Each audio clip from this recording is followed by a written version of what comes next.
This country, 6 families and 8,000 Kenyans, 6 families and 8,000 Kenyans control 90% of the GDP. We are not a country, we are a plantation. We live in people's... We are not a country, we are a plantation. Getting with Ruto is a very difficult task. It's a very difficult task. When you're talking to a stone, you cannot negotiate. The only way you can negotiate with a stone is to crack it. Hata juzi mlisikia tukawa na habari pengine kutakuwa na El Nino ambayo itaharibu kule, itaharibu mali nyingine. Lakini Mungu ni nani? Mmesikia wale watu wamesema tena ile El Nino haitakuweko, wamesema kutakuwa tu na mvua kubwa. If you know you're a corrupt African leader, you're a stupid and you're a useless person. You know how heartless you have to be to steal from dying people in hospitals, to steal from kids who are receiving the lowest quality of education, to steal from hard-working Africans, from hard-working tax-paying Africans who are working 10 to 12 hours a day. You are a stupid, you're a useless person. Kuna shida manake tuko na dereva hajui steering iko wapi, hajui gear iko wapi, clutch iko wapi. Ndio sababu Kenya ina shida. Tuingia vijijini, mijini na hata jijini kukuletea taarifa mchana kutwa. Usiku tunakaa kitako, tunadadavua tukichanganua taarifa na makala muhimu yanayokuhusu wewe na familia yako. Nasikia watu wanasema baba ametusaliti. Between baba kutusaliti na sisi kusaliti baba, nani amesaliti mwingine? Inapeangwa, it mostly goes to foreign ministries. So Baba is overqualified for that position. To build this railways for Africa. So now he's thinking about tumemkataa kama baba wetu. Unaweza kuwa kuna mtoto ulizaa ukapatia nchi ikuwa inamfanya vile inataka. Uhuru has been working very hard. Ruto akaenda huko na nguvu. Ruto was never invited in the inauguration. Ungana na Bernard Ngozi kwenye Open Forum Political Show kuanzia saa 4 usiku hadi dakika zake kila siku ya wiki kwenye Sound Candy Talk. Open Forum Political Discussion Show. The show that gives you an opportunity to air what you feel and think about the latest development. Tukutane Sound Candy Talk.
Good day, ladies and gentlemen. We're glad you're watching. Thank you so much for making time to join us. This is Sound Candy Talk Open Forum Political Discussion Show.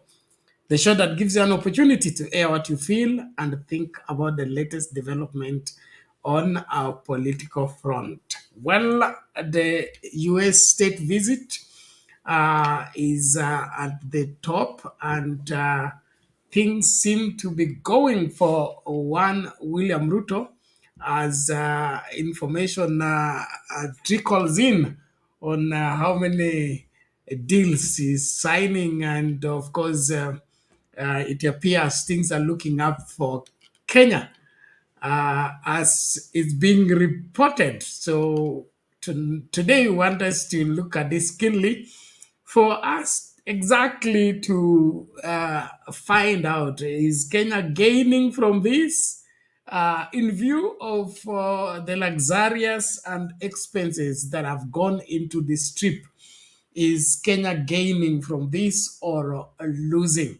A matter that we need to get to sort out even as we engage from our different perspectives as Kenyans, and then, of course, seeking a better country that is able to sustain its people and guarantee the future of our children and our children's children. On the other hand, Okiya Omutata is in the courts again against the Finance Bill 2024, attempting to put it to a halt, citing anomalies and all procedural issues that have come into play in terms of course, the drafters of the bill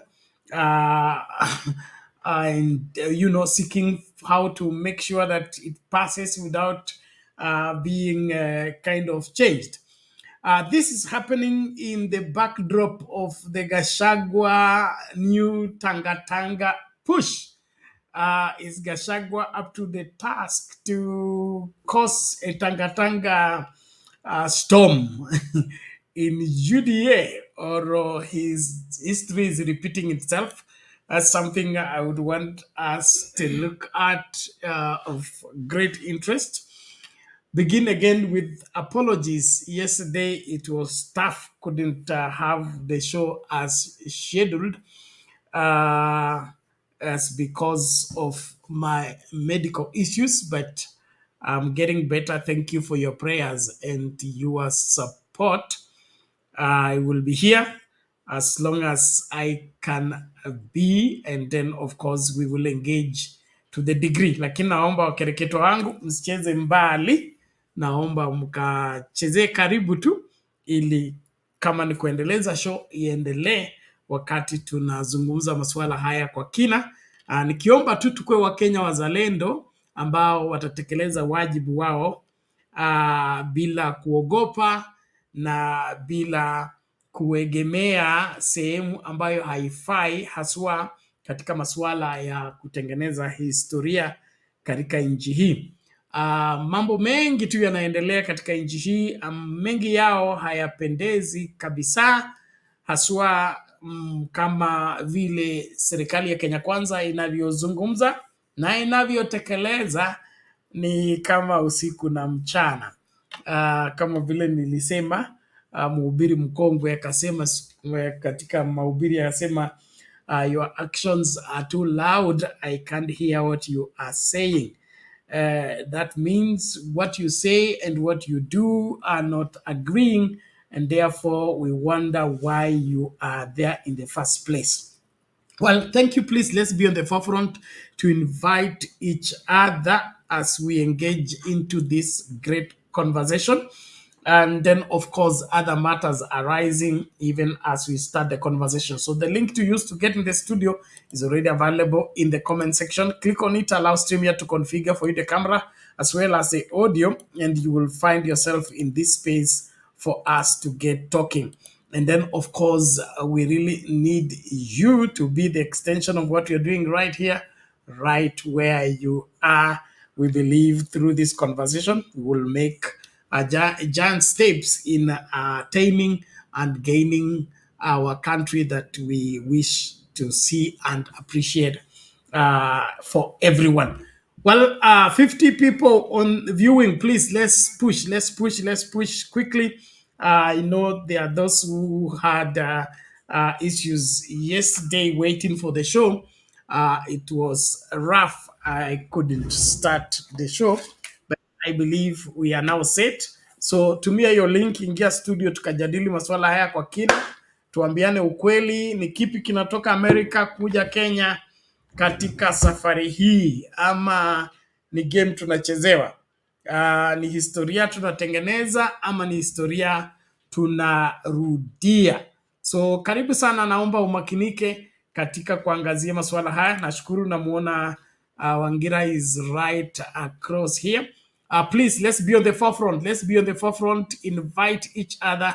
Alert everyone. The show is on. We are set to see to it that we engage to the maximum in ensuring that whatever must be said will be said. Whatever must be done will be done. But we must end up with a Kenya that is for all Kenyans. This Kenya for all Kenyans has been the quest for ages. At times it appears like we are closing to the same, and then suddenly something happens and we are back at, at the start again. So we have this history of back and forth when it comes to this issue of realizing the dream of Kenya for all Kenyans. And then, of course, it is not helpful when it comes to depriving other Kenyans because of the greed of the rest of those that must have and those that must get. In my opinion, there is enough in this country for every Kenyan. We need not to be scrambling for the little that there is. Then, of course, the finance bill is something that we cannot ignore. Right now, there is what's going on in terms of public participation. From where I sit, and of course, if you've been here, you know that that is just exercise of public relations. It's not necessarily finding out what Kenya are feeling and whatever, incorporating what Kenyans are giving as views on the matter. Usually, it is just so that we are not taken to court, or when we are taken to court, we have something to claim. I remember there was a time when we were boys growing up in in church, and we had this group that used to go to visit the sick in hospitals, pray with them, and all that. And so I joined the group, and we began going to hospitals and then pray for the sick and all that. But something used to happen when I come from there, I would fall sick. When I come from there, I would fall sick. So one day I asked our leader, by the way, why do we do what we do? Why do we go to visit the sick and pray with them? And the leader told me that because Jesus said I was sick, and you did not visit me. And so we are doing this so that Jesus will not ask us that question. Then I discovered that, oh, so this is a group that is trying to avoid Jesus being questioning them. Now, there are many things we do for the sake of avoiding to be questioned, and that becomes a wrong motivation of doing what we are doing. And in the process, we simply become a defensive kind of whatever undertakings that usually don't allow us to get to the optimum of what needs to be done. We should sort out things, whether we're going to be questioned or not. We should be able to take care of the Kenyan people, regardless of who gains and who loses, who gets the credit or who doesn't get the credit. But when we begin to function from the point of, I'm doing this so that I will not be questioned, I'm doing this so that I will not be taken to court, I'm doing this so that nobody will challenge this, then we just become mediocres. We can't perform the way we ought to perform. And so that explains why wherever some of what we are doing is not working. Well, ladies and gentlemen, thank you so much. Charles Green, welcome to the show. Esther Stoll, good to see you. Welcome to the show. William Adilo, karibu kwa show. Tunim Hamud, asante sana. Karibu kwa show. MNA, karibu kwa show. Freedom wetu huyo, karibu kwa show. Asante sana kwa kufika na kuwai mapema. Mzee wetu Michael Ngige, karibu kwa show. Asante sana kwa kuwai. Millicent Adongo, karibu kwa show. Great Britain hapo, nashukuru tu sana. Ubuntu dada yetu, praise the Lord, amen. Asante sana, thank you for the prayer. Okay, kuna Fabiano Adriano wetu huyo, Thank you so much. Please, let's ensure that we do what we must do. Watu wa Facebook, bado mna trail, hakikisha mmefika, mmewahi mapema. Watu wa X pia mmelala. TikTok sijaona likes, tafadhali hakikisha una like na una share your live ili ukashiriki na Wakenya tunapozungumza masuala yetu kama Wakenya, tukipendekeza ni wapi nchi inapaswa kwenda na ni kipi ambacho lazima kifanyike. Asante sana, naomba tukasonge mbele. Namuona nane in silence. Welcome to the show. Oriri, asante sana, play that clip. Okay, let me find it. Asante sana. Flora Mwashi, karibu kwa show. Nashukuru kila mmoja, naomba tumakinike tunapoanza mjadala wetu. Naamini kwamba suluhu litapatikana tu wakati wa Kenya watasafiana nia katika kuhakikisha kwamba nchi hii inakwenda kulingana na mambo ya navyopaswa kwenda, na hiyo inamaanisha kulingana na katiba. Asante sana. So tutaanzia huko US tunapojiandaa kumleta Bwana Wangira afanye nini? Atufungulie. So kabla ya hapo, wacha tusikilize hii kwanza. Follow up to my president, Dr. Ruto. You said that Kenya is committed, and in your Carter speech in Atlanta, you said it's based on humanitarianism, helping Haiti out. But can you explain the geopolitical goal, 12,000 kilometers away from Nairobi, when schools in the counties of Baringo, West Pokot, and Turkana have not yet opened because of the banditry problem, yet you are committing our national police force to Haiti, and where is the priority? This being one of your major manifesto pillars, talking about security, and to the extent that even the Defense Cabinet Secretary talked about the deployment of, if need be, the Kenyan military or the special personnel to make sure that schools are open, children go to school in areas that are bandit-prone in Kenya. Why are you committing to Haiti when we have a problem back home? Is it an irony that you are putting the fire in the faraway neighbor's home when our own home is on fire? Thank you very much. I made a commitment to the people of Kenya to sort out insecurity in the North Rift. I have followed that with action.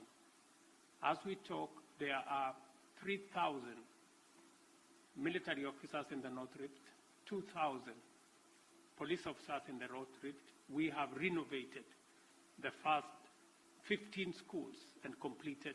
We have reopened 20 schools already that were closed in the North Rift.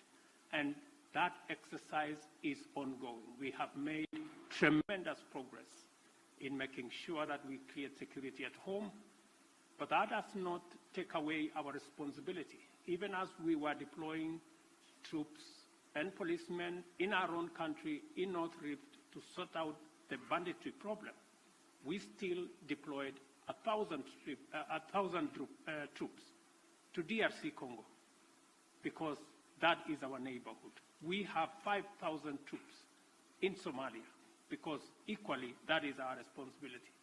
And Haiti should not be an exception.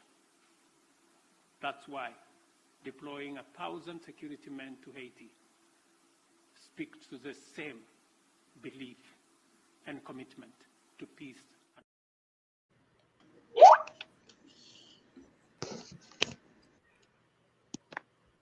Yes, Reverend Lala, you already unmute. What?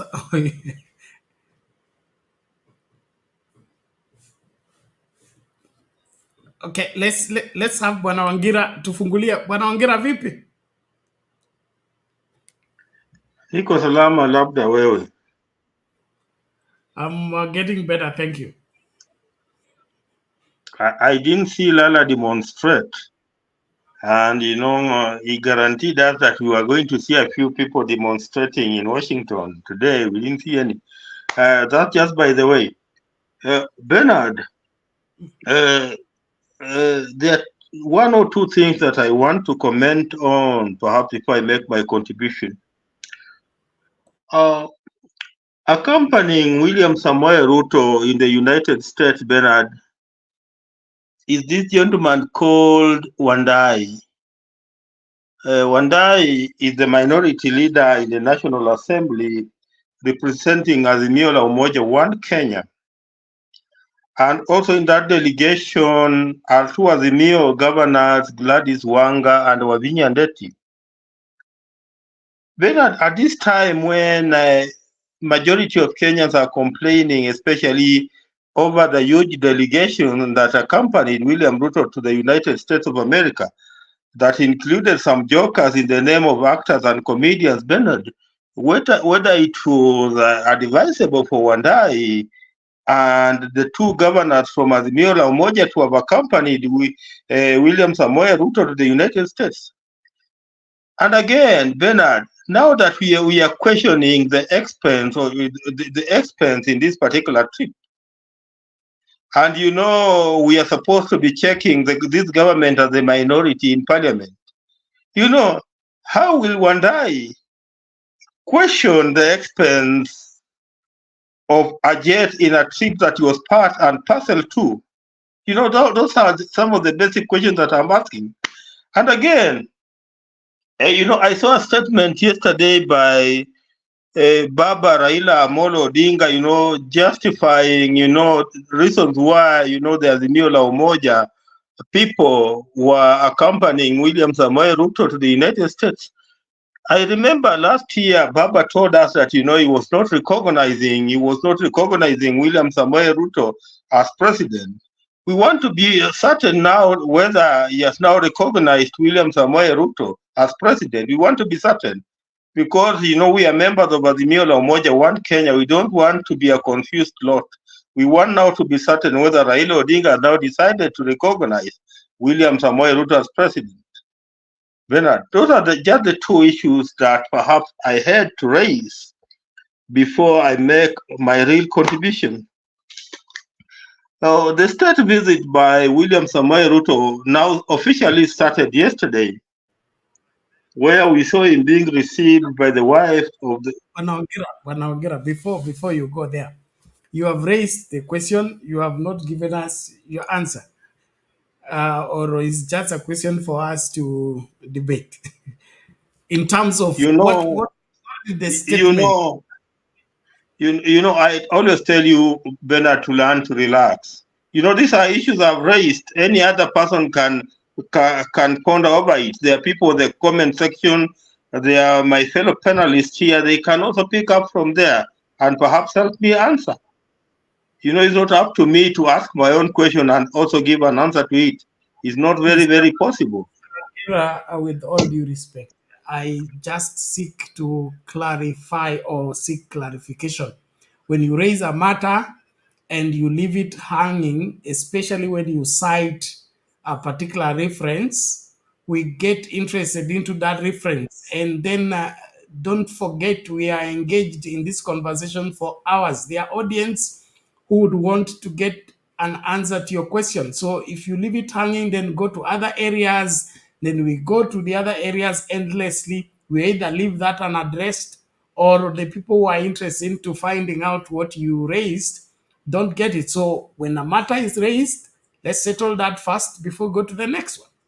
That's all. It's not that I'm anxious, neither do I want to challenge you on that. So tell us, what did Baba say in terms of justifying, you said justification of Wandai and team being part of this trip? No, he said that he was on the know. That, the Wandai plus the two other governors were accompanying William Samoei Ruto. That's what he said. It's a huge statement there.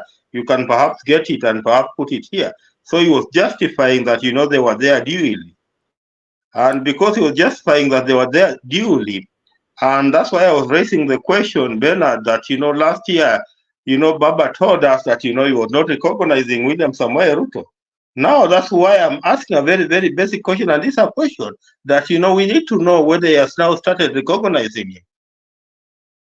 And, I don't have an answer for that. So you cannot tell me to give an answer. No, I don't think William Ruto needs to be recognized to be president. He's already acting as president. On the other hand, I think this, if the caption I received Baba was saying that this Azimio leaders who are in the US got an invitation to go to the US.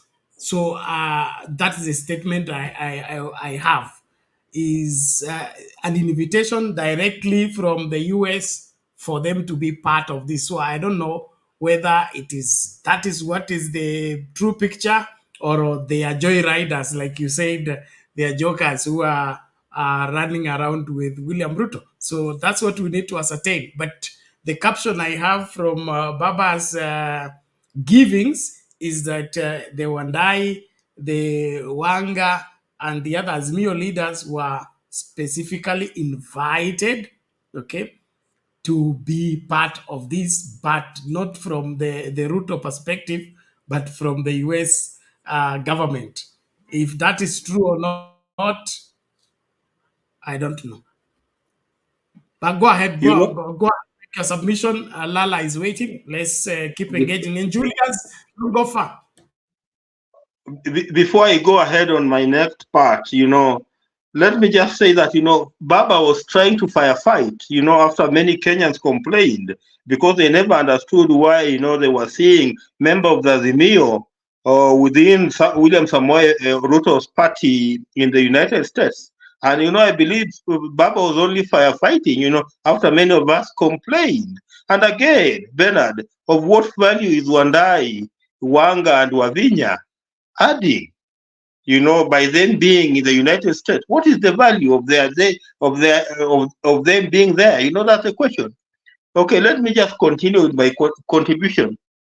I was telling you that William Samoei Ruto official visit started yesterday, and we saw him being received by the wife of the United States, the wife of the President of the United States.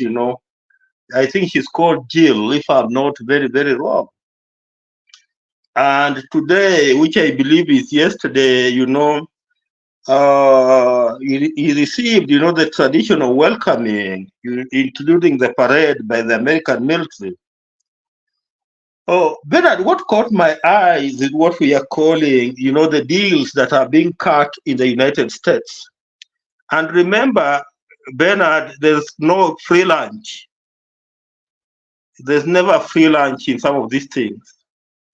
We are being told that, the Nairobi-Mombasa highway, Bernard, is going to be done at a cost of 477 million shillings, Bernard. And already mathematicians have done their maths. They are saying that, from here to Mombasa is around 470 kilometers. So if it's 470 kilometers and you want to spend 477 billion shillings, Bernard, that means that, we are going to pay 1 billion shillings per kilometer.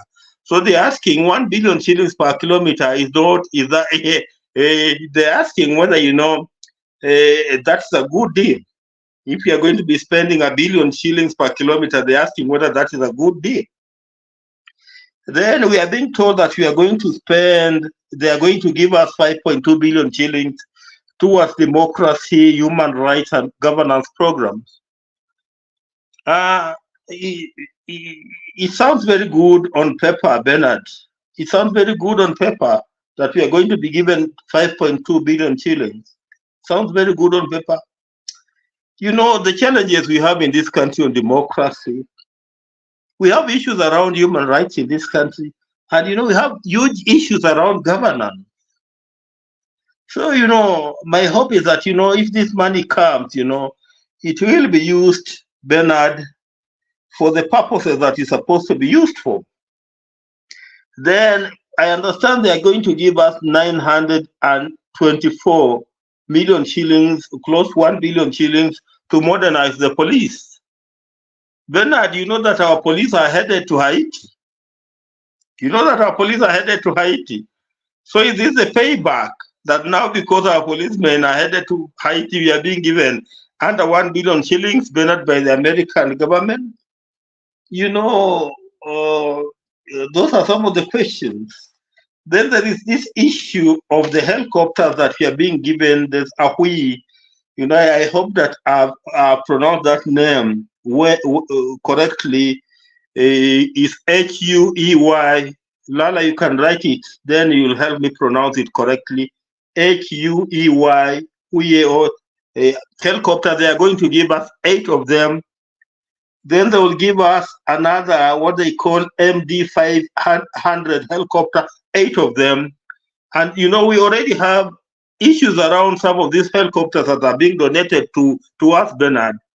When we lost the chief of defense forces, General Gola, there was a lot of questions around some of these helicopters that are being donated to us.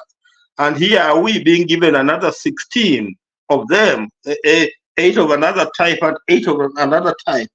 So I don't know what they will. Then another thing that caught my eyes, Bernard, was this issue they are calling electoral reform ahead of 2027 elections, where they are giving us 198 million shillings, Bernard. We have had serious issues around elections. And when we are being told they are giving us 198 million shillings towards what they are calling electoral reforms, Bernard, I don't want to think what I'm thinking, that perhaps they could be playing a hand in ensuring that, William Samoei Ruto secures a second term, because what interest do they have? Bernard, those are the simple questions that I will be asking in regard to, what we are now calling, the big gains, the deals that we have cut. Finally, on Okiya Omutata, and I'll say it briefly, Okiya Omutata is raising very, very basic question, a very, very basic question.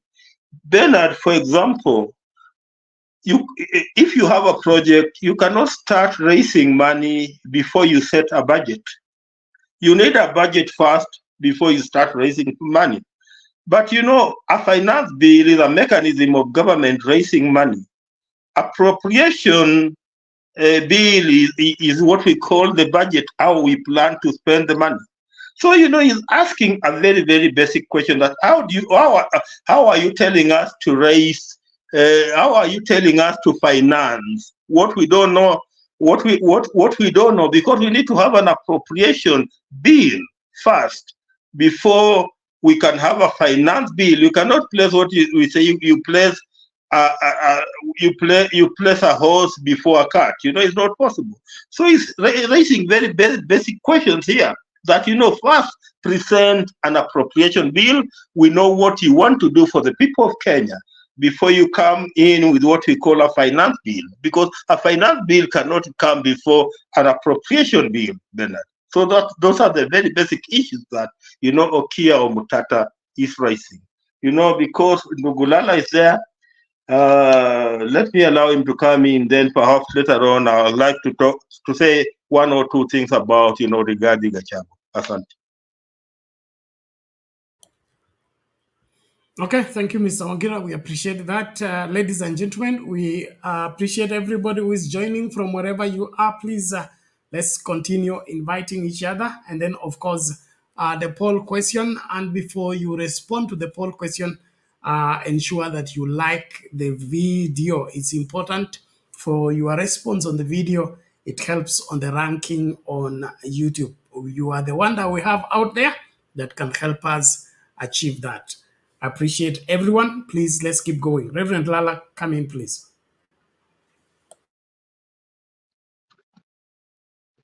Yes, Bernard, it's good to see you. And Wangira, it's good to see you, and plus everyone in the background. I'm Jumbo. Today, it is a critical day because of what we've seen happening. And we here in the United States, Kenyans in the diaspora, we've been concerned, and many of us have done what we could. A lot of writing, calling, information, sharing, countering, and we thought this was the best way to counter what was happening. And so for all of you that are doing that, thank you very much. I've seen some of you doing exactly that. And I think that has been very, very positive. I've got response from some very high people in the system that are beginning to listen to us. And I really wanted Bernard to play one of those videos to give us exactly what is going on at this moment, especially the travel, the extravagance, the amount of money used. And we did actually send some time back when 4 major companies in the United States, the auto industries, that is the GM, those are the largest companies in the state, Ford company and Chrysler were going bankrupt. And they came to Washington for a bailout. If you guys remember when the economy was doing very poorly in the United States and they needed money. And the Congress and this White House, especially the media, focused on how they got there. All of them were in private jets. And actually they were sent away. They had to apologize to the United States for coming to look for money in Congress, the Capitol Hill, and the companies were, people were losing jobs. Life was rough for Americans. And these guys were traveling in private jets. And I remember, if you can Google and find out, these senators and others were on them, that you cannot be spending, you cannot be hiring these private jets, yet the constituents are suffering. People are losing jobs in the nation. And they had to apologize to America for using those jets. And of course, I'm glad that the Kenyans are raising those issues and they are forwarding those information to some of these leaders to see exactly how they treated, those CEOs, American CEOs, and yet the Kenyan come with the same, with 1 inches money, taxes, and of course there's a lot going on in the media, the social media, which they're noticing. I got the email from one of the congressional people. Right now, it's not in Congress, but it's a campaigner for Biden and others. And I think he sent me that I think I sent a clip there, some information there. So they are noticing we are making some kind of headway. Whether it's going to do much, I don't know. But I think the calling has been very, very effective too. And so Kenyans, the fact that some of us were not seen out there doesn't mean we didn't do much. I took time. I traveled from Ohio to North Carolina yesterday. North Carolina, I went to Denver, Colorado. From Colorado, I went to Arizona, and then came back, basically highlighting the need for Kenyans to get out, and American friends and others to make sure these lawmakers know what we are battling. Some of us are in politics here in the US, and yet at this moment we choose to disagree with the policy of letting this man into the country. And as you can see, it is both houses, Democrats, Republicans, all were there to welcome Ruto. And the main reason is, Bernard, I think I should have played that video first, that clip, so that it can give me a context, what I'm talking about here. Because the reason for Ruto being there, first of all, is about Haiti, and it's placed well for politicians in the United States. Just a moment, Reverend. The clip, there's this one, Mr. Puppet. Yeah, Mr. Puppet is one of them. Yes, that's one of them. Yeah, you can play it. Mm-hmm. Just a moment. Okay. Here we go.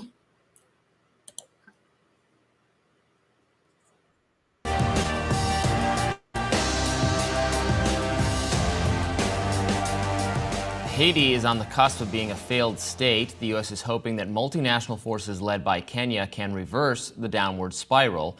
Kenyan President William Ruto is meeting with President Joe Biden in D.C. as today is the supposed deadline for the deployment to begin. The deployment of Kenyan police to Haiti, a mission Kenya is spearheading and the U.S. is supporting, has been in talks for years.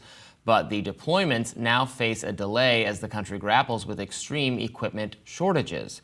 Kenya has sent troops on a mission inside and outside Africa, but no African country has led a security mission outside the continent. Kenya's move into Haiti would be the first. Now, many are calling this decision unconstitutional and say that the country is only in it for the potential monetary gains. In Haiti, the U.S. has invaded the crisis-driven nation time and time again for over 100 years, invasions that have led to civilian casualties and violence, forced labor, coups, and strong economic dependency on the United States. Joining us now to discuss the current situation is the Executive Director of the Institute for Justice and Democracy in Haiti, Brian Concannon. Thank you for joining us, Brian. Well, thank you so much for having me, and thank you even more for covering Haiti. Well, thank you for helping us do that. Now, the last time that we had a guest on to discuss Haiti, the prospect of troops coming from Kenya was still prospective and seemed to be challenged in the courts in Kenya. How do we get to this place where we're on the precipice of Kenyan troops landing in Haiti and being the first African troops to deploy to a mission of this kind outside of the African continent? Well, this mission has been several years in the making. It was conceived of by President, the Prime Minister of Haiti, Ariel Henry, who was an unconstitutional prime minister, repressive, corrupt, but supported by the United States. And he created the mission as a way to prop his government up against rising popular opposition. Now, Ariel Henry has resigned as prime minister a few weeks ago, and he's out of office. But many Haitians see the mission as a continuation of support both for the PHTK party and for the U.S. intervening in internal affairs in Haiti. I mean, what it does feel like is that because there's so much domestic opposition, frankly, to America putting U.S. troops on the ground in Haiti, that the Kenyan troops have become a sort of a workaround. It goes not unnoticed that Kenya is one of the largest recipients of U.S. aid. How should people perceive this? Is this, in fact, America avoiding kind of domestic outrage at sending U.S. troops in by basically paying for another country that has pretty significant aid needs to send its own troops to do the U.S.'s political bidding? That's exactly it. These troops are going to have to go into poor neighborhoods, or what they are going to do, because that's what happened last time international troops came in trying to go after the gangs. They're going into poor neighborhoods and they're going to start shooting. They're going to shoot some suspected gang members. They're going to shoot many women, children, men, people with no connections to the gangs. And the Biden administration, for very good reason, does not want cell phone videos of American troops doing that shooting during an election year. So they reached out to other people. Canada was asked first. Canada refused. CARICOM refused. Brazil refused. West African countries refused. And finally, Kenya agreed because Kenya needed the money. And in fact, a Kenyan minister just last week, in trying to develop in support in Kenya for the mission, said, yes, we're doing this for the money. We're getting a lot of money out of this. And so it really is the Kenyan troops. Kenya had not had diplomatic relations with Haiti before August. So here is Kenya coming 7,000 miles to a country that it has no historical ties with, really to do the U.S.'s bidding at probably a cheaper cost, but also a cheaper political cost for the Biden administration. Yeah, that's what I was going to ask. There's no history between these countries. They're not, I mean, obviously, Haiti is nowhere near Africa, but Kenya isn't even in the part of Africa that is like facing the Atlantic Ocean. French-speaking Africa, They don't have a history. They don't. So people are probably wondering why Haiti, of all nations, is the one getting involved here. Yeah, there's countries in West Africa, as Bianna mentioned, that they have genetic ties, and that's where Haitians came from. They have some language ties in terms of speaking French, but also Haitian language contains some remnants of West African languages. They've got religious ties. They have lots of ties. And that's probably why the West African nations refused to do that work. So really the people who could have done the work better knew that it was a bad idea precisely because it was propping up an undemocratic government. And so they refused. And there's no reason. Now you have a transitional council in place that is a slight democratic opening. There's no reason why you can't wait a couple of weeks to let that transitional council decide how the international community can best help Haiti. But the only reason you can't is that the U.S. is pressed to put this mission in that's going to prop up the status quo that really brought Haiti to such a multiple crisis point. So what kind of alternatives exist? You mentioned this transitional council. If it were allowed to kind of do its work without the intervention of these Kenyan troops, is there a real possibility that a people-supported coalition would come together to nominate a leader that isn't seen as being basically a puppet of the U.S. government? You know, it's certainly possible. Unfortunately, that possibility has been diminished. So when Prime Minister Henry was unable to come back to Haiti on March 5th, pro-democracy elements in Haiti proposed a 5-person transitional council to bring Haiti towards fair elections. The United States and CARICOM got together and said, we'll take this transitional council idea, but we're going to add 2 spots, and we're going to give those 2 spots to the PHTK government, who had already had 1 spot. So what you now have on this transitional council, there's 7 voting members, none of them women. 3 of them are connected to the PHTK party, so they're very close to a majority. 2 are reliable Democratic votes, and you have 2 swing votes. So if the PHTK can just pull off 1 of the swing votes on any matter, then they win. And the pro-democracy side needs to pick up both of those swing votes in order to enact some kind of democratic initiative. There is growing public support in terms of trying to pressure the council to be more democratic, but it's an uphill battle, and it's a tug of war, and it's much more difficult than it had to have been. If the international community had respected Haiti's democratic sector proposition of a 5-person council that did give the PHTK party 1 vote, then we would be much further along, and there'd be much better opportunities for prosperity and security in Haiti. Some weeks ago, we were hearing of gang-occupied territory, significant amounts of violence on the street and other problems. What is the situation like on the ground right now? The gang violence has subsided somewhat, according to my contacts in Haiti, but I do not see that the gangs have ceded much territory. In large part, these gangs cannot be considered completely separate from the rest of Haitian civil society. A UN report that came out.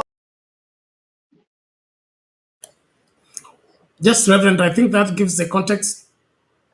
Oh, yeah, yes, yes. So now you can clearly see why they are being dined by Biden. Is getting something out of it, because the U.S. troop cannot be in Haiti, because that would be bad, because they don't want to see a U.S. shooting somebody out there, and that would actually make Biden lose the election. So what do? Bring in Kenya, because they are from what wherever Trump called them, from this country. I don't want to use that word. Let them do the bidding for us. And so here we are excited. We are seeing Kenya on the map and all that, but the rest of the world is laughing at us. They're literally laughing at us, because we are there for what? For money. That's why we are there, for money, selling our own. It's like your neighbor, next to you, you sell them to make money, either to take their land, whatever they come at, because this is exactly what you're doing. We are letting these guys die so that some of us can have private jets and be rich. This is wrong. And secondly, when we talk about investment, look at Mobutu and the rest. They were the darling of the White House. for all these years, where is the economic development in Congo and others from all these guys who have been dined and wined in the White House? See, these things only happen if you have a strategy. And Kenya, all they're interested in is money. And that's how Ruto has been. It's about money. It doesn't care about us, about those poor Kenyan being sacrificed there in the street of Haiti. They are really sacrificed because all this, the next part of that particular abuse ended there, but telling you where the arms are coming from. Actually, it's the very critical piece of, you're going to play that part because it's telling you what exactly is happening, how arms is coming in, and what can be done to stop that. Because as long as arms are coming in from the United States into Haiti, those are the arms that are going to kill Kenyans. Okay?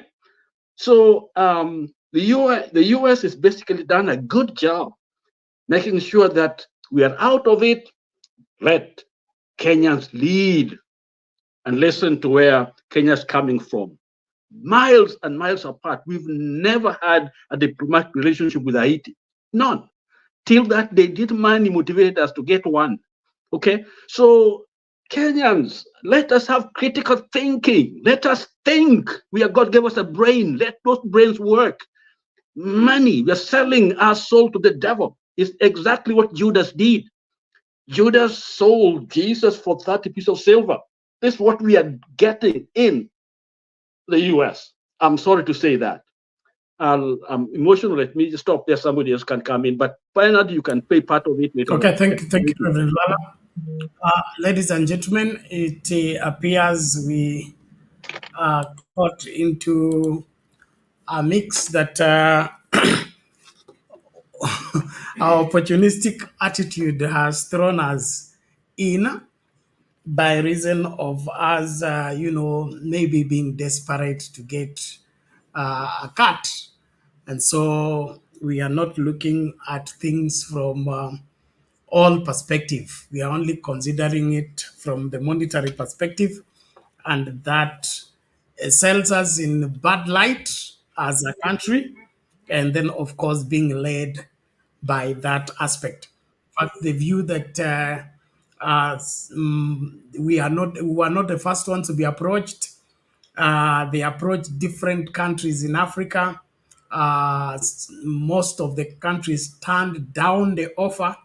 It was only us who jumped on the same. To me, it sounds bad news. And then, of course, what is it in this for Kenya? That is the question we are asking. How much progress will we or advancement will we make as a country?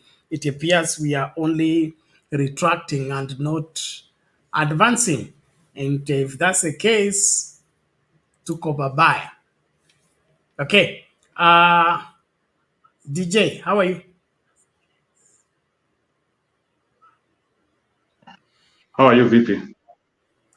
I'm okay, karibu. Ya, nataka kuwasalimia wote na kuona na bwana Lala hapo. Ya, nilikuwa nataka kuchangia hii story kidogo and I just wanted to explain there is a mix up of issues here and that is why we are unable to make any good inroads on anything. There is a mix up of issues here because what is happening is that Mr. Ruto has been abated by the Democratic government into the US. And on the other side, people still feel like the Democratic wing of the US, they can have Ruto and he helps them in their bidding. And the same time, we look at on the other side and we start fighting Mr. Ruto. So those are the places where I see a mix up of the issues. And I have to tell you, and maybe Lala, we have also to be honest on this issue.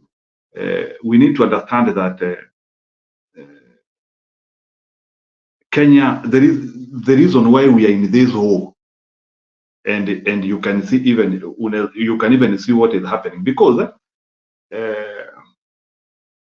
people are even coming in the US and they are meeting other people. Today Mr. Ruto amekutana hata na Obama mwenyewe.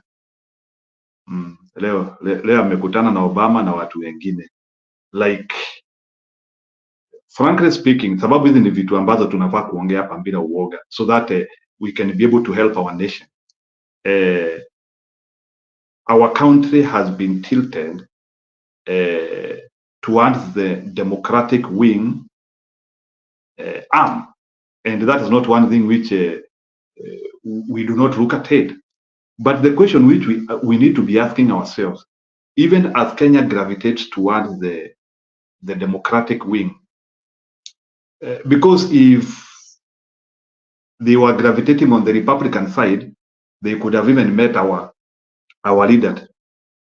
They are not interested in that. So, and I have even heard a lot of saying that there is the issue, the president of US attack could lose election. That is why they are leaving Haiti to Kenya. So, meaning that issue, we are handling it as a turnbull, whereby we accept Ruto as long as he is going to help the Democrats win an election, which I don't understand. And that is why we have been unable to fight this guy, because on the onset, Hold on. I don't Can I know. qualify my statement before you say something? When it comes to foreign policy, America is there for its own interest. Okay, this is about not just about Haiti, but it's about countering China when it comes to the economy. So it's about America. So Americans will meet whoever, if that is Democrat, Republican, they do the same thing. So let's get out Democrat, Republican out of it right now. Let's deal with Ruto being there and how Kenya is being lured into those fights. Okay, thank you. Thank you. And that's what I was saying, Mr. Njiru. Why would it be an issue of gravitating towards Democrat against the Republic and gravitating towards the Republic and... you know, you people, you are refusing to see the big picture. Allow me finish my point. This is the big picture which I want to give here. You know, in the world, there is something... 1 minute, in the world, there is something we are calling, or those people who are following global politics. This thing is not about Kenya. There is something which is being called a coalition of operation, and I will explain it here. A coalition of operation is where countries are gravitating towards specific agendas. And Bernard, unless Kenyans understand the agendas which are uniting nations, we will not be able to fight this war. This war, Azimio cannot even fight. It is a war of evil versus good. And it is being enabled by all politicians globally. So it's upon you to choose the politicians who are on the side of the good. And in Europe, they have already started forming that coalition of operation. In South America, we have started seeing that coalition of operation. The only place whereby people have still not opened their eyes, including Kenya, is Africa. We have refused to open that coalition of operation. And what is coalition of operation? Coalition of operation is where we agree that we have the globalists, we have the people who are not standing for us as people, and we stand against them. These globalists, they are in all political parties. They are in UDA, they are in Azimio, they are everywhere. So what we need to do is that we need to understand that these people, they are not for us. That is why you are seeing hata Hasras jet ikienda Marekani, even our leaders in Azimio wako kwa hiyo ndege, wanavukishwa. They become part of the equation, because the equation is not these people. It is who are you operating with, and that's why we have to agree here. I will never advise Bwana Bernard. Mimi msiniingize kwa hiyo darasa mnataka kuniingiza. It is not about that Republicans or Democrats. This is what is happening. Policies are known, and I can tell you because of where the election is tilting, especially Americani hii mwaka. There are so many things which we have to look, and na kuna signs na kuna dalili, and that coalition of operation is very okay. Let me ask, in America, people are even flying from other countries. Na wakikuja Marekani, they are even meeting the candidate of the Republican. So let me ask you a question: why is Ruto not going to meet even that? If he means well on all things, why is he not going to meet the other coalition? If he means well to Kenyans, even the other side, he can go to Florida and he meets the other guy. Why is he not going there? Republican, what? Speaker of the House. They both joined House. No, forget about the Speaker of the House. Speaker of the House is not our representative. Our representative is the person who you do the coalition of operation, is the leader of the party. And the leader of the party is known. Why is he not going to Florida, to Mar-a-Lago, and have a coalition of operation there? It is because he is a tool of Democrats. And we cannot refuse that. And Lala, until you accept that, you will not see the vision of what is attacking us. You will be saying that huyu jamaa, it is about Ruto. And this thing is not about Ruto. This guy is being misused by the other organ. And we have to call it. Na mimi nitamalizia hapo, nitakuja tena. Asante Njiru. But Njiru, you're actually confusing people even more, because you're bringing in this collusion that you're claiming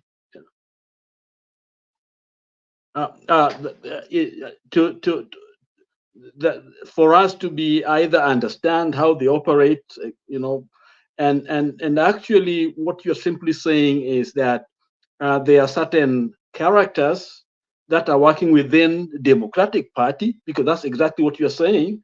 And so basically you are here to campaign for the Republican Party, which is, to me, I think this is not. I'm not campaigning for the Republican Party. We are talking about. I am saying. Hold on a second. Hold on. When it comes to foreign policy in the U.S., generally, this is how it has been. When Lala, can you explain to me who are globalists? Hold on. No, explain to me who are globalists. Because Lala, you cannot do any discussion without telling us who are globalists. Tuambie leo who are globalists. Tell us today. And what is your stand on globalism? Because that is what is killing us. We don't speak about globalists, because what we're talking about. No, that is the problem. Speak about globalism. Order, Mr. Njiru, please. You are given audience, listen, then respond, not exchange, please. And then Lala, please finish. Let me talk when you're done. Okay, Njiru.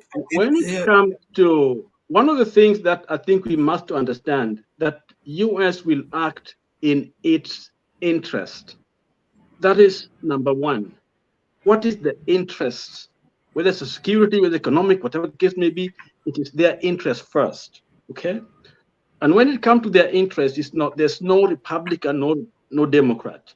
Okay? The ambassador to the U.S. in Kenya was a candidate, gubernatorial as well as presidential. I think she ambition for that, for the Republican Party. So you can see they are all working together. She actually was the one who was working with the Speaker of the House, who is a Republican. And then you saw all of them in Congress talking to this man. And even when Trump was there, they were actually working together when it comes to foreign policy. So let us stay away from globalists and so-called others. Let us focus on what is in the best interest of Kenya. And where is Kenya going wrong? Because we can't control those globalists. Those are great ideas. You can control globalists because you choose association. You can control. Okay. Let me explain about globalism, because we are not getting. I'm going to ban you. No, but that is what is hitting us, and the land does not want to touch globalism. Now let me get this clear, please. yesterday I was not able to do the show, okay? And I understand there was no show. We don't start the show to look for the topic to discuss. Every show has a particular direction of our discussion. It is bad manners, to say the least, for you to come to the show and turn around the conversation to go in a particular direction and keep insisting on it. So if you have no matter to say on the topic, you don't come on the screen. You only come on the screen when you want to contribute to the topic. I don't get what Mr. Njiru is pushing for, okay? How come you have a problem as Mio working with Ruto, okay? But you are complaining that Ruto has come to the US and has not seen Republican leadership, and he has only seen Democratic leadership. And since you are advocating for the Republicans, so Ruto is good when he consults and works with the Republicans, but it's bad when he works with the Azimio or Democrats. What is that all about? So please, let's not abuse this platform, and let's not be here to engage on endless arguments that have no head or tail. I don't want to be part of the confusion, and there are so many channels that are causing confusion on YouTube. Please join one of them and push the globalization issues. What I seek here is Kenyans making sense of their politics and therefore getting out of the confusion that politicians are burying them into. Hii mambo mengine ya kusema huyu ni mtakatifu, huyu si mtakatifu, mara huyu sijui alimfanya nini nini, I think it's a waste of time, and I don't think I have that time. So let's get it clear. And those of you who want to push for confusion, I don't think we have your patience. I don't think so. There are better things for us to do than contribute to the confusion that is in the world. And we will not be fighting the world if we can't handle our domestic issues. I mean, that's why even it's ironical. Ruto going to Haiti to help Haiti when the bandits in Baringo are a problem. And he goes on an international platform to say he has deployed 3,000 armies, officers in Baringo. And still the situation is bad. 3,000 are in Baringo, a small place.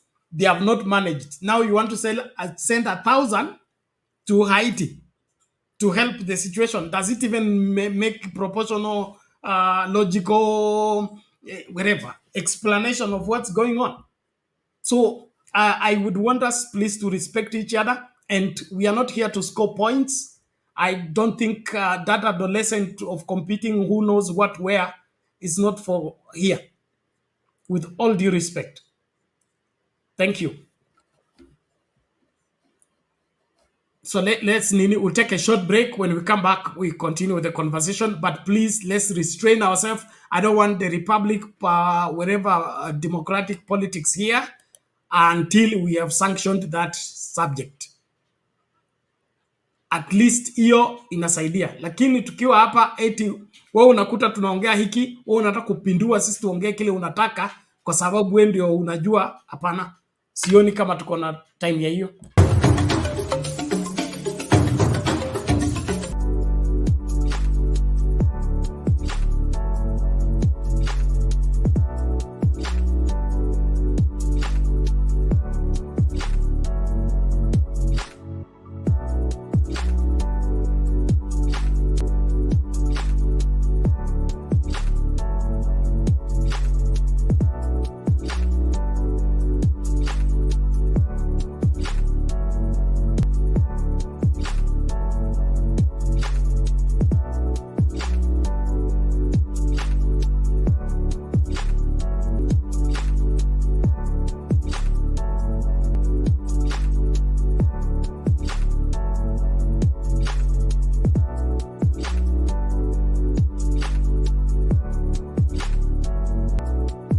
Watch, share, like, subscribe.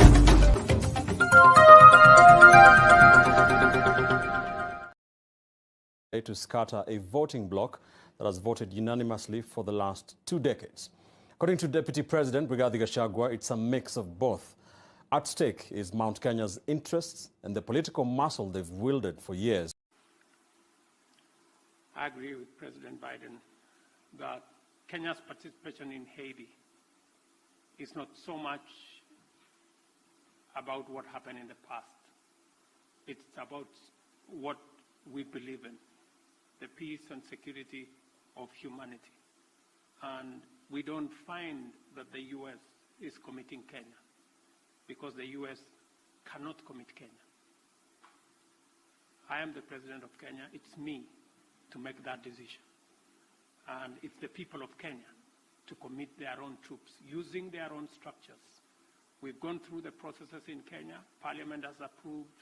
We have a clear mandate. We have a clear framework.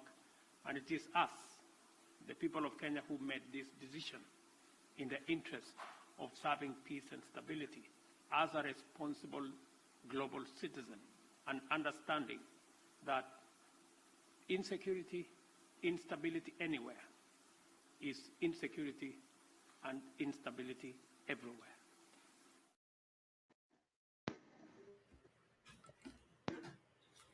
Okay. There you go. Reverend Lala, conclude your sentence. Oh, yes. Let me conclude. I think Kenyans have been always get excited when we talk about economics, when we talk about investment. You know, when they put words out there, went Coca-Cola and all that. But Kenyans must remember that these countries have been there all these years. And you've heard that language of investment, investment, investment all the time. But we never see tangible investment on the ground. And the question is why? The first is that government just don't give money. Biden just doesn't give money. There are business community that are interested in making money. And so if you can make money the cheapest way possible, you go for it. And Africa has been known to be a place where you extract the resources and leave them dry. We have had, I think it is Girongo, who told us of the dumping ground for waste materials that are toxic, radioactivity, waste. People are paid, nations in Africa are paid so that they can dump things that nobody needs in the world. Listening to that clip talk about other countries refusing to go to Haiti because of what they knew or was an impossible operation, yet Kenya was willing to come in. Okay, it's the same when it comes to business. These people, business people, they come in to make money. Okay, that's number one. And if they can make it with fewer regulation possible, they will come in. And you see big money being invested, but at the end of the day, you get very little. Yeah. Can I respond? Let me give you an example. An example is, I live in the United States. We have investment in local economy all the time.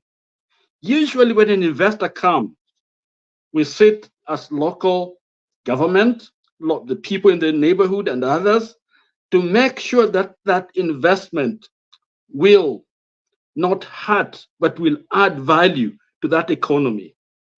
I gave an example of a Walmart came to my neighborhood, okay? All of us will be excited, we're gonna have Walmart. But the people were resistant because when they come in, small businesses will have to fold because they will offer cheaper products, okay?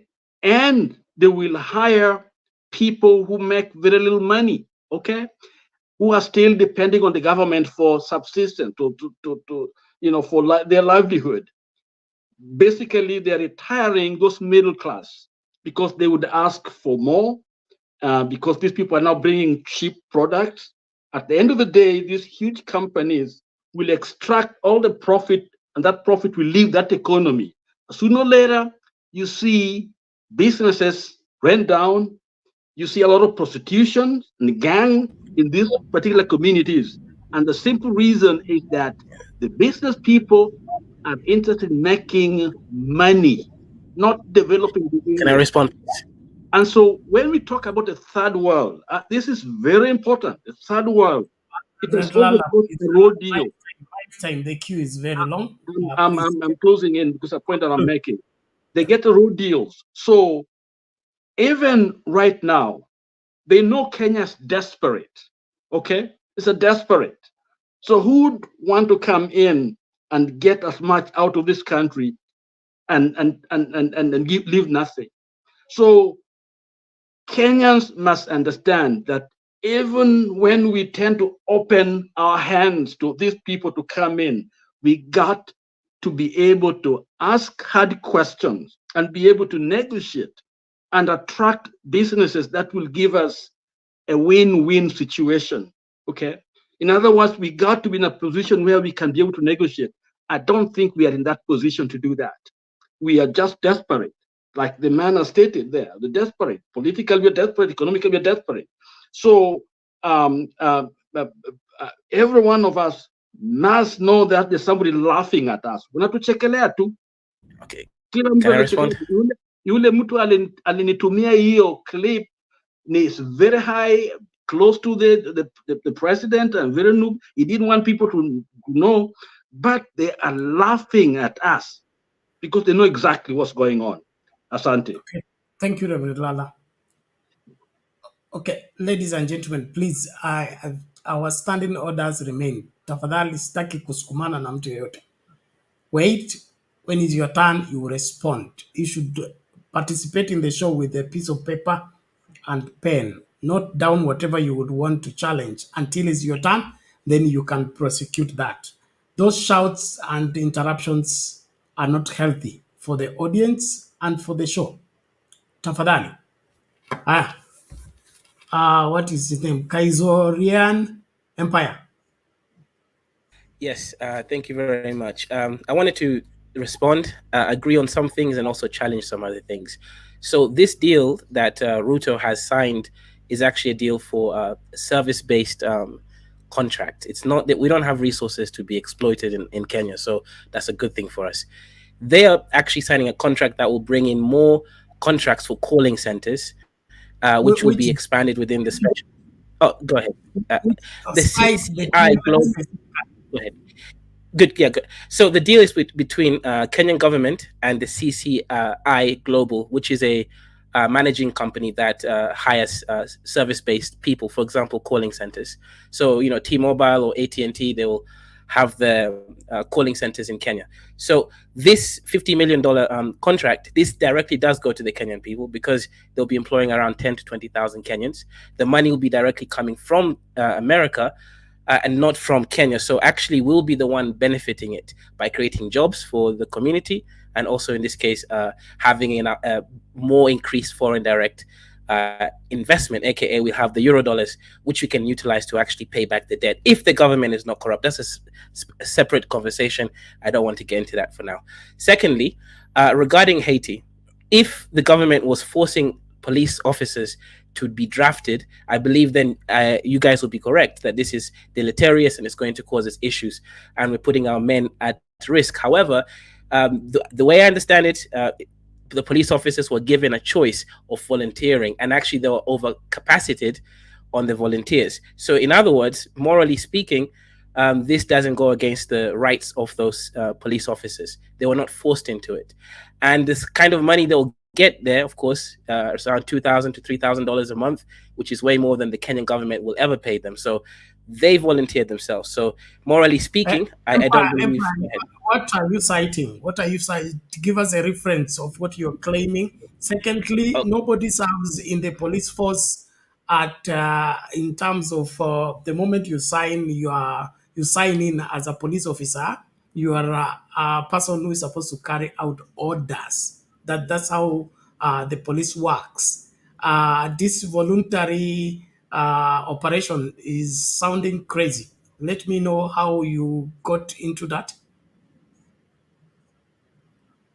Yes, so I will cite it before I leave the show today. I will give you a citation for both the comments on the police officers as well as the CCI Global comment there. And also wanted to move on to another point where the brothers were talking about interests of America. Of course, America has interests, but so does Kenya.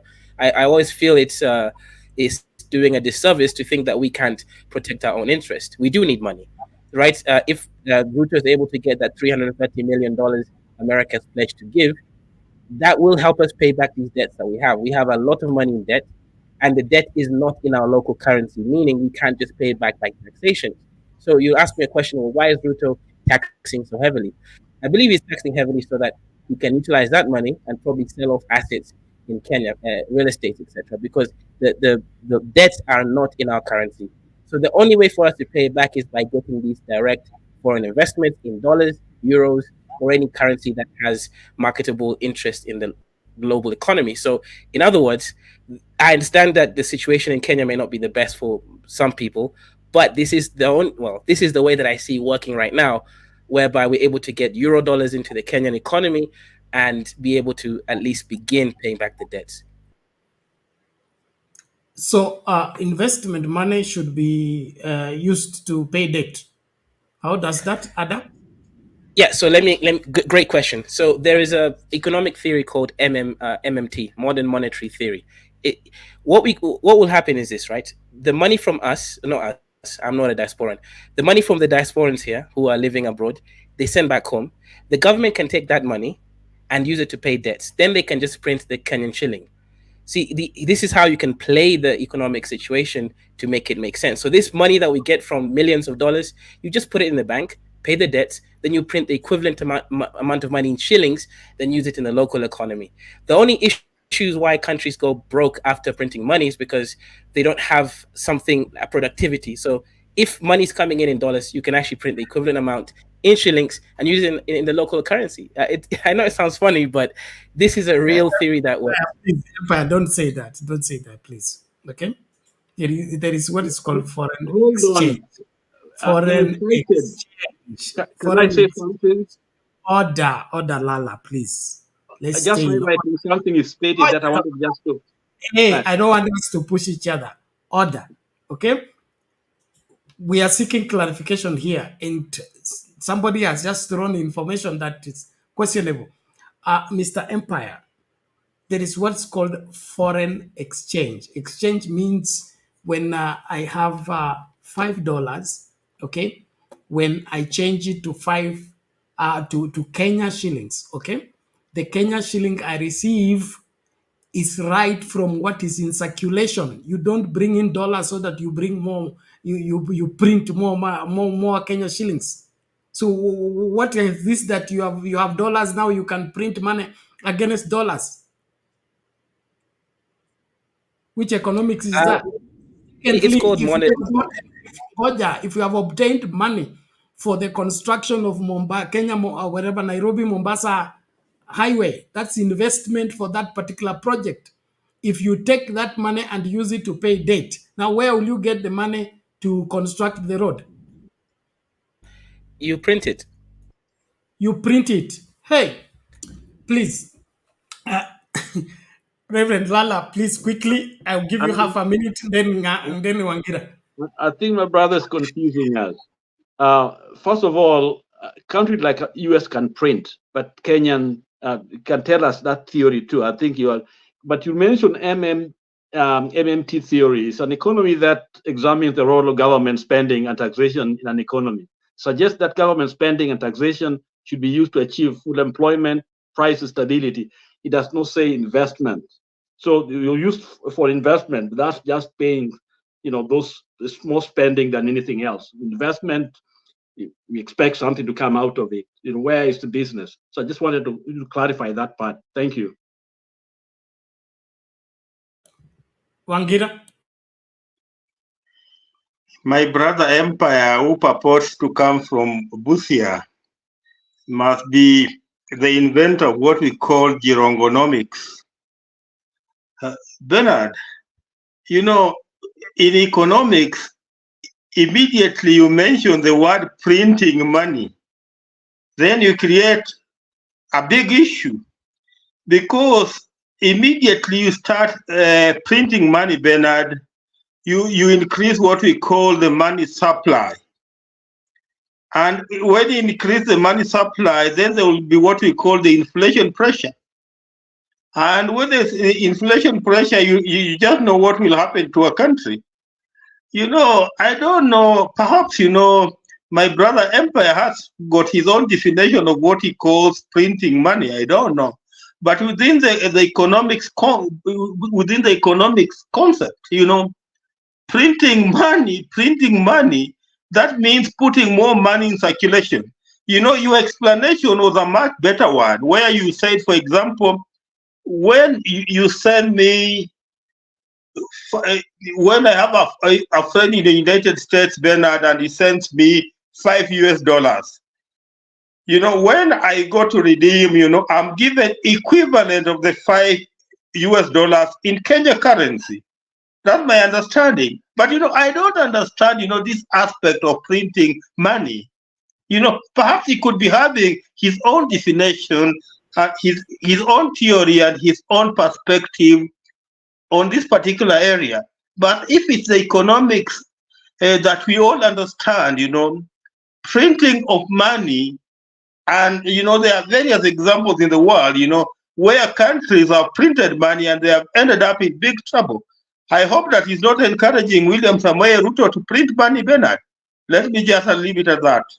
Thank you, Mr. Wangira. And gerongonomics, I love that word. But the best example is, which is global, is Idi Amin economics. Okay, he goes straight to the Central Bank of Uganda and he says, "I want more money." Are you trying to say Kenyan shilling will look like Ugandan shilling?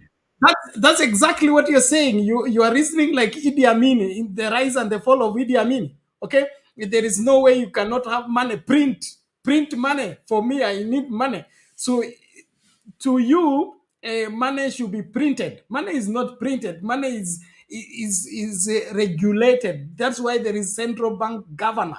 The governor of central bank regulates the flow of money in relation to foreign exchange, in relation to our gold reserve. Okay, in fact, one of the reason why the American dollar, and of course the mess of the world economy, is when the American government, through I think one of their presidents, moved away from the gold whatever system of regulating the printing of their currency and began to print money without consideration of the gold reserve. And you're correct. Which has brought about what? The fluctuation of standards in terms of. Sorry. Bernard, I've just forgotten something. Just one thing, then I finish. You people, tafadhali, sasa mmeanza kunikera. I'm trying so hard, and you are beginning to run me like the lower primary class, where the teacher has to run to this desk to control, then run to this desk, then control. Come on, I don't want to run mad. If you want to speak, please also listen so that when you speak, you build on or refute what has been said. Let's not be so much conceived into what we are going to say until you are not listening to what is being said. So any printing of money without the consideration of our gold reserve and our ability to keep the shilling strong. In fact, the gerongonomics is what happened during Moi's time when he printed the 200 shillings and the 500 shillings note close to each other. That's when the dollar jumped from 30 against the Kenya shillings against the dollar jumped from 35 shillings to 65 shillings. Okay, and it has never gone down since then. Why is it that the American dollar still has the highest bill as 100? When you were considering to print the one for 10,000?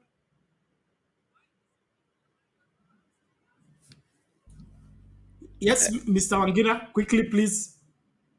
Just quickly, just to add on what you are saying, central bank will always regulate, for purposes of what we call the exchange rate, it will always regulate our reserves.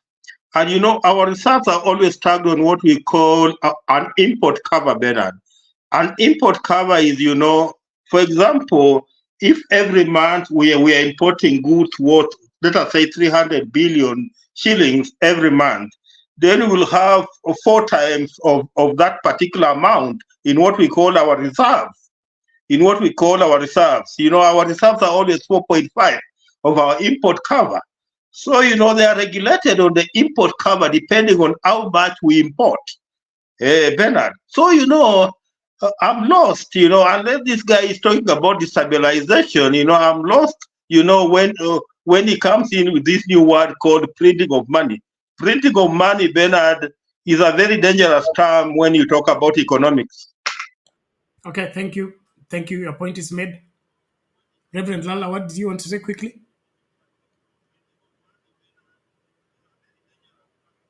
You're muted. Unmute, Reverend Lala, you're mute. I just want to say that printing more money just increases, it doesn't help at all. Actually, it doesn't increase economic output. It's only increases the amount of cash circulating in the economy. So printing more money is actually how to kill your economy. But place like US it has a lot of debt, but they from local, from within the country. So it doesn't need to go outside to get the money. It gets it from their businesses there. So it means they are more stable, so they can be able to print. But Kenya, what does it have? What reserve do we have? So it's a crazy thing to think of just printing. Printing doesn't help at all. Thank you. Okay, thank you. Okay, Empire, respond quickly in a minute or so. Yes, thank you very much. So, okay, first of all, I want to correct that US doesn't really have mostly local debt. However, their debt is in the United States dollar, which is a local currency. That was your point, anyways. However, my main point here with the printing of money is this, right? You have a lot of foreign exchange. Let's just talk about dollars, euros in Kenyan central bank. Now, if you print the equivalent amount of money that you receive from people from abroad or these for investment in Kenyan shillings, Kenya is mostly a service-based economy, meaning that money won't really go and be used up. It would simply be paying for services within the economy. The only reason why we even need dollars or euros is when we're trying to industrialize. Perhaps we want to create a fertilizer company because fertilizer is expensive in Kenya, 7K for 50 kilograms. So if we want to build a factory of fertilizing companies, we need to buy machines. We can't manufacture machines. So we need dollars to go to China, Turkey to buy those machines. So what we could effectively do here is you get the euro dollars from the people abroad, or these investments, you guys call them Zakoya, has been getting, and then you put it into the Kenyan central bank. Then they strategically purchase the right machines to industrialize. They build a factory for fertilizers. Then they just print money to pay those people there in that factory, because actually the productivity increased by having a fertilizing company. Mr. Empire, you told us you have a PhD in economics. I don't think so. What you are saying is cannot even be said by a standard nursery wherever child. What are you talking about? No, this is not elementary economics. Listen, this country does not live in isolation, and the imports and the exports in the country are never put to a halt. One of the reasons why William Ruto was going for negotiation of G2G agreement was because there was a need of around 200 billion, I think, dollars every month for the payment of the oil, the petrol that is used in the country. So we pay for the imports, the availability of, and of course, you know that a majority of international payment is done in US dollars. So we don't wait for dollars to be brought and then we print Kenya shillings. Kenya shillings is our economic whatever value system. And so, come on, please don't get things mixed up. It seems you didn't do the basics. You got into the secondary without doing the basics. That's why you're confusing things. Please, can I have just one more minute? You don't print money in just like that. When governor, the current minister for finance was the governor of central bank, There was a time when he carried out television campaign of recollecting coins that Kenyans had kept in the house to be taken to the supermarket so that those coins can be put together, then taken to central bank. Then against those coins, they can now what? Print paper money. When we are translating, all that, you don't just wake up and say, I want to print money because I feel like printing money. Or we have industrial area workers who have worked and the month is over and there is no money to pay them. So central bank print these millions and let's send to industrial area to pay the workers. What kind of economics is that? So please, don't teach something you have not studied. And with this information age means if you are in doubt of anything, confirm before you share it. And you can Google it in 2 seconds to confirm your theory. So let's not push each other here into something that is straightforward, straight clear. So our edible oil is imported. We pay for it every month. Our petrol that we use in the vehicles is imported. We pay for it every month. We don't need that machine you're talking about for us to spend dollars. We spend dollars in billions every month. Right. So if we could manufacture the oil in Kenya, wouldn't that reduce the amount of money we're spending every month? That's my point. My point is if we can reach a point whereby we are in productivity has increased to a point where we're not needing to spend money in dollars, we can then have an excess of dollars, pay off all our debts, and also industrialize. Where will we be buying those products without, without using dollars? Oh, that's what I'm saying. If we can create an industry, right? Let's say we build our own fertilizers. We can export those fertilizers, and then we can increase the amount of dollars we have, so that now we can continue to industrialize. The problem with Kenya right now, we rely on agribusiness and remittances from abroad and these FDIs. If we can be industrialized enough to be self-producing in the things we consume, then the Kenyan shilling will become stronger and will become a real currency. That's my idea. Thank you. Kenya shilling is a really currency. It's a legal tender. There is nothing we should do to it to become real current. It's really current. Let's not Wangira, what is it? You know, my brother Empire is still insisting on that word printing, and you know that's where my issues are. They are basics, the economic basics, Bernard. You know, the problem on why, we are strained on what we call our national reserve is because we are largely an importing economy. But if we were an exporting economy, Bernard, we will be bringing in more dollars in this country. The reason why we are not bringing in more dollars in this country because we are not importing enough, but we are not exporting enough, but we are importing a lot. That's why we are having that pressure. And that's where we need to find the equilibrium between the imports and exports. So, we need to start thinking about exporting more as a country. But, trying to push in this word printing and insisting on printing, that's where I'm having problems with you, my brother Empire. You also need to tell me from Busia, which side of Busia you come from. Thank you, Mr. Wangira. I think if I'm not wrong, you are right, Mr. Wangira, when you said there could be a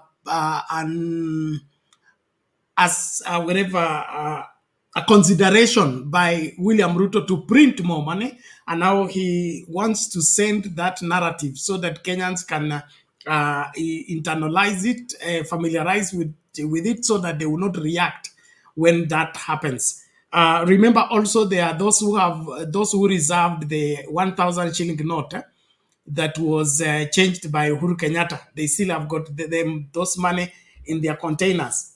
There is also a matter in the same where they are considering to look for how to get that kind of money back into the circulation. But the inflation that will come out of that and the devaluation of the Kenya shilling that will result into that will be monumental. And so the kind of thinking that Empire is proposing to me is just the kind of what we are dealing with. Why should we have a president being advised by an economic team, yet making economic blunders to this level. Then it goes without saying that this economic team that is either advising William Ruto is twisted in their understanding of economics, or William Ruto is not listening to economic sense when he's given required counsel.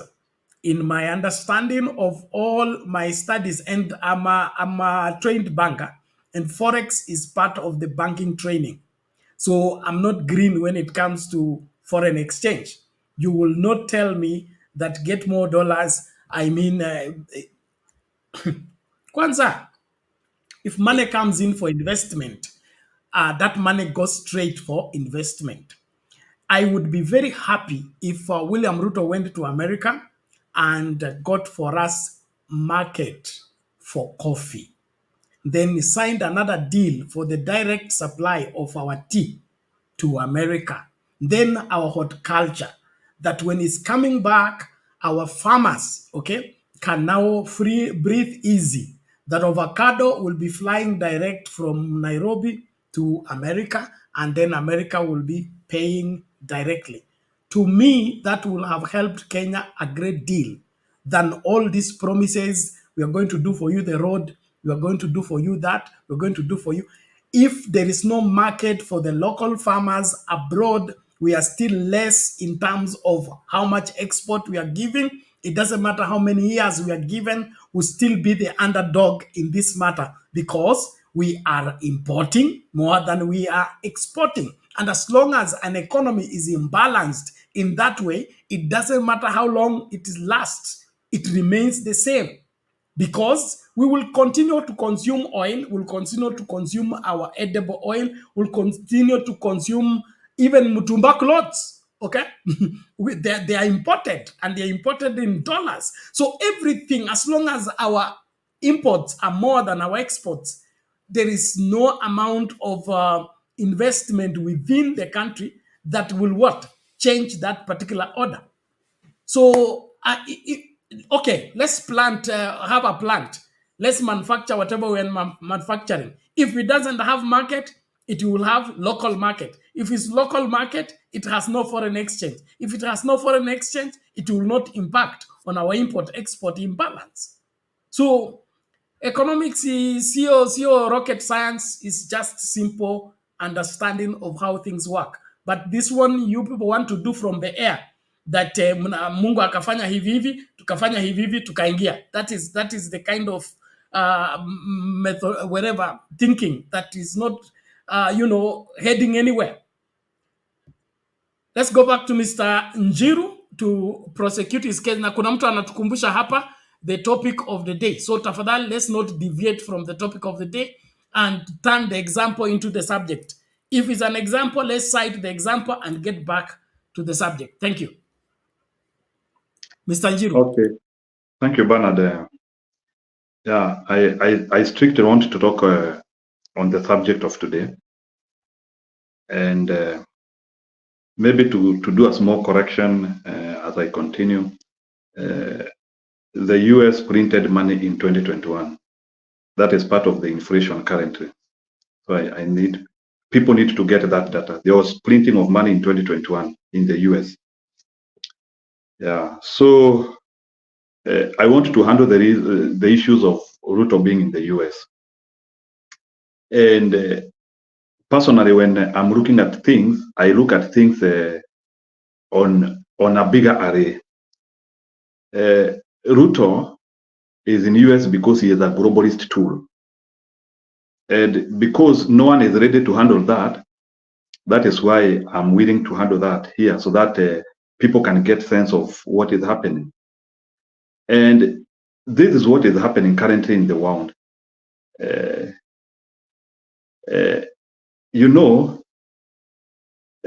Many governments are trying to show us like it is about US and China or what, but that is what they are showing in the media. But the truth of the matter, it is not about US or China. They all function properly well, or US versus Russia or what. Their functioning is good. what happens is that we have some elements of control which people need to understand. And this is how control happens. Number one, the globalists, they begin by creating mega puppets in all the continents. In Africa, they have one puppet who they can give power and maybe can control all the other presidents. In Europe, they have another mega puppet. In Asia, they have one or two mega puppets because they function together. In America, they also have some mega puppets there. That is where they start. But in Kenya, if we do not understand how globalists operate, we cannot win this war. And I wish people can take this subject carefully. Bwana Lala, even if we are avoiding this issue of globalism, at the end of the day, that is where our problems are coming from. And how do we fight? And I want to give the symptoms of globalism because it is serious. Number one, you lose sovereignty. And case in time is like what is happening to Kenya. Kenya has lost sovereignty. There is no any decision we can make as a country. Relax kidogo, it's my time. You lose sovereignty. Number two, you lose your border. You don't even know how your country looks like or what. And you also lose control. You lose control. And how do you lose control? Together also even losing your freedoms. How do you lose your freedoms? Mtu anakuja, you cannot ask anything. Mtu anakuambia utalipa hii kodi, unakubali. Because it is part of the globalist agenda. Because there is where they push them and there is how they do them. Another thing which they do is something they call uniculture. Uniculture is where they want everybody within the nation. It is serious, but within the nation, you have the same culture. So that if you have the same culture, it is easier to now, people cannot vote on issues. So they will want Kikuyus, Wajaluo, Mijikenda. We have a point of interaction on our beliefs and what we do. So instead of, and that is when, instead of now operating on an apex of where we understanding how these people are operating, we are just saying that it is personality. No, it is not personality. So what I was trying to explain here, and this is what is happening. It is not that people cannot fight these globalist people. People can fight them.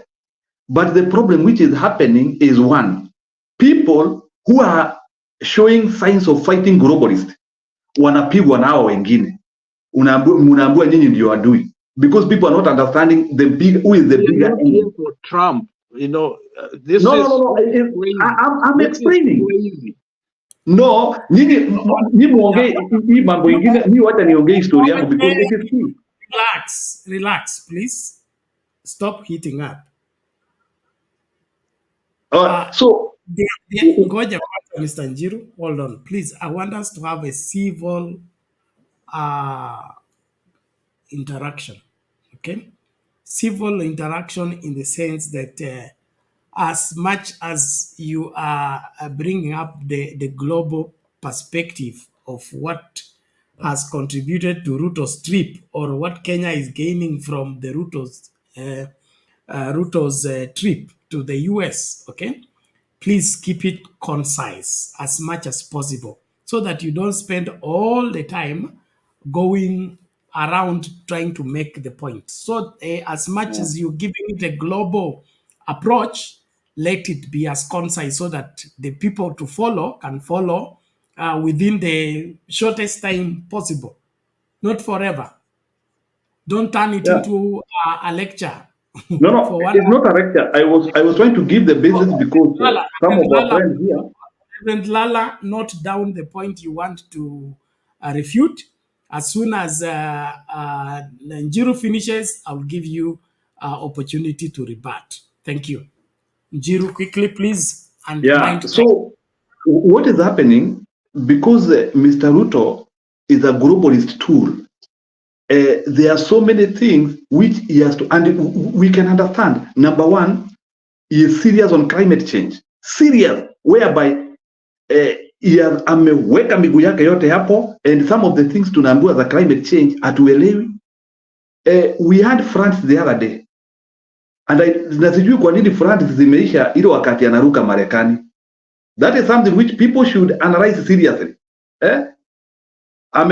I think France zinafaa kukua Kenya hadi saa hii. So sijui kwa nini hiyo France imeisha jamaa kwa anaenda Marekani.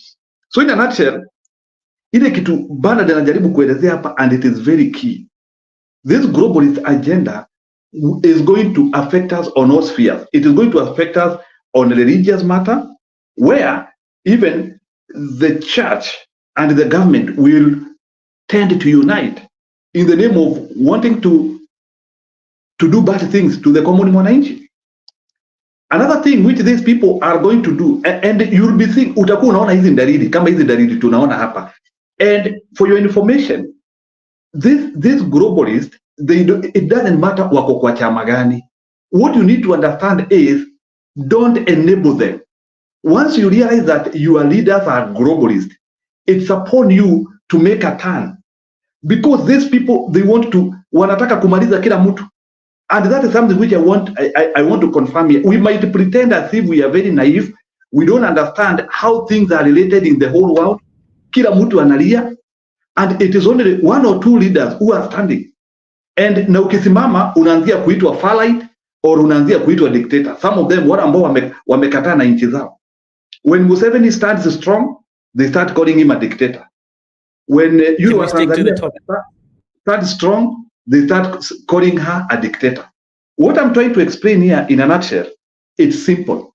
If Kenya has to win this war, itabidi tuache kuangalia macho yetu kwa Ruto, and we start looking on what is the global agenda and what is the piece which Kenya is playing in that global agenda, na tujitoe kwa hiyo minyororo, because this is what is going to happen.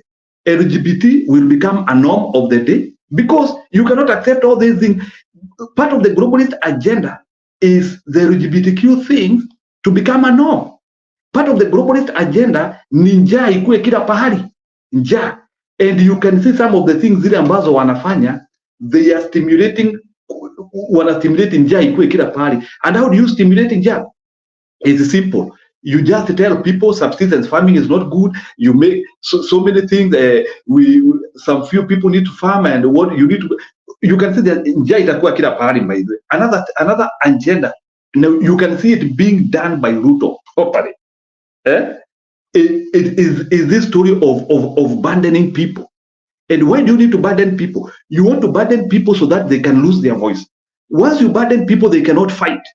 I want to tell you, what vile Wakenya wanafinyiliwa sahi, in the next 1 or 2 years, it will be very difficult for them to launch a fighting spirit. Why? Because umefinyiliwa, una chakula, una chochote, and that is how nations go away. Hata zile mainchi ambazo, they have lost their sovereignty totally. That's how they started. So Lala, as I allow you, because I know it is hitting up to you, I don't want to take this idea too much, because for the sake of Bernard. But Bernard, in your quiet time, go and do research in your own way. It's not a political. Go and look at how globalism is affecting churches, how globalism is affecting the way of life, how globalism is affecting everything we do, including education. Na huyo jamaa hata curriculum tunakuja kubadilishwa. That is why in Africa, our education cannot help us, because tunaletoa tu zile vitu ambazo tu ni garbage in garbage. I wish we can understand what these people who want to finish people indiscriminately, regardless of which continent they exist. There are very few people who have captured the world. Na wanataka kumaliza kila kitu. Na dalili zao ni vile mnaona akina Ruto wakifanya. Ruto is not an exception. What we need to do is we develop a coalition of operation. And the people are winning. Na hiyo nilikuwa nikijaribu kuelezea hapa Bernard. In Europe, ukienda Netherlands, there is a coalition of operation whereby people have rejected these people. In Netherlands, they are winning. Brussels is a swamp. We don't talk about Brussels. But other countries, they are winning. In South America, kidogo tu namalizia, one minute tu Bernard, kidogo tu. Campaigning for Ruto. Hold on. No, ngoja kidogo, utakuja kuelezea hapo. Once if you want to handle globalism, you can handle globalism. Me, wacha ni handle globalism because for me it is key. If you go to, if you go to South America, Bernard, there is a coalition of operation. I don't want to send you to quarantine. When you're called to order, please get to order. Don't get wherever. We'll give you time to continue your conversation. But there are things that about you invoked the issue of church. Okay, from as back as when we were in high school, we are being taught about new world order. Okay, one of the prophetic agenda of the end time is this what you're talking about. Some of it is prophetic and is hell bound to happen. Fighting it is okay, but being on the right side of what should be is more important than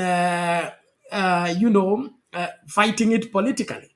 But we'll get back to that. Let's look at. Nimalizie tu 30 seconds peke yake. My point was not finished, please, Bernard.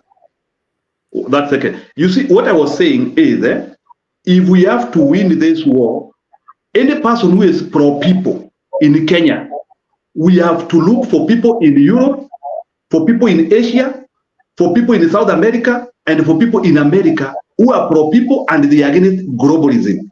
And we fight with them. Because hii sio vita ya Kenya peke yake. But as long as tuko hapa kwa TV, tunaongea tu, let's talk about Kenya, we are going nowhere. It's a connected thing. It's about globalism. And people in America are fighting it. People in South America, they are fighting and they are winning. Pia sisi tunaweza shinda, but we have to declare a disconnect with globalism. That's the problem. Thank you. Reverend Lala, give your response, and then there is Reverend Lala. Reverend Lala, please. Let's not be mic happy.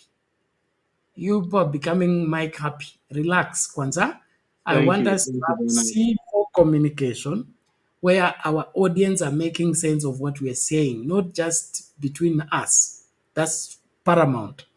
Secondly, Reverend Lala, as you respond to Njiru, Washington Okech here keeps reminding us Lala should say something about the demos. I think that was explained, but it bears whatever. It seems you need to clarify what happened about the demos so that we get that out of the way.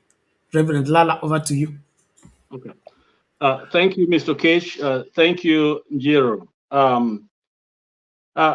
Let me make a statement and a phrase which is simply, heresy is truth taken to an extreme.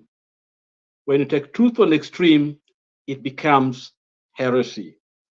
Njiro has just done that. And let me say this. The speech Njiro gave is exactly what Hitler used. Fascism and nationalistic, agenda to be able to brand everybody else as these globalists, these people who want to take over the world, who are controlling everything else, so that he could be a dictator. That's why I stated that is Njiru campaigning for Ruto to be a dictator and carry this nationalistic agenda. Trump himself used those terms. His speech is always fighting this so-called globalist. I'm not saying that I support globalists, okay? What I'm saying here is that we must be careful how we use these terms, because these terms can be hijacked. People use them to carry their own particular interest. There's an extreme in which fascism and nationalistic, spirit, which Jiru claimed to be fighting for, but there's also some good things within nationalistic spirit, because we want to be more authentic, more conservative. We want to our nation to be great again, US to be great again, so that we can have slaves to master them. Okay, those are the unintended consequences of what we call nationalistic, fascist, fascist kind of a system. So let us be very, very careful.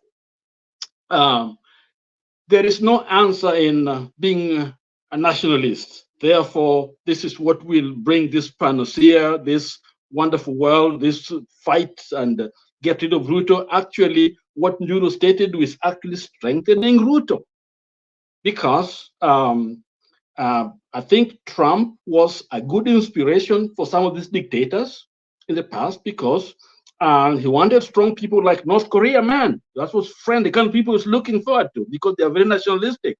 He wanted people, Putin as a strong man, to be strong in his own way, in those negative sense. And so let us be very, very careful so that we don't take conservatism to mean condoning slavery. If it is for good morals, Christian principles, the spiritual principles, I'm for it.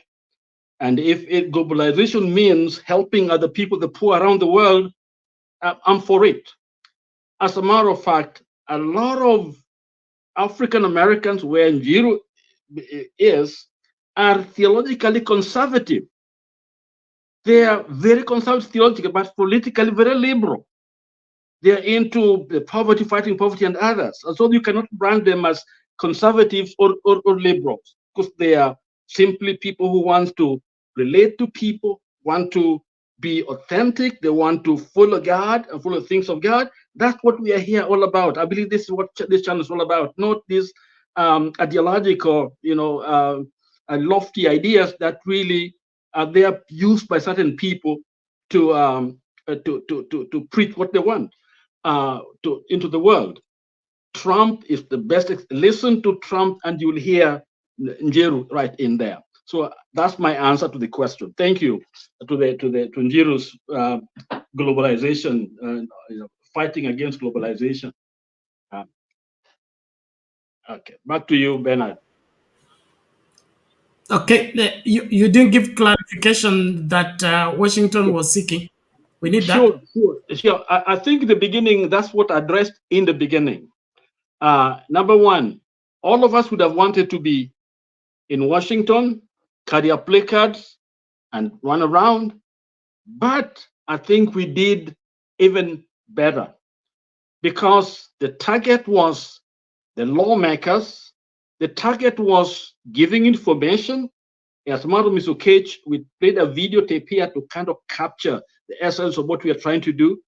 The essence was to show why this man has come to the United States to sell our people into Haiti, to go and die and get money so that they can can exploit us and use that money to buy and to corrupt practices. Okay, so in other words, the agenda that they have, I think there's holes that have been poked into that agenda, and it's been by those Kenyans in the diasporas who have been faithfully on their phone, on switchboards, and explaining why we don't like it. This is a mistake.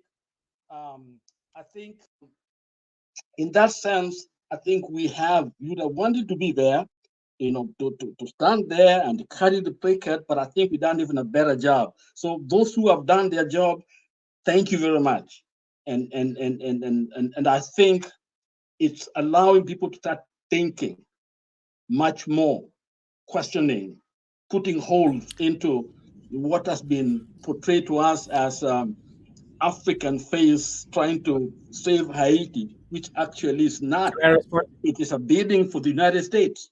Okay, it is because they don't want the people to die, get shot in there, and because they don't want to see their soldiers shooting people in Haiti. That will bring down the current government in the United States. So Kenya is the one doing it for us out there.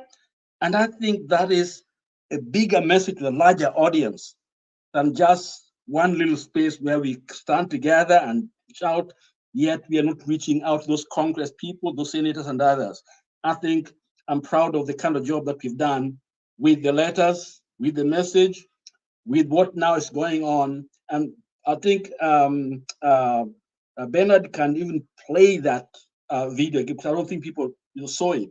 But I think it will highlight what has been taken from that, from the message that Ruto and Biden was trying to give. Thank you. Okay, thank you, Reverend Lala. Let's do this before we go back to Nini to Njiru. Let me get this clear. Okay. I from what I'm seeing on the comment section and to the pro and the cons about the understanding on the globalization, I tend to get that feeling whereby what the Apostle Paul describes as people having itching ears, wanting to hear what they want to hear, not what is being said. I'm a believer. I'm a Bible teacher to say what I operate in, and one of my specialization in terms of what I lecture in Bible school is eschatology. Eschatology, the study of the end times. Okay, and one of the things we cover about that is towards the end of the world. Like there was something Wangira brought up here that a girl has said that the world will end on 20th of May. And so I quickly dismissed that because we are not anywhere closer to the end of the world. The end of the world, according to the Bible calendar, will only take place after the millennial reign of Christ on earth. Millennium. That means Christ has set up a throne in Jerusalem and has reigned on earth for 1,000 years. That is when the end of the world will begin. So there is the rapture of the church, then there is the 7,000, whatever, the 7 years, the 3.5 years of tribulation, and all that. Then thereafter, the return of Christ, the establishment of the millennial throne, and then after there are 1,000 years, that's when the end of the world will come. So there is the mixing of the two things where people relate the rapture of the church to be synonymous to the end of the world. That is all wrong. Now, one of the major things that will contribute towards this end time is the global agenda that Njiru is talking about, which is prophetic, where there will be a push for one world government. And the framework of that is already being, it has been on being built. Okay. Right now, I believe the infrastructure is already set. It is just a matter of time for things to fall in place and the one world government is effected. And one of it is in all this issue of even Huduma number, the numbering of people so that everybody will be known where they are every time without having to carry paper identity. They should have a chip or something like that. It's all working towards that same agenda. So there are two ways that we can deal with that. One, we should let the prophecy come to pass. One, we can't help, we can't stop it. It's been said to happen. Two, the fighting of it should be in sensitizing the people not to fall for it as an option, because falling for it makes you become what? Eternally damned as far as your salvation is concerned. So the care needs to be in losing your soul in the process or being part of what will make many people to be lost. But standing in the way and say that we should gather ourselves and what I have a problem with my preacher friends who wants to Christianize the world without the salvation of mankind. One of the greatest problems the church has in reaching the world is Christianizing the world. Christianizing the world is making people who have not subscribed to the Christian faith live like Christians. Make them to obey the commandments, yet they have not bent their knee to Christ. They have not made Christ their Lord, but you demand that they should live like Christians. So because of that, they have a sense of security where they shouldn't. And so we should separate the two things and not push as if it's a matter of wherever the sun is going to fall and the whole world is going to be burned and everybody should begin to dig mihandaki ya kwenda kujificha ndani kwa sababu jua limesonga karibu na dunia na liko karibu kuchoma kila mtu. It is, if we continue with the direction that Njiru is taking us, we'll end up there. Tutaenda kujichimbia handaki la kujificha kwa sababu the globalizers are here. They will globalize us, and when they globalize us, we are doomed. Back to Njiru as msimamo. Wait, msimamo ndegea hapa. Bana nimekusikia. Samahani, Lala, keep off. Lala, please hold your horses. Please hold your horses. Njiru, it's you see, Bernard, but in theory and in practice, these ideas, these globalists we are talking about, ni wale watu, most of them ni wale watu wanataka kukutoa chakula kwa mdomo. They are people who want to, they feel so pride that wao dunia ni yao. And sisi wengine wote, we don't deserve anything. And they are grouping, and they have their cartels everywhere. And the one thing, Bernard, which we can do, I know prophetically unasema we cannot stop it. But the truth of the matter is, there are some things which we can do as people are living in this world, and we stop these people. Kuna kitu nilikuwa nataka kujibu Lala hapa, because it's also not good to be bringing this issue here. You know, Lala is comparing Mr. Ruto with Mr. Trump, who is a very patriotic guy and a very serious person. Ata ajaiba, forget about where we get you get your news from. I know some of our people, they listen to places which are not good, but that statement was not good. Ile kitu nilikuwa nataka kuongeza ni hii, Bernard. Hii vita tunapigana, we cannot win it na kuangalia Ruto. Na ile kitu nasema, you see, like what Baba could have done. So that I want now to pronounce myself, or even Mother Karua. What you need to do is you come out, and if today Mother Karua or Kalonzo Musyoka or whoever who is our leader, he comes out and he says that we know the people who are facilitating Mr. William Ruto huko Marekani, and we disown that association which is there huko, and we believe that zile vitu zinatendeka huko, they are not for our interest, and we feel that we need another coalition of operation, people who are in sync with our thinking, tuanzie sasa kutafuta coalitions mpya, because bwana Bernard, the problem which we are having is that kwamba sio Marekani iko na shida. Marekani is a good country. The problem is we are interacting with the wrong wing in the USA, and that is the problem. Even in Kenya we have good people, but saa zingine in Kenya unaweza kuja kuanzia kuinteract na watu wangeta.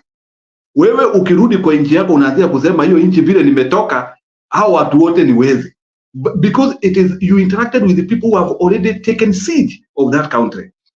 And this is something which I want to tell you, bwana Bernard here.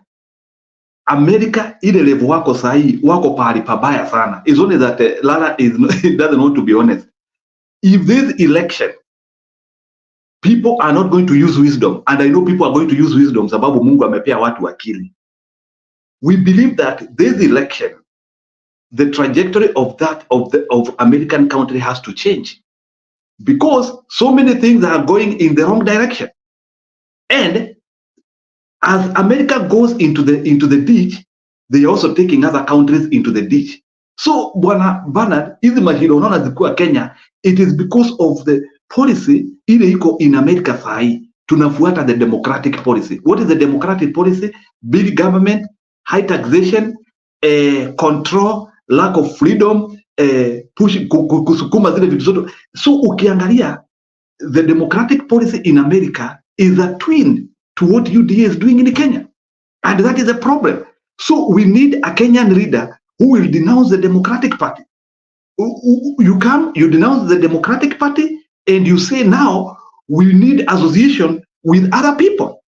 I want to tell you, for real, the problem is the Democratic Party. Na bana ile siku tutawai fungua macho. And I want to say, I talk with people, by the way, even very intelligent people wanasikilizanga hii station yetu.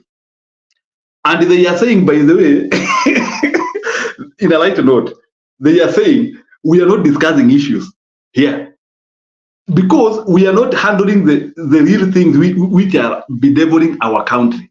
It is true we can talk about current affairs, Bernard, lakini the truth of the matter, ile vitu ambayo ina bedevil our and for us to become meaningful even to the society. Let me ask you a question. Who said that it is a must Kenya has to associate with the Democratic Party? Who said it's a must? We are supposed to associate.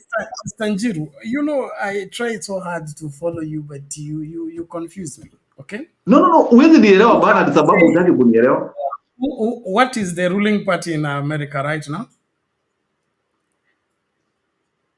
The ruling party is Democratic Party, but it doesn't mean you agree with their policy. Bit by bit, okay? The ruling party in America is the Democratic Party. So there is a Democratic president. And he's but in the parliament, is the rep. Goja. In the parliament, ni Republican. Can you let me finish what I'm saying first? You respond. So, like in Kenya, we have UDA government. In America, there is the Democratic Party government led by Biden. Okay, the invite for the UDA president to the Democratic Party president, it's all on official grounds. So associating with the Democratic Party or not, to me, is not a big deal in terms of somebody coming back here and saying, I don't associate with the Democratic Party of America because of 1, 2, 3 things. And now I'm associating with the Republican Party of America for 1, 2, 3 things. How does it make the local difference? Okay. In terms of our stand, except we are looking for how to use Kenyans to be sucked into the American politics. Bernard, allow me and explain that. You see, when you are making foreign trips or you are looking for countries to associate with, the first thing which you look as a president is a collation of the policy of that government. You look, you correct, you align, you look, is this country at the moment? Many people, by the way, they are rejecting White House invites at the moment because saa zingine wanaangalia zile policies wanasukuma pande yao na zile policies ziko ile ngambo, wanasema hapana. At this moment, we do not feel like the current government stands the iota of our beliefs na watu wanakataa. So, and that is what we don't have as a country. Sisi, and for your information, let me ask you, is it a must that Ruto, ilibidi Ruto aende White House at this time? Is it a must? Where did that invite come from? Let's drop that, please, and give Msimamo an opportunity, because I don't think we can. No, I'm just asking you, who invited Ruto? It is the government of America, the United States of America. Tafadhali, for it's what? A state visit. Okay, it was not a private. It was. Why out of 54 countries he is the only guy who is being given a state visit? That's exactly what we told you. We've played a video here. The reason he's gone is to strike a deal for the Kenyan soldiers to go to Haiti. And, no, it's not about that. It is bigger than that. That is what always Bernard. Msimamo, tafadhali, karibu. Siku nyingi sijakuona. Naomba salamu alafu maoni yako kwa kifupi tunapoanza kufungasha.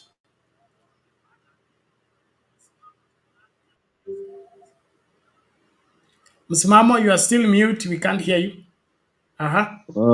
I believe I'm audible now. Umefika lakini umeingia kwa nyungu tena. Hebu karibu lakini. Hapa napatikana sasa. Sawa sawa, hapo nainua sauti watu wa TikTok pia wakusikie. Okay. Nashukuru ndugu yangu Bernard, ni mzima, majukumu kiasi tu. Natamani hasa kuwa hapa kila siku kama ada, lakini sometimes majukumu nayo. Ila all ni mzima. Namshukuru Mungu Bwana. Wacha nikusalimie na nisalimie wale wengine na hata Njiru na wote ambao haswa wanatufuatilia hapa, wale wa comment section na wengine. Mimi kwa haraka ama kwa kifupi zaidi nilikuwa nafuatilia haya majadiliano hapa, lakini vile pia nikawa nimeingia haswa katika vitimbi vile ama sarakasi zile za hawa bwana wawili Biden na mwenzake Ruto, kawa nashindwa na majibu na nashindwa yani kabisa na kupata jibu. Sasa nikirudipo hapa na hapo naona kumenoga hapa, Njiru naye amechemka na wengine, lakini all mtazamo wangu ni huu bwana, hili limepangwa, maana kazi imetimilika, makubaliano yalifanywa, na ndio maana tunaona hii inaitwa state visit. All naamini kunayo yaliyohaswa nyuma ya pazia. Machoni tuambiwa tu ni kwa sababu ya ulinzi. Kwa hiyo masuala haya ya polisi wetu kupelekwa nini jambo la kawaida, lakini kwangu ni kwamba nadhani labda pengine ni kama starehe kwa yale ambayo yaliweza kutimilika na kazi imefanyika. Bernard, tukikumbuka awali kabisa haswa ya uongozi wa Bwana Ruto, vitu fulani vilijitokeza mapema, na vitu hivyo vinafungamana haswa na haya ambayo tunayashuhudia kwamba hii ilikuwa ni kama kwenda kutoa shukrani haswa ama kutoa shukrani kwa yale ambayo haswa aliweza kuyapigania, haswa kuyapigania bali kuweza kuyatimiza baada ya kuweza kupewa hii nafasi kwamba utakuwa kiongozi, watake wasitake, utakuwa kiongozi na utakuwa kiongozi. So for real, wakija tujikumbushe masuala mengi tu ambayo yaliweza kujitokeza awali, likiwemo lile la ushoga, likiwemo la masuala na GMO, likiwemo Haiti, likiwemo haya yote kashatimiza. So sisi tunaonyeshwa tu kwenye runinga, lakini kunayo yaliyo nyuma ya pazia ambayo hakika naamini Bernard hayafungamani kabisa na masuala ya humility kama wanavyotabiri. So Wakenya lazima tuangalie makini, kwa sababu Amerika ndio imetupa huyu rais ama huyu kiongozi huyu. Kwa hiyo kwangu mimi sioni tija. Mimi naona ni sawasawa tuna Thanksgiving hii ambayo ilikuwa inaendelea kwamba tunatoa shukrani. So hii ni shukrani, alafu akusanywe mapeni yake na mamilioni, kwa sababu tazama, mjue kwamba hivi ni vitimbi mabilioni yametumika katika huu msafara.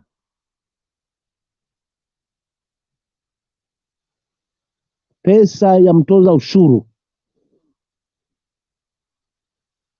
ili hali hospitali zetu hazina madawa, mashule ndio hayo, wanafunzi wengine hata hawajulikani watasoma lini. Masuala ni mengi tu.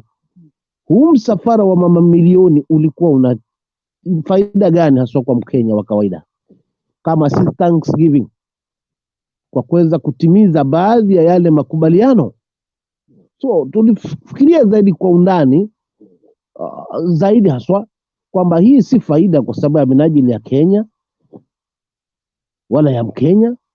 Hii ni baadhi ya wachache ambao washatimiza deal na wakitoka wakajizolea mabilioni ili waendelee kuwatesa wanyonge ambao hakika wamewafinyanga, sauti hawana, na kama sauti hawana inakuwa rahisi kuweza kuwakokota na kuweza kuelekeza kokote kule. So for real Kenya we are in for it. Huo tu ndo mtazamo wangu kama msimamo, lakini sioni kwamba kuna tija ya hii trip ya mamilioni na huu uongo ambao umebandikwa kulingana na ukweli kwamba ni kwa sababu ya usalama wa polisi wetu wakipelekwa Haiti. Hili limefanyika Kongo, limefanyika Somalia, yote hivi ni vitimbi, lakini there must be a hidden secret in between these two people, Biden and Ruto. Kwa hiyo hii ni sherehe ya Thanksgiving na tumeshuhudia. Wacha tupambane na hali yetu wa Kenya mpaka ile tutakapomtimua huyu nduli katika mamlaka. Asante. Okay, thank you msimamo, tunashukuru na tunaamini kwamba suluhu litapatikana kama kila Mkenya atawajibika. Just to bring you up to speed, there are demos against the William Ruto accepting to let the Kenyan soldiers go to Haiti. Let me just get that out of the way. Then something little about our parliamentarians. Then we begin to call it a day. It's already is it 26 minutes to 3 a.m. and I'm not supposed to be here.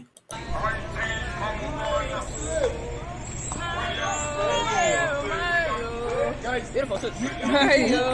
know Ruto is a slave, right? Yeah. He's a slave. Yes, he's a slave. Why are you saying that? I'm from Haiti. That's why you're We are saying here that. today to protest against what Ruto is about to do. Yes?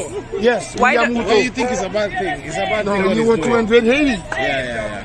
With Kenya. Still a slave. Still a slave. That one US occupation. Power to the people. That one US occupation. Power to the people. That one Kenya occupation. Power to the people. That one Kenya occupation. Power to the people. That one US occupation. Kenya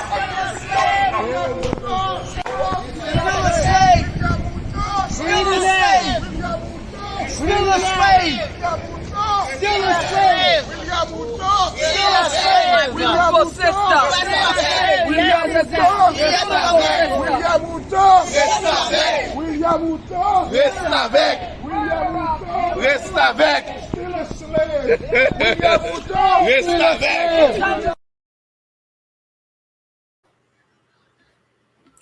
Okay, that's our new title on the global scale because of one William Ruto and his decisions about serving America at all cost. The revelation that many African countries were approached to offer their soldiers to do this bidding and they turned down until they got to our dealer who can't let a good deal pass, in quotes, had to fall for it and see now how we are being described by the rest of the world. I would want us to, look keenly on the matter. Tuli, you are requesting a video that we already played. I don't think we will need to replay it in the interest of time.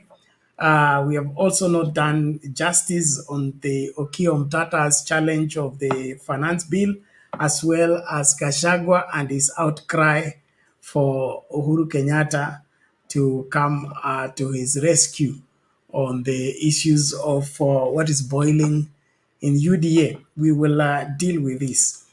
Now, I'm also being challenged on the comment section by Resilient that I don't understand what globalization is and what is at stake with all this. I accept whatever thought you have about my understanding of globalization, but I think I've lived long enough to understand the difference between the world hidden agenda of trying to put the world under the control of some evil force is nothing new to our understanding, especially those of us who are Bible believers. This is what has been anticipated.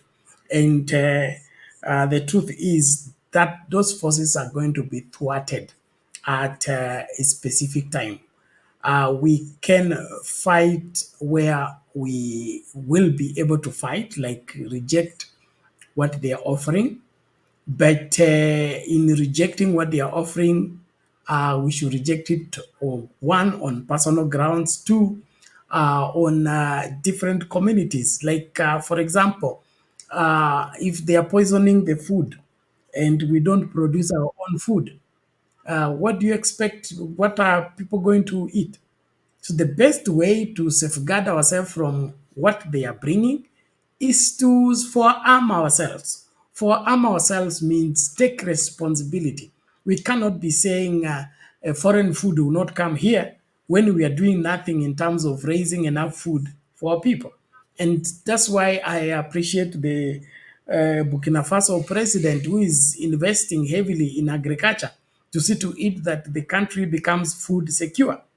As long as they are using right seeds and doing what should be, that is, I believe, a better response than just a claim. Then, as we go back to Njiru, the issue of choosing sides and supporting this and rejecting this is nothing new. Even one of the reasons why I understand Raila Odinga is not there are people who are uncomfortable by his leadership, or especially of the country, has always been and pushed as his ties with the Russians, okay, and other than the Westerners. And so the moment you get into the Republican and Democrats and choosing those sides, there are consequences that come with it. Not that we should support this or the other. In my opinion, every country should govern themselves the way they ought to govern themselves in the freedoms available. But when it comes to internalizing or domesticating some of those things, we always have a choice, especially our parliament and those that are charged with the responsibility of legislation. In the meantime, I really would want us to bite what we can chew at the moment, at a time, and then, of course, in fighting the global war, we should begin by winning our doorstep.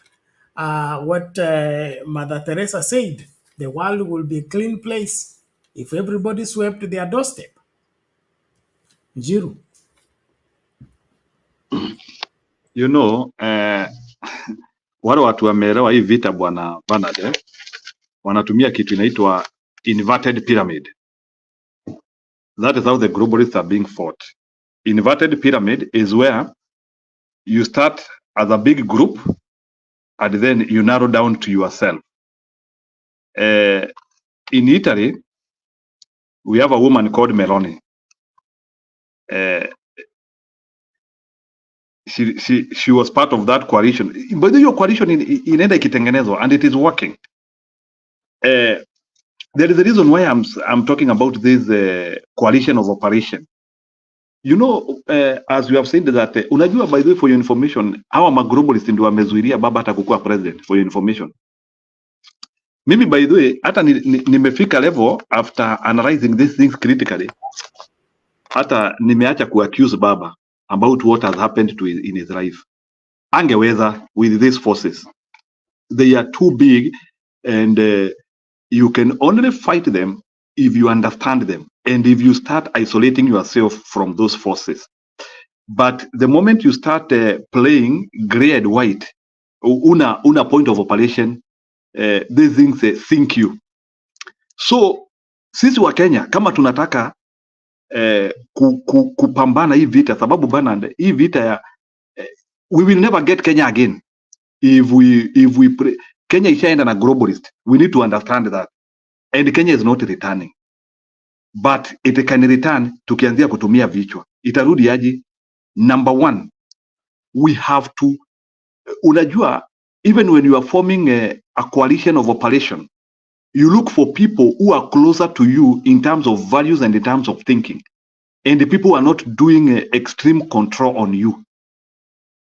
And that is the problem which I wish the Kenyans, because we know that there will always be some global domination of weak and strong countries, whereby the strong countries are trying to dominate the weak countries. I wish some of our leaders can understand how that coalition is working. And how is that coalition working? That coalition is, I wish like, saa zingine nasikia watu wakisema hapa, in America it doesn't matter about Democrats or Republicans. But Bwana Bernard, as you know very well, Republicans are closer to us in terms of thinking and in terms of less control. And that is not one thing which people can deny here. And if we have to change our country now, because other countries are changing. Hata ngojea hata sahi, France hawatakaa sana. France, conservatives are going to win very soon. Huyo Macron ataenda. In Italy, they won. In Netherlands, the conservatives are almost taking it. Because people have understood. People are losing their countries. And even in Kenya, we have already lost our country. And how do we recover our country back? We have to first of all denounce. That's where you begin, Bwana Bernard. Lakini tukisema sasa sisi wa Kenya tujitenge kivyetu hapa bila kuelewa the bigger forces and we use the inverted pyramid to fight, we are not going to win this war. So in simple terms, Bwana Bernard, we are supposed to do this. Number one, let's fight together.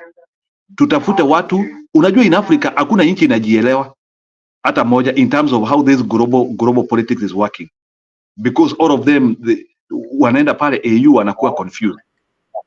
But what we are supposed to do, Bwana Bernard, we need to denounce these people, especially these people who are coming and they want to institute a culture change in our country. Bernard, in the next 2 months, you will see a motion in our parliament ya kupitisha hii maneno ya zaende vizuri. Sasa ya mwezi ona hii pesa yote, hii mambo yote nakuja, hata hii maneno, you will see it. Nigeria, let's do this, okay? Somebody gave a suggestion which I think I should buy into it. It appears you have a lot of information on this matter and would want to prosecute it exclusive. Okay? So we're going to put up a series of shows that will do specifically that global agenda and how it is endangering Kenya and what Kenyans should do. So instead of us having twists and turns by the push and the pull, I want us to agree, okay, that we will begin the show earlier. We dedicate 2 hours. You and the empire, okay, come and tell us what this globalization is all about and why you want us not to vote for it or against it. So that we don't mix up our audience. Some are already complaining on the comments, wameshaanza kupata headache, and I'm one of them. So please, can we agree? Today is when? Today is Friday. Can we give it this weekend or we begin on Monday so that there's a special show from 2 hours 9 to 11.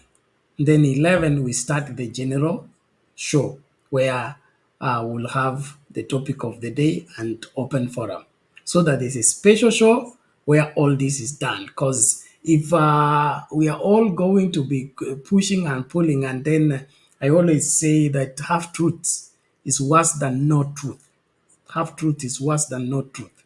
I really would want to enjoy what you're giving when I have a proper base of what is there. Especially my really concern is what should I do, because I am a preacher who hates, I think I'm a victim, who hates leaving people hanging and not sure of what to do. I turned to be a practical preacher whereby after I finish my sermon, somebody knows his responsibility, knows what he's going to do after what he has heard. But leaving people when they are anxious, they don't know what they will do, whether they should pray, cry, climb, give up. I don't think that to me is helpful. So instead of us having this push and pull, I want us to agree here before everyone else, okay? That Mr. Njiru, you're going to make time. We'll start the show early. Now I will make time, either me or one of us here, to start the show mapema in the next 2-3 days so that we discuss this maneno ishe, badala hii ya vuta nikuvute iwepo. But on the other hand, story ya Republican, Democrats being this and this is normal for me. It's normal politics as much as it has all these other connotations. So naomba tafadhali tuachie hapo hilo swala, lakini nataka tulianzie mwanzo, okay? Aidha hiyo kesho na Jumapili na Jumatatu, ama Jumatatu, Jumanne na Jumatano. So I want you to choose right now, and then we draw up a program. We will do that show preset, watu anticipate wakuje kuelewa hiyo maneno ya globalization, na tunataka tukikuja, tafadhali wewe kama lecturer utuanzishie hapo mwanzo. Mimi nataka kupata basics ya hii maneno, kwa sababu you are trying to poke holes into what I understand as far as eschatology is concerned. Na mimi nimefundishwa na mwalimu wangu Barry Smith the late, hii maneno yote tangu nikuwe form 1. Sasa wewe unataka kurusha hiyo mambo yote najua kando, unaniambia iko kikundi kingine ambacho napaswa kujihadhari nacho kuliko shetani. Shetani yako kinyuma hivi mambo. So tafadhali nataka tukubaliane, alafu tusikie msimamo tuondoke. Hii maneno ni muhimu sana, wacha tuanze kesho. Tuanze kesho. So Tuanze kesho. I'm available. Saa 3:30 masaa ya Afrika Friday. Mashariki. Okay, Friday saa 3:30 masaa ya Afrika Mashariki. Yes, that will work.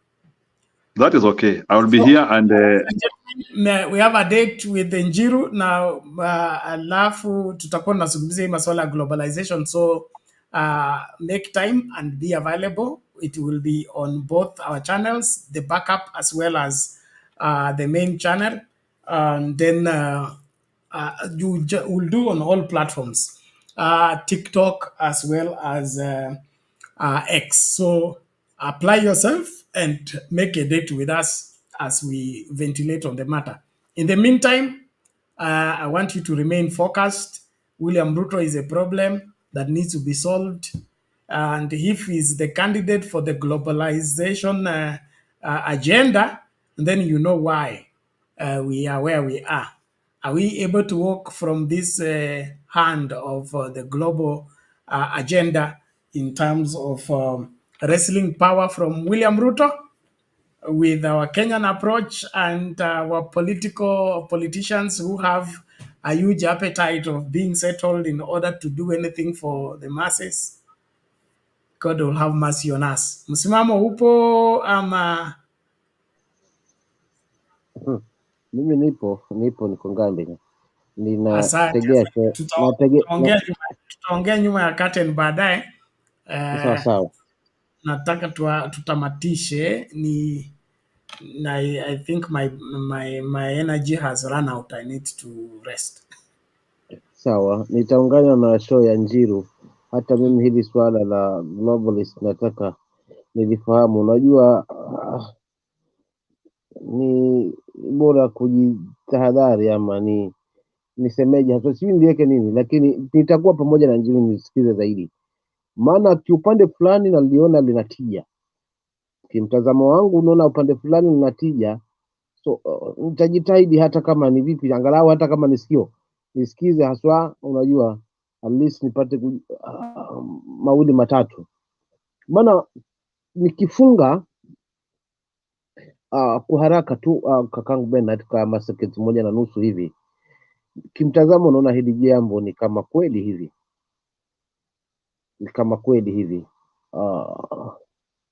Hawa mabwana kwa kweli hasa wametumeza, na hususa bila shaka nikana kwamba Afrika kutokana na hali yetu ya uchu wa madaraka na ulafi wa pesa, maana tunaamini kwamba ili uitwe kiongozi basi sharti uwe una mshiko wa maana. So hali kama hii ndio inatupeleka tunakuwa under control na hawa bwana, tenda vizuri tu. So for real nitaungana na show ya Njiru nipate kufahamu zaidi, na kama nina changizo nichangie. At all in all, yote 9 na 10 kwamba Mungu ni tofauti kabisa na mwanadamu, na hakika kwa wengi ambao wanaumia, sidhani kama Mungu ataweza kuwaweka katika hali ya waibu na hawa mabwana ambao wanataka kuimeza dunia katika hali yao wanavyofikiria. Mungu acha ipe Mungu, na naamini kwamba Kenya tutapata njia kama tutapata kuungana zaidi na kushirikiana zaidi. Sidhani kama tutaweza kukosa njia hapo. So ni kumwamini Mungu kwa roho yote na kwa moyo wote, but naamini kwamba hatutaweza kuaibika kwa hawa wenye uchu wa madaraka na ambao ni vibaraka haswa wa watu. Asante. Thank you, Msimamo. We appreciate that. And House of Heru, we have agreed it is tomorrow in the right before the show. So we'll begin the show earlier. They prosecute this global issue, then we'll get into the main show at 11. So make sure that you are alert. We'll do an earlier advert. That means Njiru, send me a proper picture of yourself and your partner in crime in terms of what you want to invoke on this matter, and then we'll be able to look into that. I will either host the show or get somebody to host the show, lakini itakuwepo, na naomba tafadhali nataka ulete hiyo mambo kuanzia mwanzo, tuanzishie tu ABCD ili tuelewe, kwa sababu hii ya to and fro haileti shangwe, na mimi sipendi kuchanganya Wakenya, haswa wakati wanasiasa wamejitolea kwa hali na mali kuchanganya Wakenya. So if the leader, wherever the politicians are mixing them, we don't want to add to their headache. All in all, ladies and gentlemen, we are calling it a day. Thank you so much. Okay, what is this? Washington. Okay. Now, I think we, according to what Lala said, we did mobilization of people calling directly the Senate and the people concerned about the Ruto issue. And he says that was a means of better communication than just carrying placards and standing and demonstrating. And then, of course, there was also the challenge of traveling to Washington, D.C. in good time to do that. And so I think that's okay. I believe if there will be another opportunity for demos, they need to be properly planned. In my calculation, the best way was the Kenyans within Washington, D.C. should have been on the forefront to ensure that that is done. If we have to get people from other parts of the states to travel to Washington, D.C. for demos, that becomes a very tedious arrangement, especially it's for maybe 5-10 minutes, whatever demos. But you see the way the Haiti are doing it, it's good, it's effective, getting the eye of the international media as well. So it's proper. But I think we didn't have sufficient time and proper arrangement so that we work on both the calling, the registration of our displeasure, the sending of the emails and the letters, as well as being physically there and expressing our dissatisfaction with the decisions being made. Now, in view of what's happening, it appears that our country is being taken over. We are still slaves, like we are being called, and all of it is because we have sacrificed our dignity on the altar of handouts. To me, it's a very sad reality. On the other hand, I want to appreciate those of you who are sending in your contribution to help us keep our show running. Please, I appreciate each one of you. Let's keep doing so. Use the details that are on the screen right now. And we pray that we'll be able to ensure that we are engaging. I believe through these conversations, we will have a lasting solution. There is this video from Gambia that one lady member of parliament speaks about the budget. And since we are in that season of budgeting again, I decided to play it, and then we use it to close the show. Please, I can't stay longer than this. I'm already not feeling well, so I need to do my resting. I should be resting. Niko hapa kinyume na maagizo ya daktari, lakini kwa sababu ni lazima nikuwe hapa kwa hivyo naomba tuelewanwe na you understand me. I have not even gone for leave for this is the second year, so the body is demanding, so lazima nijilinde ama mnataka nikufe?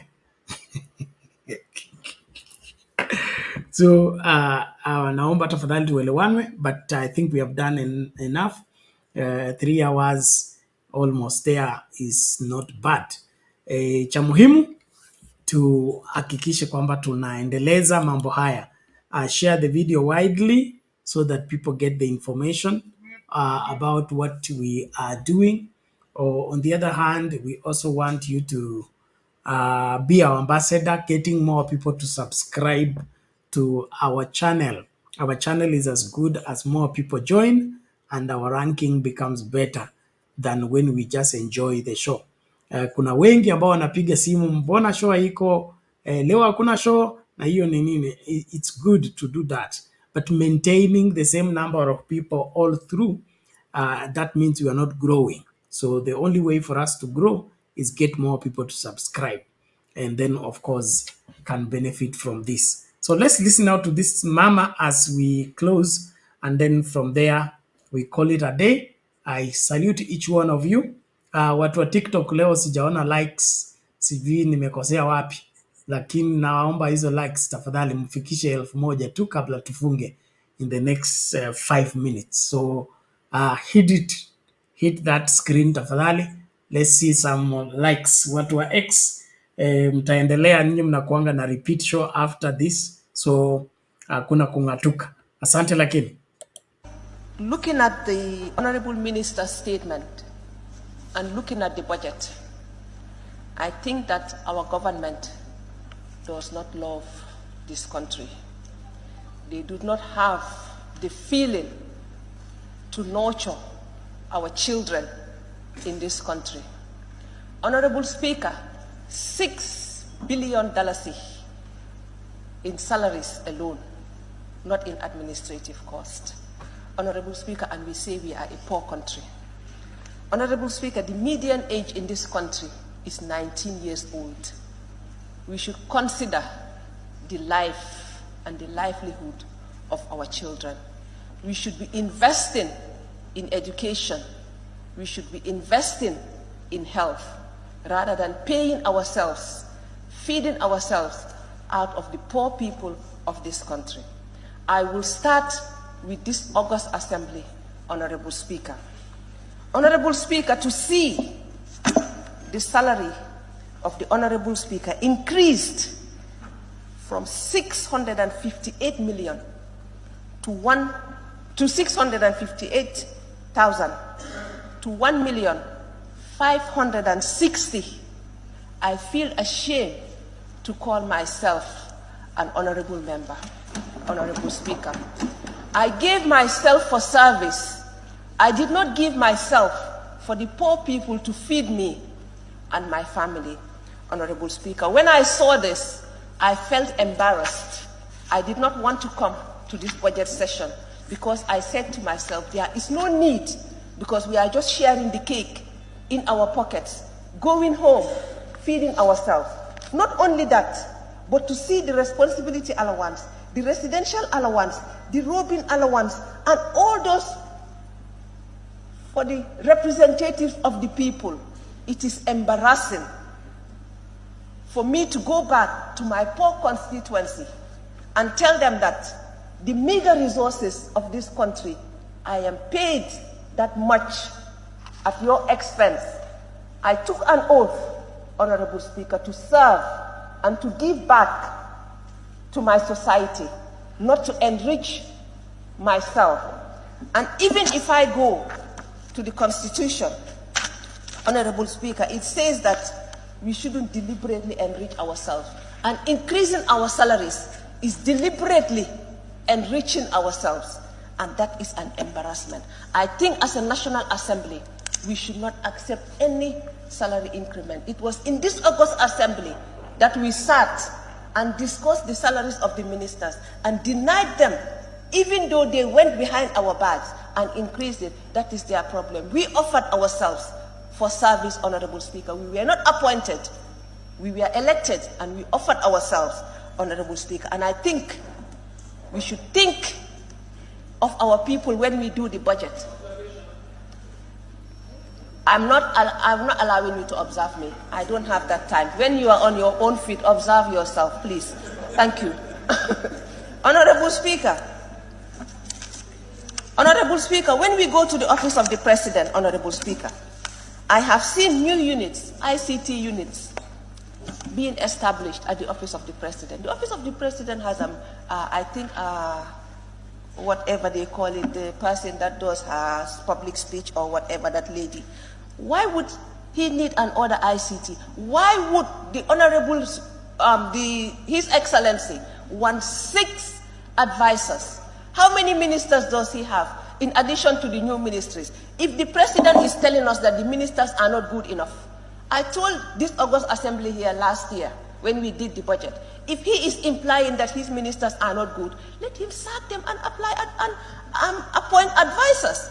The ministers, according to our constitution, should be competent enough to advise him on any policy under their ministries. And if they are not good enough, and if that is what he's implying, that they are not good enough, let him sack them and appoint advisors in their place.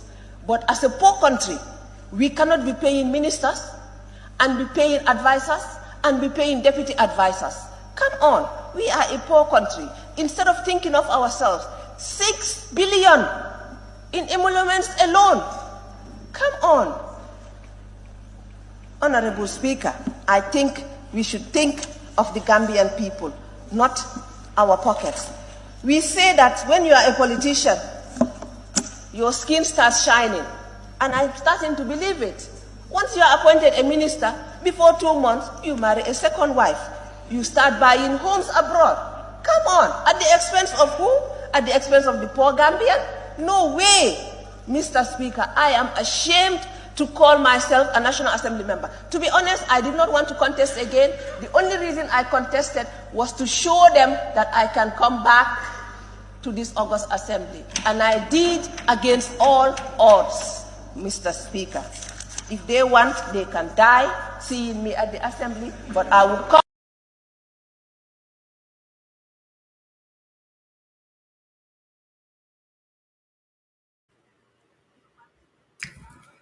Ladies and gentlemen, that is a Gambian member of parliament raising her voice about the excesses of the parliament and the enriching of the leaders at the expense of the rest of the Gambians.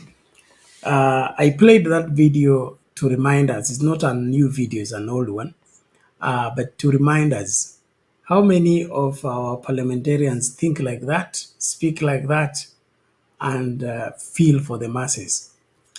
If William Ruto and team were thinking like that, there will be no private jet to anywhere. there will be no 240 joyriders going to bring no value to the country. I mean, what are they going to showcase? I want to go and teach America comedy. I thought people learn comedy from America.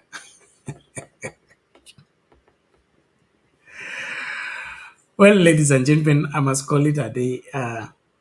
Mkora tafadhali. Mkenya mkora. Thank you. I'm sorry. Sijasikiza sana but I had sikuwa najua kama unaenda kufunga. I apologize for that. But I had my sentiments that maybe our watchers, the people that are watching, our people might watasikiza. Niliacha mkipigana na Njiru. Republican versus DD. Hapo ndio niliachia. So I haven't heard whatever you guys have spoken. But today I wanted to say something that has nothing to do with everything. Lakini kwe just my own. I own it. Na patent, by the way. You know, mine. What I'm going to say. And I thank you for taking your time to. I didn't know that you're about to close. Are we okay? Can I continue? I'm sorry, sir. Please, I'll give you 1.5 minutes. I am not nipatie zile za 3 minutes, zile za Ruto alipewa 3 minutes. Hizo ndio nataka. Mimi najua wewe na Museveni you are related. Do you know Museveni was given 15 minutes and spoke for an hour and a half? And he told them their own boys, they should listen to him.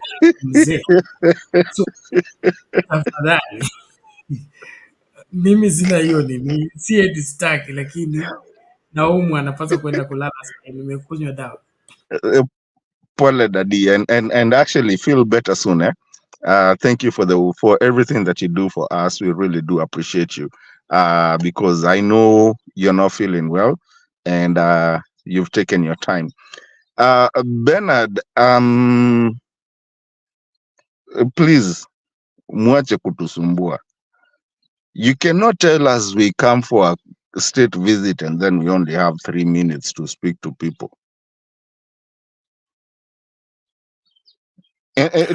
Please, tafadhali, tuache kusumbuana. Mmechoma 2 billion kwenda kuongelesha watu for 3 minutes. Yaani hata kama ni masomo. Si mtu hurumieko. Hatuwezi tumia 200 million, na hiyo ni one way. No, I mean 200 million, na hiyo ni one way. Bado kuna ya kurudi, na nasikia saizi mnapiga kelele sijui ati kuna mtu anasema tukuje kuchukuliwa na military. Budget imeisha. Mkuje kuchukuliwa ama muachwe huko. Sisi kama Mungu ametutatulia matatizo, mbona tuende kubeba matatizo turudishe? Wacha Biden akae na wageni wake. Kuna ile ugenini ambayo ulikuwa kama umetoroka nyumbani ukaenda kwa your uncle's place kwa sababu uliacha ng'ombe ikakula mahindi na you are wanted, so mko na mchezo. Sisi ndio president wenyu, mnatukata. Kwanza by the way nasikia Butita kwa njia huko akitembea. Ameanza kutembea, mguu anakuja. Si sasa ana budget ya nini? Ana budget ya kurudi Kenya. Sasa si unajua creative economy, creative nini inaenda, alikuja ku represent the creative kinyanyinyi, the content creators. Sasa mnaacha Butita atembe. Kila mtu atauchukua mzigo wake mwenyewe, na kila mtu atauchukua hapo atakapokuja mwana wa Mungu. Na by the way, Butita alikuwa wapi kwa White House, by the way? I never saw him. labda Stoni alikuwa karibu, anaweza kukusaidia. Mimi hata hizo vitu mimi siziruhusishi. You see, Bernard, and sometimes okay, now back to serious business. You see, the one thing I love about Kenyan sense of humor and also Kenyans' seriousness, because that sense of humor, actually satire, brings a lot to the table. Na venye nimekwambia mimi, maybe nilisikia I don't want to go out of the matter. I want to stay on it. I want to stay on this trip of Ruto and what I have seen and what I have heard na vitu kama hizo. I want to say, Bernard, that there's a couple of things that I've really, as a Kenyan, watched and looked, and that did not make any sense to me. On top of that, kuna vitu, I don't want to talk about it so much. I just want to say of where we are as an African nation.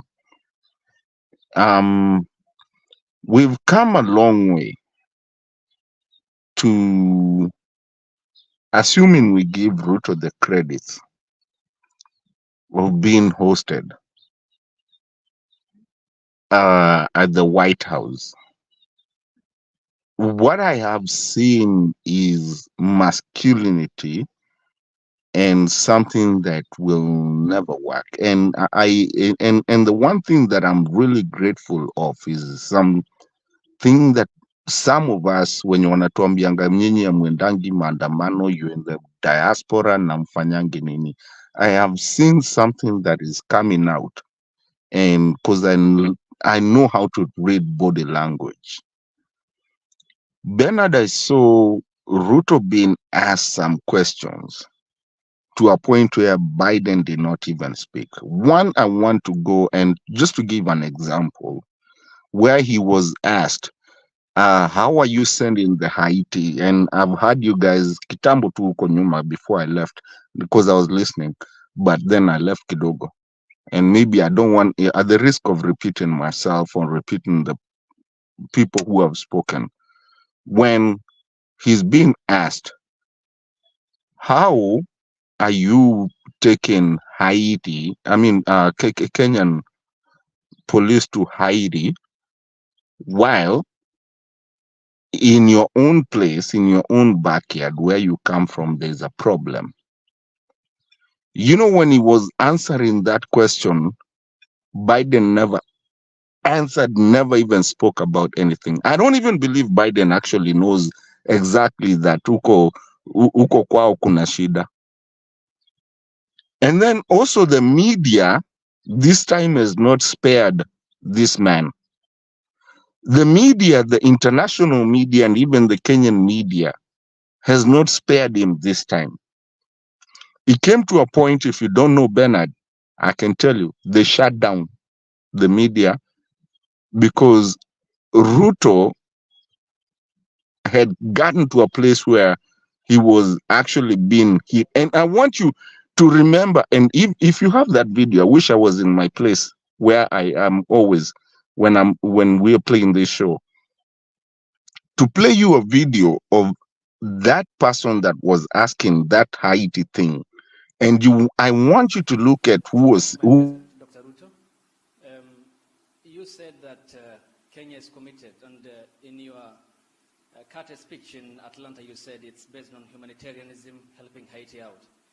But can you explain the geopolitical goal, 12,000 kilometers away from Nairobi, when schools in the counties of Baringo, West Pokot, and Turkana have not yet opened because of the banditry problem, yet you are committing our national police force to Haiti, and where is the priority? This being one of your major manifesto pillars, talking about security, and to the extent that even the Defense Cabinet Secretary talked about the deployment of, if need be, the Kenyan military or the special personnel to make sure that schools are open, children go to school in areas that are bandit-prone in Kenya. Why are you committing to Haiti when we have a problem back home? Is it an irony that you are putting the fire in the faraway neighbor's home when our own home is on fire? Thank you very much. I made a commitment to the people of Kenya to sort out insecurity in the North Rift.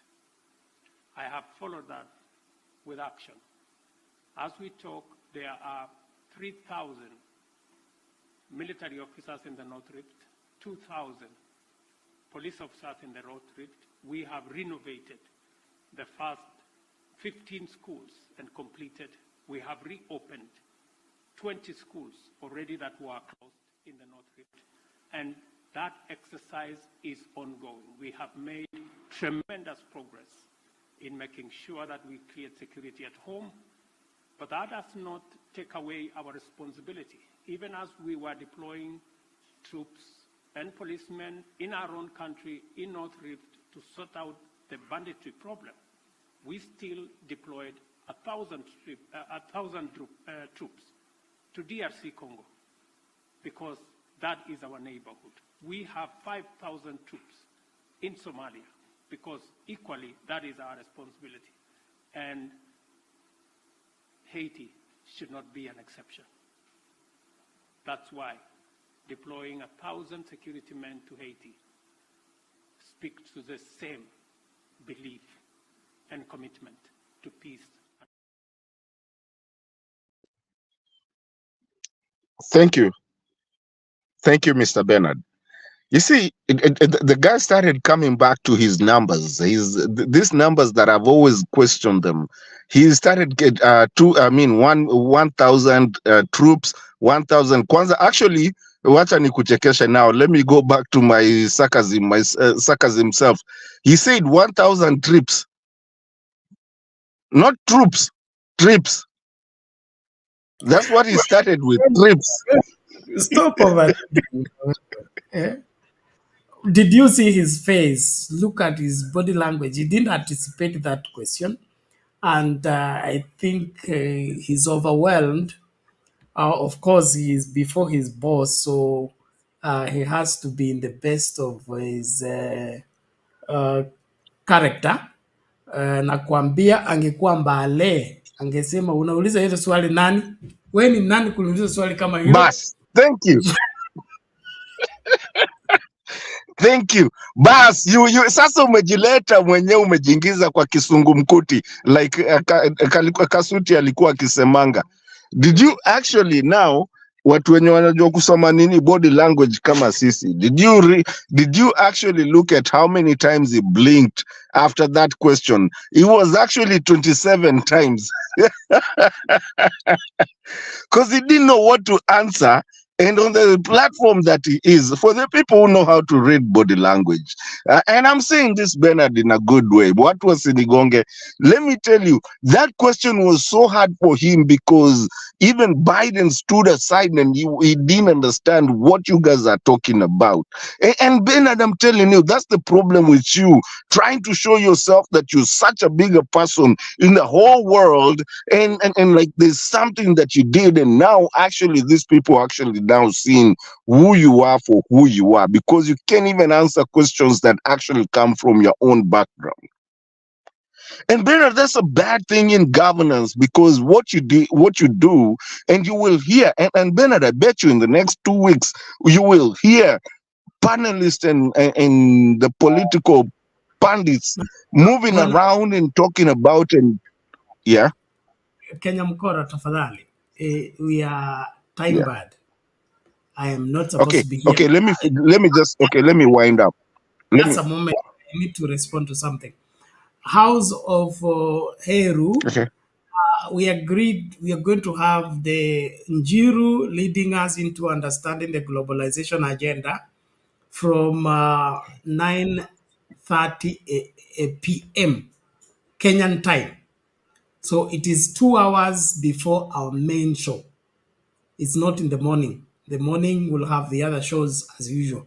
It is Kenyan time, but 9:30 p.m. to let's say 10:30. Then we start the main show at 11. So in the morning we will not have that the globalization show. The globalization is right 2 hours before this open forum. So right before we begin the open forum, we'll have that special talk with Njiru. so usichanganye masaa, utachomeka. Mkenya Mkora, Okay. Story PK, how far are you from where you're going? Mimi niko karibu kuzirai hapa. Ai, bana tusizirai, niko dakika 15. 15. Hiyo nitakuchaji 15 ni kidogo sana. Ruto alikuwa dakika 3 bana. 1 million per minute. That's, we are using that charging. Wewe Bernard, kwani unataka kwani wewe ndo unalipia ndege ya Ruto kurudi Kenya? Ngoja, kama ni 3 minutes 200 million, let's divide that by 15, then charge Stony VK. So fanya hima Stony VK, huyu Mkora, na wewe Mkora maliza, Lala yuko hapa, tafadhali naomba. Thank you. Haya. Mkenya Mkora, tafadhali hurry up. I was trying to finish, lakini sasa umeniharibu with my chain of thought. But anyways, it's fine. Hii kitu sasa ona watu wameanza kuinua mikono. But the thing it obviously was about body language. Body language, let me help you. The frustration. Yeah, okay, so what I'm trying to say is Mr. Bernard, a reverend pastor, with all due respect, what I'm trying to say, the body language, you have to look at this guy the way after those questions were being asked, and you have also not just to look at Ruto, you have to look at the other person. How Biden actually looked at, I mean, kinda alikimbia kitu, unajua ile kitu, kuna kitu tunasemanga kukuruka maili sita. He ran away from that question and ran away from everything. And this has been happening at Atlanta, Georgia, when he was being asked questions and he acted like he doesn't even understand English that is so minute that even as hata mtoto wa Kenya anaelewa what he's talking about. I mean, what has been said, that lady. Bernard, what I'm trying to say is that now this guy is actually being exposed, and Sazingine, there's something that we were being told that everything can be poisonous. You see, Ruto came thinking that, and remember it was the time of Benny Hinn that he came and said, nimeinvitiwa huko sijui whatever. Yes, the Congress refused that. The Benny Hinn himself is actually right now apologizing to Kenyans and apologizing to the whole world that there's some things that is, I don't know if you have those, kama uko na hizo unajua umeona. He's now apologizing to the whole world that he's done mistakes and stuff like that. You see, the thing is that governorship cannot be put together with, Christianity and things like that. So now you're seeing, and even the protocol of places kama US, zikirukwa to where they just do the front line and not do the rest of the line, and alafu wanapanda pale juu kwa White House, and all of a sudden, the only time is given is actually less than 15 minutes inside White House. So when did they actually give this hizi vitu zilipeanwa lini? When I say hizi vitu, I mean, when did they even make this meeting and actually when was the meeting done, and when when you go to have a meeting, when I come to have a meeting with you, it doesn't take 15 minutes. Yes, for sure, for good. Okay, now we have what Jerry was trying to talk about, but anyway, I don't think is the right place. But where you have other people, even the Republicans and whatever, people actually going back and forth about it. The guy only had 15 minutes to do anything in the White House or to say whatever he had to say. Walikaa chini sangapi. After that, from what we are having is that they left. immediately. The guy is on a tour, and that's a family tour.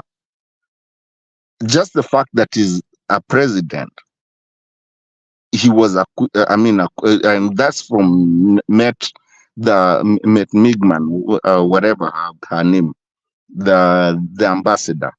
She's the one pushing this thing, and she's the one that pushed it. And that's why you had a problem with even the military actually showing up at the White House and actually giving him a full guard of honor. He never got a full guard of honor. Most of the presidents, and even when Biden goes anywhere, they give him a full guard of honor, which means going between the lines of where they're standing. And that's hiyo ni kitu iko kabisa inajulikana, for who know, wale watu wanajua ile kitu nasema, they know what I'm talking about. He just went through the first line, alafu akarudishwa huko juu na nini because he was made to be like that. At the same time, vitu zingine zinafunguka on other sides. Bernard, what I'm trying to tell you, and I'm trying to tell the people on this channel, there was no real guard of honor there. The questions that were made, zingine hata zilishtua Biden. I'm also going to tell you this, and I've said it here in this channel, that Haiti will not happen. Kama ndo mnadhani mtapata pesa kutoka. Will not happen. Will never happen. Take it to the bank. Now, kuna shida saizi, and I want you just to prove my point, Bernard, just 1 minute to prove my point. You will see that all the media, only CNN walibaki wakionesha hiyo kitu. All the media disappeared. Again, you will realize that everyone now are actually talking about the expense of how much it cost the Kenyan president to be there. You see, Bernard, sometimes saa zingine lazima ujieke chini kidogo. When you put yourself up there and you actually expose yourself to be castigated. So now for him, venye amejieka pale juu, that's why Al Jazeera is on top of him. That's why on BBC wako juu yake nini. I mean, CNN ndio wamebaki tu wanamwangalia. So basically, hata Kenyan media imelemewa keep in touch.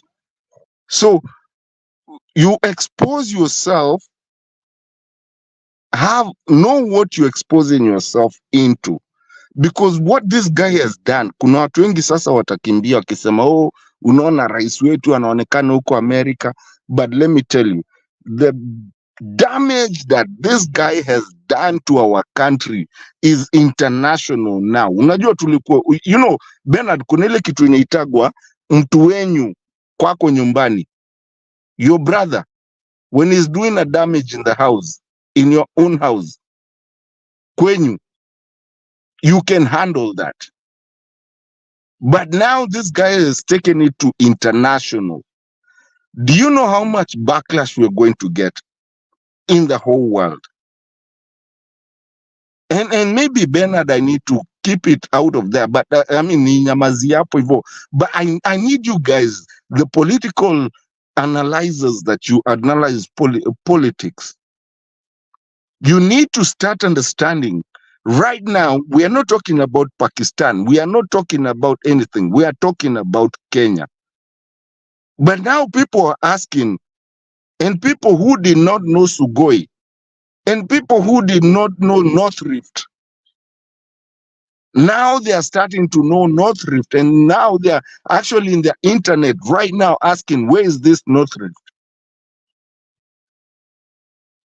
And they are trying to do that. So basically, Ni ile kitu unajigonga mwenyewe bila kujua unajigonga. And that is what mimi kina Stone PK here and even you and Lala, we're talking about people. Let's be careful on how we expose. Unasikiaga kuna kitu inaitagwa mtu anaitwaje huyu nini, ukipata mtu ameruka kichwa kwa kijiji yenu, tafadhali enda umfunge, umpatie nguo. Kama anakimbia akiwa uchi, mfunge nguo, ndio at least umrudishe kwenyu. Kama you have to take that, umfunge nguo.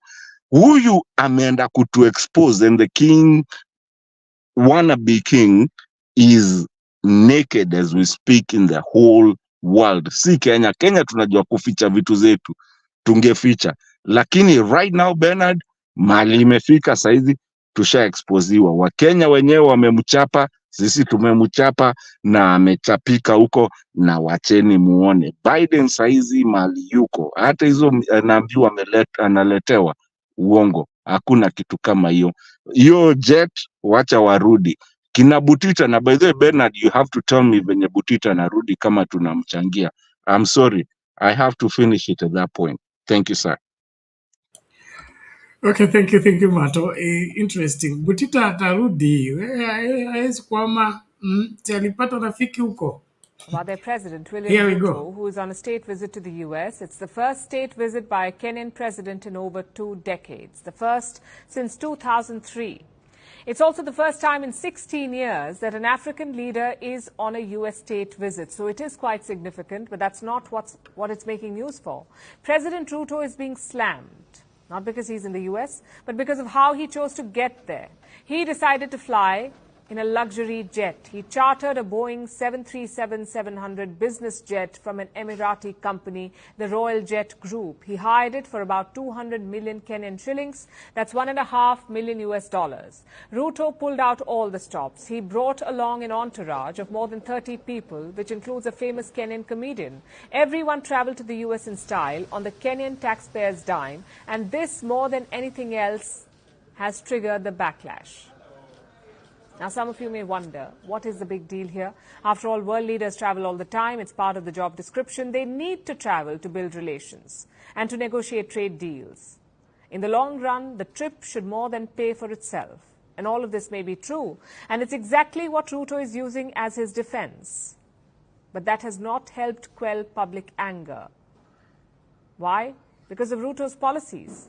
He's been tough on Kenyan taxpayers. He became president in 2022 and he has been increasing taxes ever since. Ruto has increased the tax rate on salaries. He has doubled the sales tax on fuel. He has introduced a housing levy, a hospital insurance levy, and a turnover tax on small businesses. If it moves, Ruto taxes it. All in the name of fiscal responsibility. Kenya has a mountain of national debt. It was worth over $51 billion as of last December. Ruto had pledged to fix this. That is why he keeps raising taxes. And obviously, this is not a popular move. It puts an added burden on Kenyan citizens who are already struggling with the cost of living crisis and the rising cost of essential food items. In this situation, imagine hearing that your president is flying around in an Emirati jet. The same president who's been raising your taxes, who's been preaching austerity.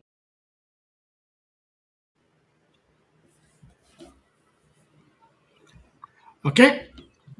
Bernard, arrest my case at that point, because hiyo ndo video nilikuwa nataka unichezee. Bas, arrest my case. Sawa. So utanunua inaitwa nini? Kuna hii afya inaitwa ginger. Tutaongea hiyo baadaye. Reverend Lala, please. Asante, Mato, it's good to hear you.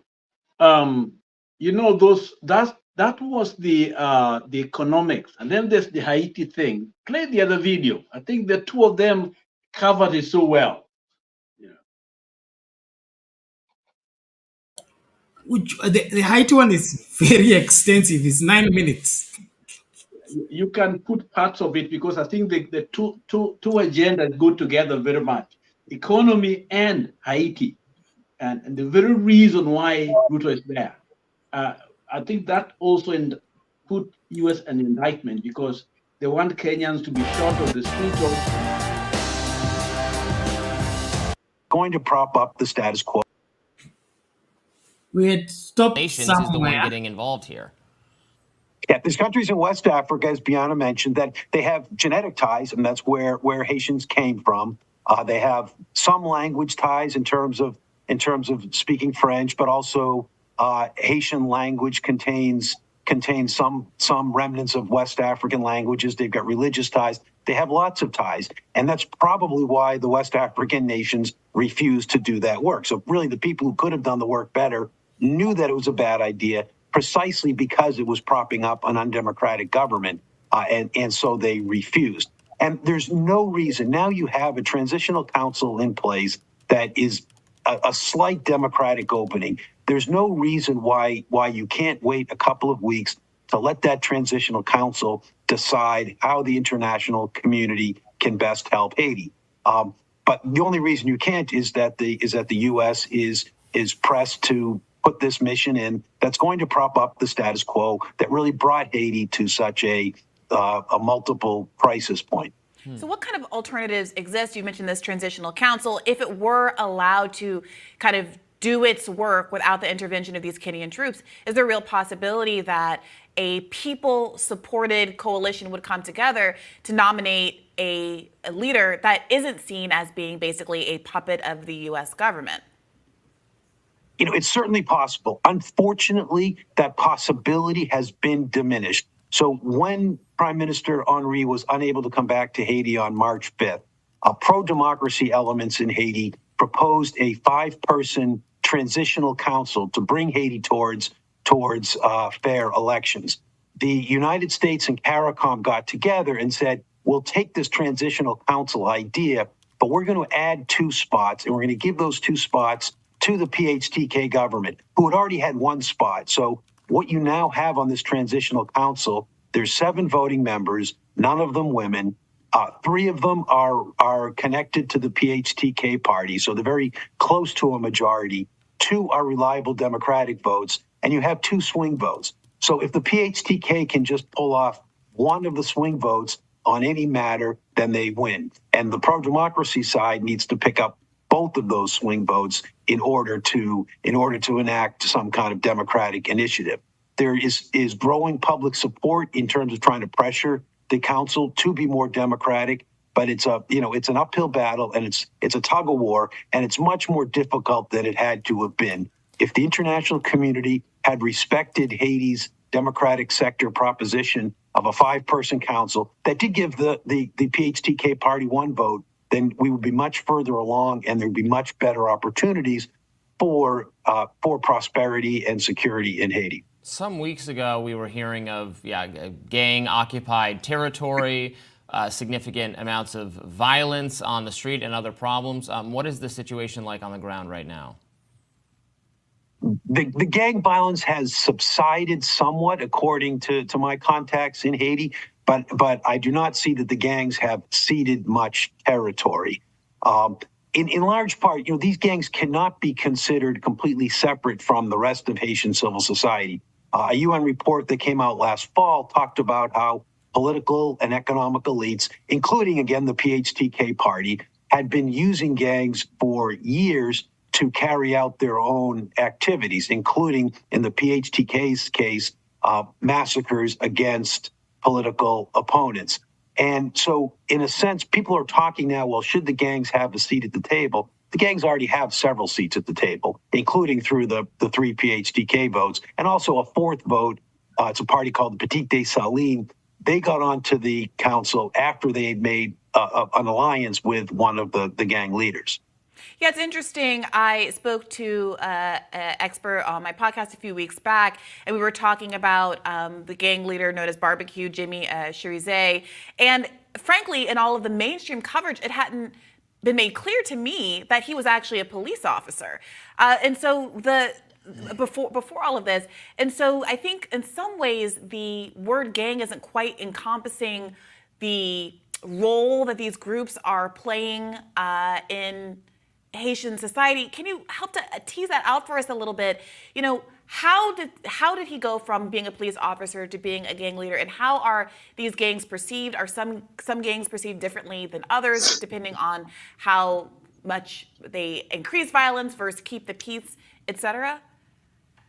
Yeah, that's a really good question, Brianna, including the one about what you call them, which lots of people share your criticism of that term, but people have struggled to come up with a better one. So maybe I'll use the armed groups as one, as a term. So the armed groups, they've been in Haiti for decades, and the root cause is that the government is not providing basic government services. When governments do not provide education, jobs, other things, especially to young men between the ages of 15 and 30, you're almost inevitably going to have gang violence. I mean, it happens in the United States. It happens in many countries. In this case, the gangs had been building steadily for years, but they really accelerated their growth when you got this PHTK party into power in 2011. And basically, the PHTK did two things. One, it actively supported the gangs, giving them money, giving them guns, but it also dismantled the accountability mechanisms in Haiti, including it cowed the press, it politicized the police and the judiciary, and all of that opened up an opportunity for the gangs to enlarge their power, an opportunity which they have obviously taken. And there's been a long history of gangs infiltrating the police. Jimmy Cherizier was a gang leader and a police officer. I mean, he was doing both for a long time. And it was only after a couple of prominent massacres where he was actually formally pushed off the police, but he still has substantial contacts and influence within the police by all accounts. And so, you know, the solution to the gangs, getting the PHTK out of power, is going to immediately reduce that support. But the long-term solutions are you're going to need to develop basic government services, give young men other opportunities to do something. And another important thing for American audiences to understand, these guns that the armed groups are using and the bullets they are shooting, they're not made in Haiti. They're almost all coming from the United States. And over the last year, the United States has made some efforts to increase surveillance at the ports. But really, where you could do the most to stop the violence in Haiti is not in Haiti. It's in Florida. It's to stop the guns and the ammunition from going. And the administration needs to do a much better job about that. It would be much more cost effective for American to have more American port inspectors in Florida than it would be to send thousands of police officers from Kenya to Port-au-Prince. Thank you so much for joining us today. We really appreciate it. Brian Concannon. Well, thank you for having me. Bernard, let me just haraka, let me say something. You see, there's no reason for you to expose yourself in the whole world as a country. At a time ya colonial, pre and post-colonial election, colonial times, we never exposed ourselves the way we've exposed today. So what this trip has done to us, and you will come to thank me later, Bernard, and everybody else that is thinking and is really looking.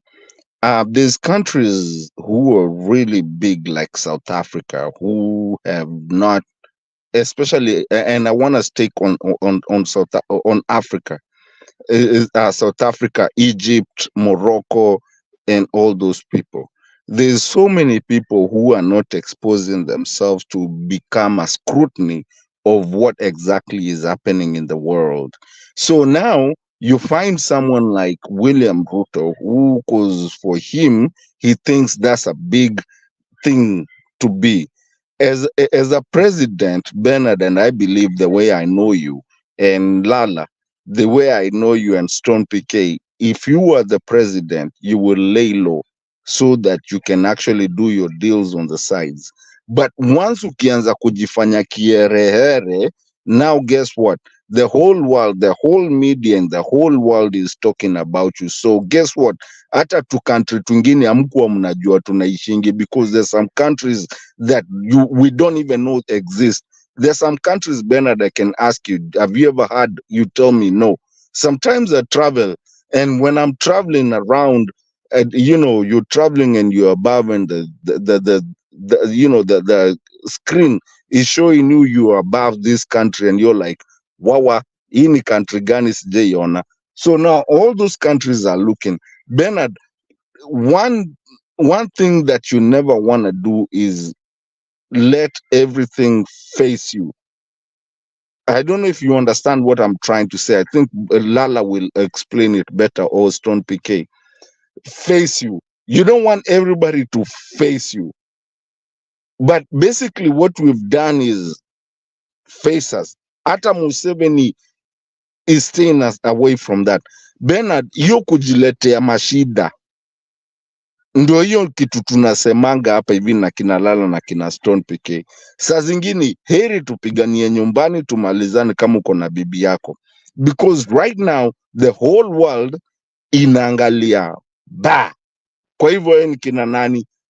And then now pia akuja kuwa kitu mzuri imetoka kwa hiyo kitu yote, because now they're asking kwa nini hata watu wao wanauliza maswali, kwa nini kwanza hii Pokot iko wapi, hii area yake iko wapi, kwa nini kuna manoma.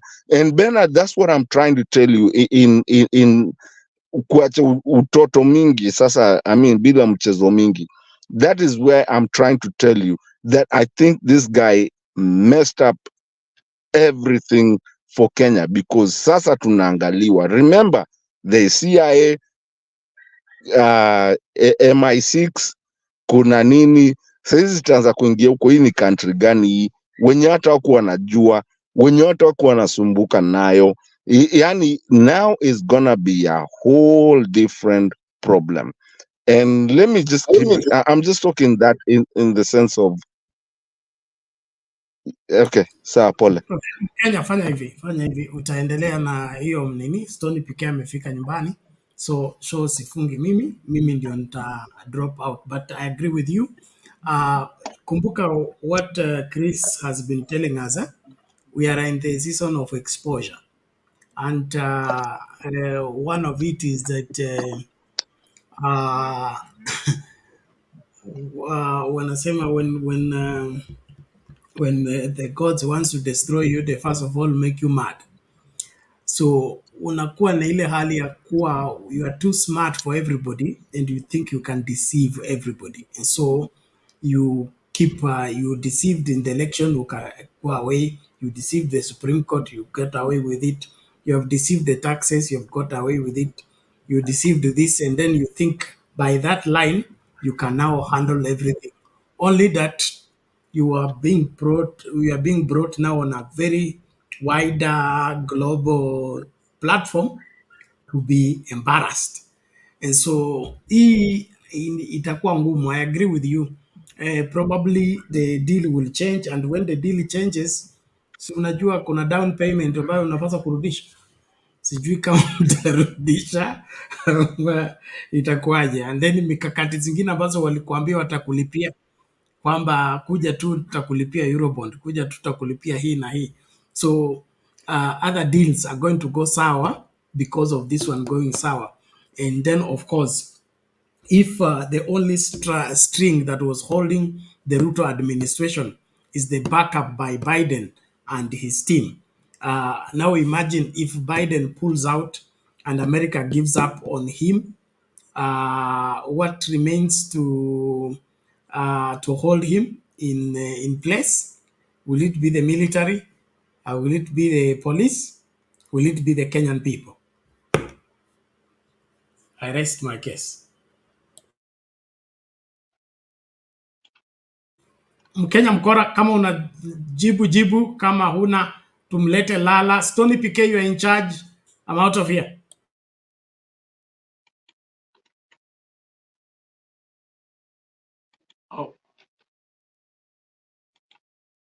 Okay, then I'll go ahead. I think Mkenya Mkora is gone. I think there's something else that I think we should have talked about. That is the Iceland Prime Minister went to Malawi in Kenya Airways. Can you hear me? Can you hear me? Yes, you're good to go. Go ahead. Yeah. he traveled, I think she's a woman or man, in Kenya Airways to Malawi. And the GDP of Iceland is actually 55, probably 10 times bigger than Kenya. Iceland, I mean, yet they're using Kenya Airways. While Kenya has the presidential jet, has a Dreamliner, which I think she used, that, you know, the prime minister used to Malawi, and you see him being received with the, you know, and then our own president hires, you know, with taxpayers' money, those who are starving, give that amount of money to the Saudis, I don't know, Emirates, whatever you want to call them, you know, who don't even have so much money, you know, and yet your people are starving, and then you are taking all these people to the United States. It's really sad. Secondly, it's actually my own wife who alerted me some few years back. General Motors, Ford, and Chrysler, this big three in Detroit, and those are the big three companies, the headquarters in Detroit, auto company. Because of the economic, whatever that happened, they were going bankrupt, and people believe they're going to die. You know, those companies will die, and Obama bailed them out. But you see, money in the U.S., you have to get it in Congress. Okay, you got to convince them why you need the money. So the three of them flew from Detroit to Washington, D.C., each one of them in a private jet. And that was the first agenda. Congress said, no. How can you, of all the people, your companies are bankrupt, your people are losing jobs, and you fly to Washington in a private jet? You know, these people had to apologize. The Congress refused even to talk to them. They had to sell, auction that, and even next time they came, they were in one vehicle. And she reminded me that if Ruto was another company in America or another American leader, they wouldn't have even talked to him. But because I don't know, but Mato, if you're still there, I still think that America is getting a rodeo. I mean, Kenya's getting a rodeo. America's getting what it wants, a sweet deal. This is sweet because, one, Haiti has been American issue. Asians try to come and they keep stopping them. And that has given them a very bad name because they are dark, they're black. So people feel like they're discriminated because they're black. Secondly, we have seen the US support Ukraine and other places, and they are there. And yet this island that has suffered for a long time, nothing is happening. And this has been a question that the US, Biden and others are wrestling with. So here comes Kenya. You know, after the others had refused, Kenya saying we can go and do it. So they are thanking God for Kenya. Wanashukuru Mungu. The Kenya have come to do what? To stop our people from getting shot out there in Haiti. Because if they do, remember what happened in Somalia? Americans will not forgive any president who can send people to start shooting Asians, and people see on television. Okay, so it has saved the party in power. Okay, and now it is somebody else's responsibility. Okay, but mark my words, if Kenya go to Haiti, I'm telling you, you will see some war criminals, and that time the US will not be on the side of Kenya. They will say, let them face the music. And Ruto, if Ruto really cared about Haiti, should have landed there Did he go there? No. Okay. So here we are sacrificing what way to go and die for money to save America. America's benefiting. Ruto, of course, is getting the money. But Mato is correct. I think the exposure is good. And I'm thank God for all those Kenyans who have been out there educating the world of what really is happening. Because there are a lot of people who are still very ignorant. They don't know, they think Ruto is some kind of Mandela, African face coming. But really, it's just the opposite. It's an Uncle Tom, basically selling his own people for 30 pieces of silver, like Judas.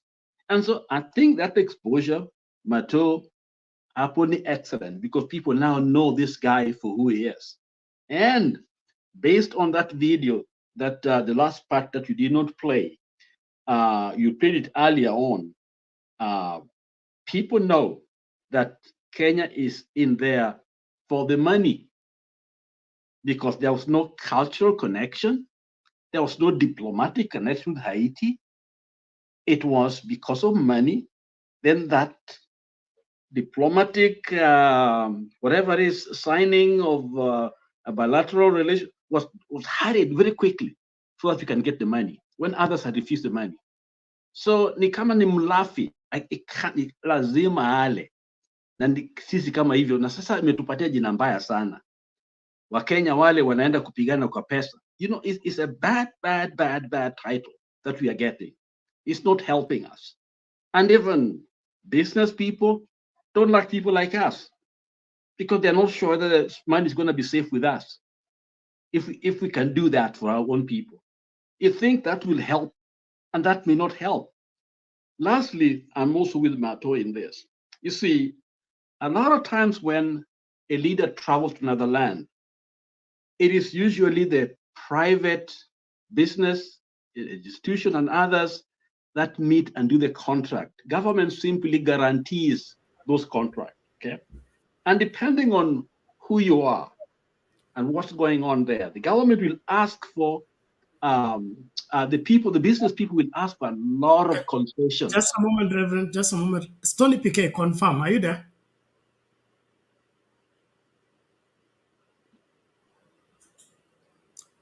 Stony PK, are you still there? Hey, this is conspiracy. Sawa. Lala, complete. So Sasa, I think Msimamo was somewhere there. I didn't say hi to him. So vile tumekaa, vile tumejiweka, okay, we are in a very bad place. The business people will want extra sweet deals, extra contracts. If it is environmental issues, they will get, they want be required to do certain things. So in other words, they want to make the most out of those bad situations. They come in to get something out. And Kenya is a great position, one can be to do a lot of things, both in Kenya and other parts of Africa, like anyway, the Congo and the rest. So Kenyans may be celebrating because they see this man in the White House and moving around and all that, but that is simply ni kama ndoano. Kama we mtu wa samaki, lazima ufanye nini? Utie ndoano ili samaki ikana ishikwe. Na Ruto ni rahisi sana, manake ni mlafi, anapenda. It does not protect us. In all this action, we are not protected. We are more exposed. We are actually not belittled by our own neighbors. And when tourists come, they are going to Tanzania. Yeah. So I agree with Kenya Mkora. This is a rodeo. And it's happened before, over and over again. In Africa, that's the norm. Africa tunambiwa, you are good friends. We are our. See, this is what we used to hear some missionaries. They don't call you my brother, our African brother. Our African, because my means you are equal. Our means you are a little lower. And that's the way we are perceived in the world. Lala, you should ask Bernard as our moderator here. You should ask him how many brothers he has that are American. And as a kuskia, so even if you're we have been hooked. Yani tumetegwa na tumenaswa. That's the right word. Tumenaswa kabisa ndani tumepewa kabisa. ndoano na bait tukameza. Yeah, that's where we are. Every movie has made amefanya ni kuonyesha kwamba is not a leader of the people. And I may even predict if the theories that some of us had before the election, for this purpose, Ruto was created. Let me use the theological in a language, Bible language a little bit. For such a time, this man was selected to be where he is. Not Kenyans, because Kenyans didn't elect him, from what I know, what of us know in our spirit, but people who had him in mind prepared him for what he's doing exactly now. That's my theory. Thank you, thank you, Reverend Lala. I appreciate that. Bernard, I have a question for you. Please, and okay, ask your question quickly. Okay. How many American friends are you feeling like they're your brothers? And don't count me, by the way. How many of them? I would say that you have been forsaken. I had only one, and he passed in a tragic accident. The only one that used to call me brother. So now, how many Kenyans? I mean, the Kenyans that think that America is their friend and everything, and these other countries that they are friends. I mean, can we be serious, Bernard? You're a pastor, please, and you're a reverend, please. Can you tell people the truth that these other countries don't care about Kenya and they don't care about anything? I mean, when are we going to talk about this? I mean, ama unataka nitachoma hii kitu bwana, nitachoma hii show. When are we going to tell people the truth that there's nothing about America that makes Kenya Kenya? Waswahili wanasema mtegemea cha nduguye ufa maskini. Okay? Na hilo ndio swala nyeti ambalo it is not just affecting Kenya but Africa as a whole.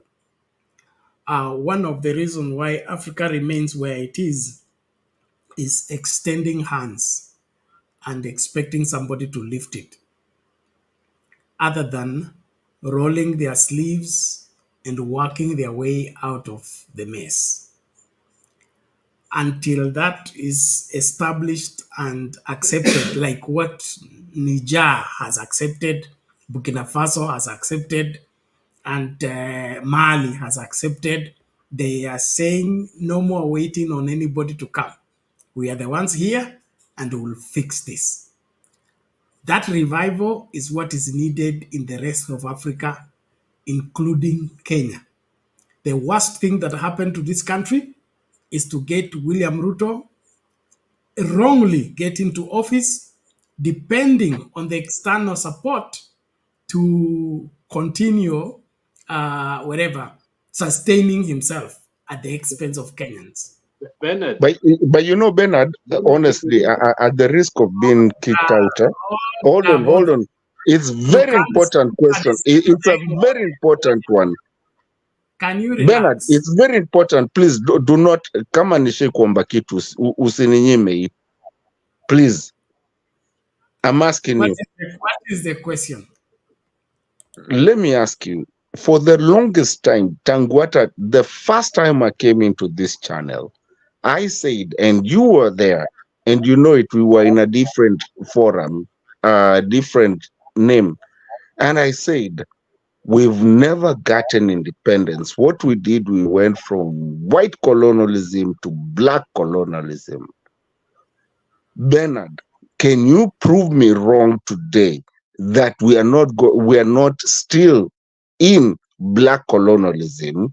And actually, right now is becoming so hard. I saw someone on a very international media, not Sizo Vitu Zenyu za Afrika na nini, another media, not CNN, because CNN ndio walibaki peke yao wakionyesha hizo vitu, and they were saying Africa is still colonized. We have never walked away from colonialism. We walked, yes, we did, from white to black colonialism. But right now, Mali Tuko, we're still so colonized that we don't even see the problem that is happening right now as we are seeing it. And we can even, ati mtu anaenda sijui kujionesha yende amefika, sijui yeye ndio mtu wa kwanza wa kufika inaitwa nini and all that. But the thing is that all we can see, we are just seeing that this is a person who never won election. This is a person who never did anything. But we are not seeing that the colonialism that is still happening in Africa, Bernard, that even today, today we came out with how many million? And the funny thing is that we not, when we talk about 200 million of ndege yenye imebeba watu, come on man, kwani how special are you, can you be that you can't even travel on nini? We had the Afghanistan president. We are still colonized. That's what I'm talking about. I'm telling you, Bernard. And maybe you need to start talking to people about the black colonialism that is actually happening in Africa, because that is what is happening. Okay. A point is made, and it's clear. It is good. We moved from white colonialism to black colonialism, and now we have volunteered to go back to white colonialism. So it is a vicious cycle that we are going through, and especially with puppet leadership like that of William Ruto, we can't wherever in any way look Na Bernard utanifukuza kwa hii channel. It should have been Biden coming, not William Ruto going. Bwana Mato, sio mimi sitaki kufukuza, lakini wewe unajua nilikuwa nafunga station. Stony PK akasema nakuja. That was an hour ago, an hour 30 minutes ago. So you people are detaining me and you want to take me through circles. Let's agree, please. State visit is state visit, is on invite. I have no problem with that. There is Charles Aguaro. Charles Aguaro tulikutoa quarantine juzi. Tena invite or request.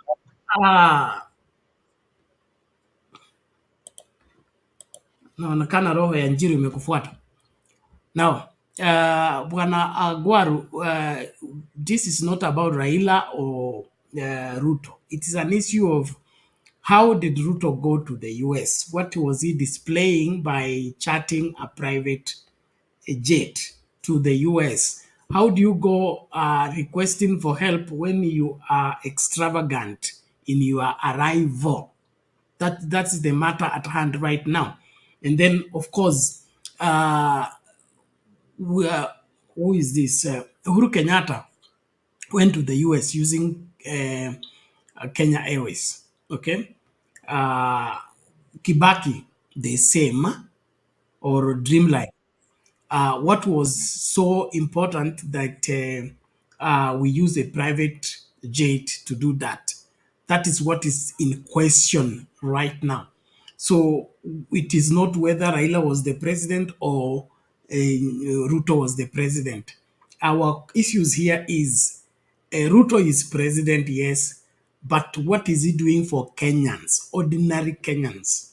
What is it that Kenyans are enjoying right now because of William Ruto?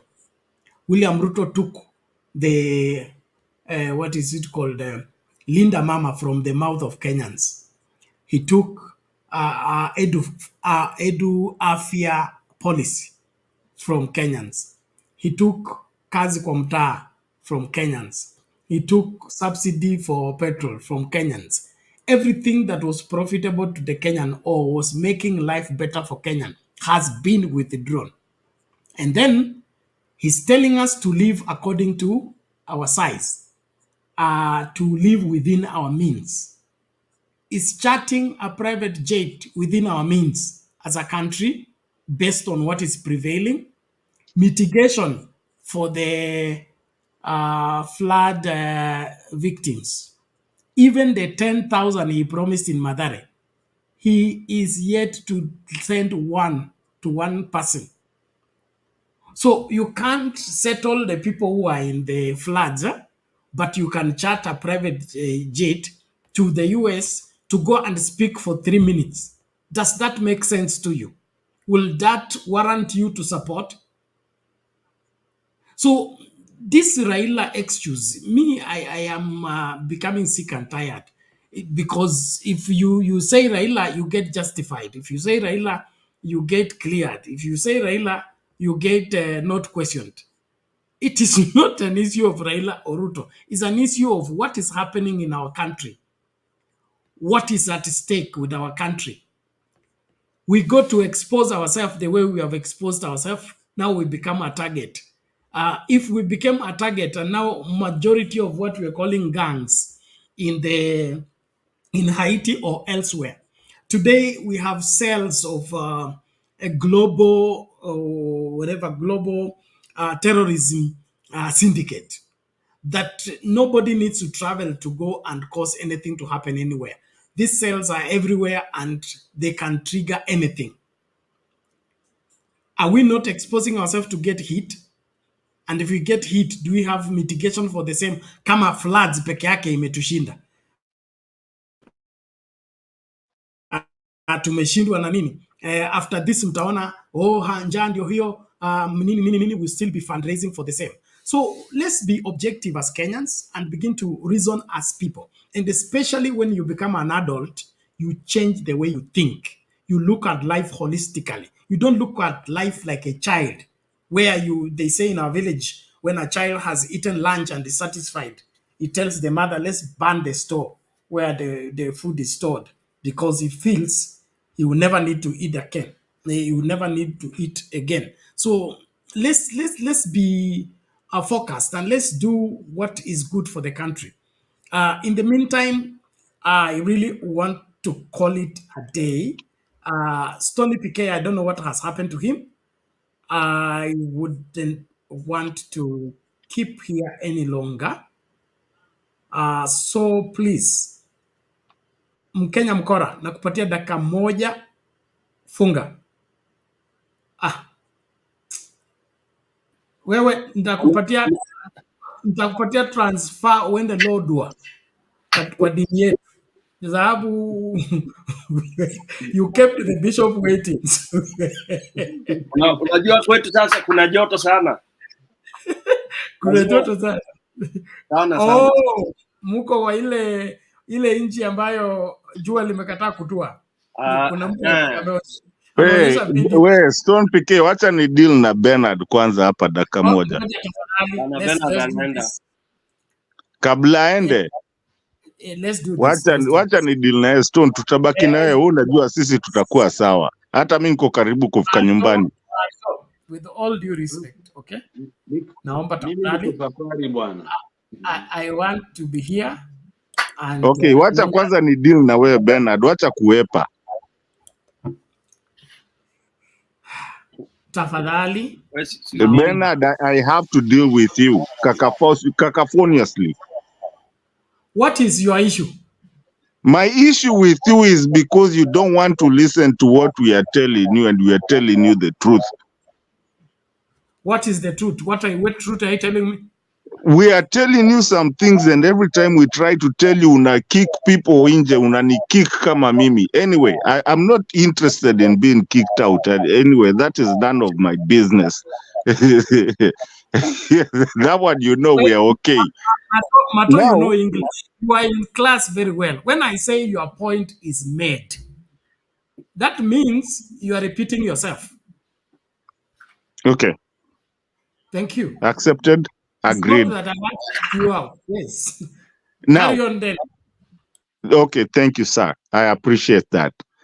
Now that now that one is out of our way, Bernard, there are some things you have to accept. And when we are saying them, yes, and sometimes, yes, I might come in na maybe nikwe rowdy kidogo, and it's fine for you to kick me out. And it's fine for you to kick me. I mean, even me, I kick people out. But we are not talking about that at this point.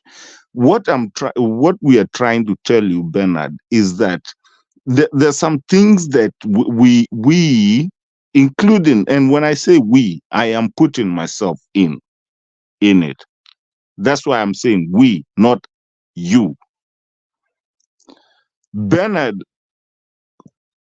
kuna vitu ambazo zinafanyika hii Kenya, and when we come to this show, the one thing that we love about this show is because we talk the truth, and we look at some things, and basically sijui venye explain vizuri, but let me try my best.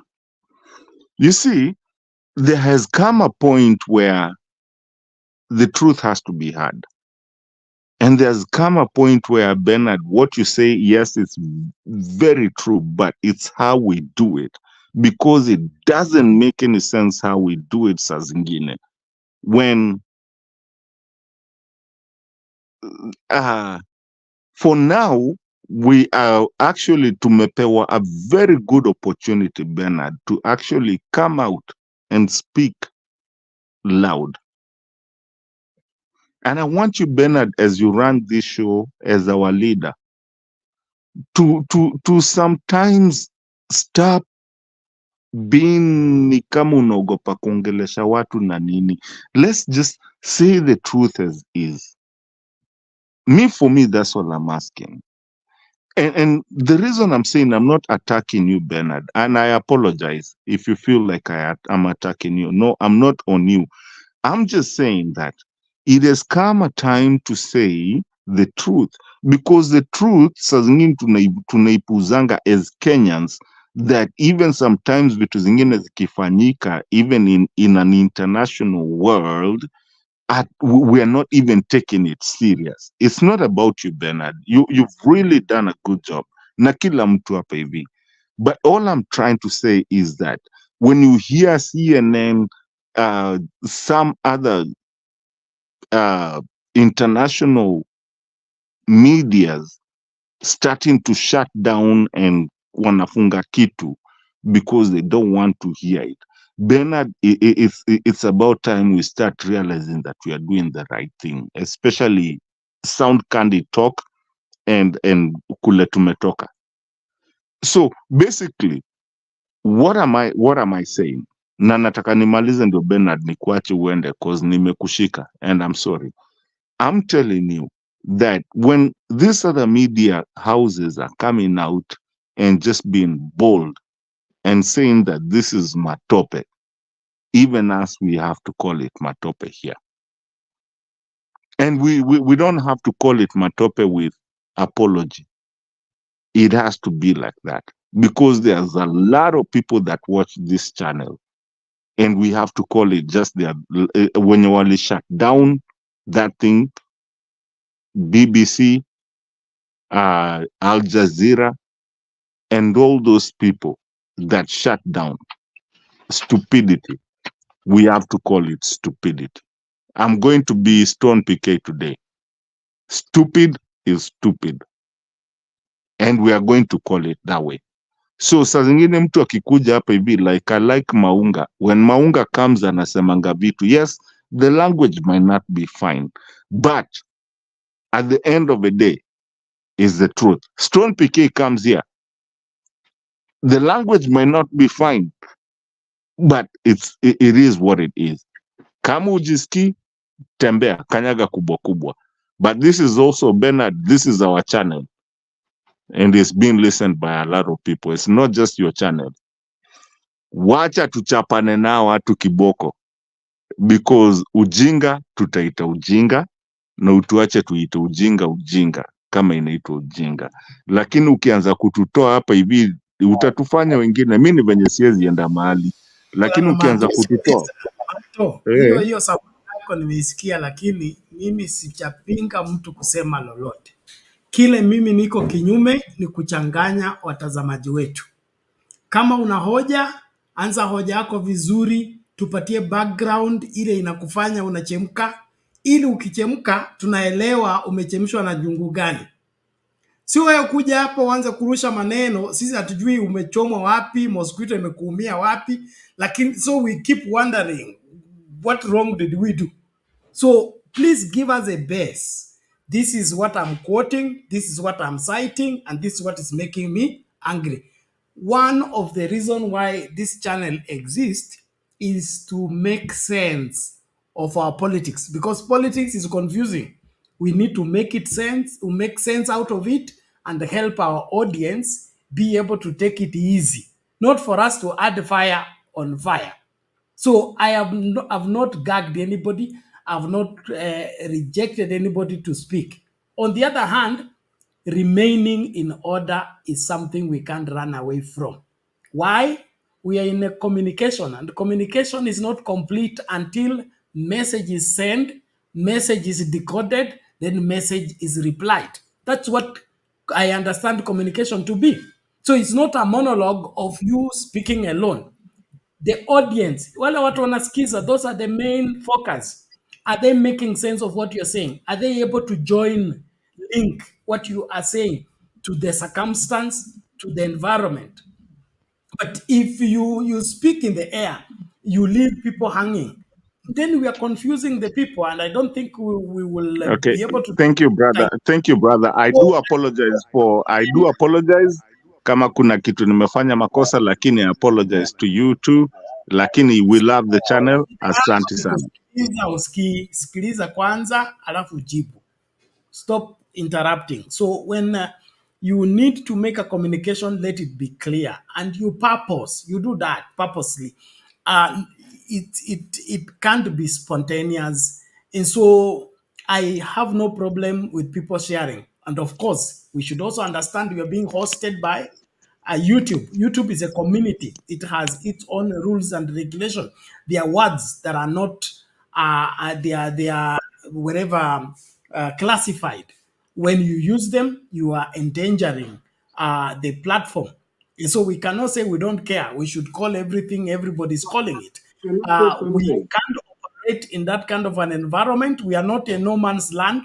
We are where we are governed by rules. So discretion is required. Of course, discipline is required, but let's not burn the house because of the rats. Okay. Thank you. Can I ask a question? Quickly, it's a question directed to me? Just a comment, not a question really. Please do that. And okay, the same issue between you and Mato and Bernard. First of all, moderation. Can you hear me? Am I audible? Yes, we can hear you. Okay, yes. Moderation is a tough job because, give you an example. Today we talked about globalization, and I think Njiru is on globalization, or I don't know, whatever it is. So a topic like that may require two positions to be presented, rather than let's talk about religion, talk about Christianity. I mean, there are two different views. So if I just bring my side, I don't think it's fair for other people, because when you talk about globalization, there is also the nationalism and fascism on the other side. So as someone moderating, you may want to have two different views. Let them present them, rather than somebody trying to convince us, all of us, to be globalist or to be nationalist or whatever it is, because I think heresy is simply truth taken to an extreme. So I am with the idea that, yes, this is an open forum for us to share, but we have to be careful, because we can basically, instead of looking for truth, we actually create a media here that will do the opposite. And that's what I wanted to say. So I'm with you guys, but I think moderation is needed when it comes to certain topics. Yes. Okay, thank you, Lala. I appreciate that, and appreciate everybody for joining and being part of this.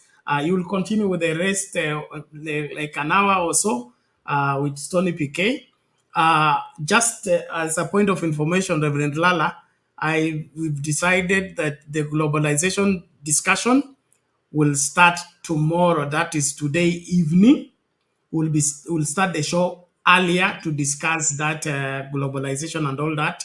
Would want you to come on board also. So will be either the three of us and where's the Empire Man? Either the Empire Man, Njiru, you, and then from 9:30 East African time to 11. Then from 11:30 we start this open forum. So And I Bernard, want to. we respect you a lot. Thank you so much for everything that you do for us. We do respect you. So hata tukikuwa wakali saa zingine, unajua si ni watoto wako. Thank you so much. Stony PK. Bernard, mmekula time ya watu. Huyu mkora ametafuna mikombera. Mmekula time ya watu kabisa. Ametafuna mikombera. So tafadhali nikuachie tu, kwa sababu hiyo nikianza saa hii nitahitaji hatuoni na hatuoni kupatikana saa hii.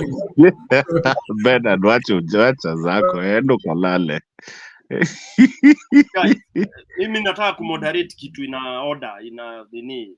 I mean, if I have to really sit here, I want people to discuss what is the reason we run the topics and all this kind of a thing is to guide us as to what we are supposed to discuss.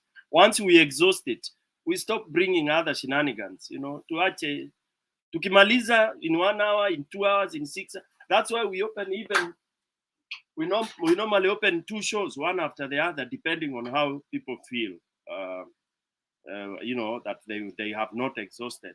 So mimi I would want, nikikaa hapa tafadhali ndugu zangu na wale tutakuwa nanyi, can we discuss the moment we feel like we are exhausted, tukatinge, yeah.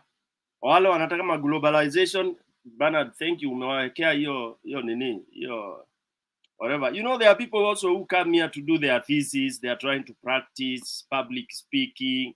They are trying to practice ideas they Google, trying to, there is a lot of things that are happening these days, So some of these things I don't really personally want to waste my time in them.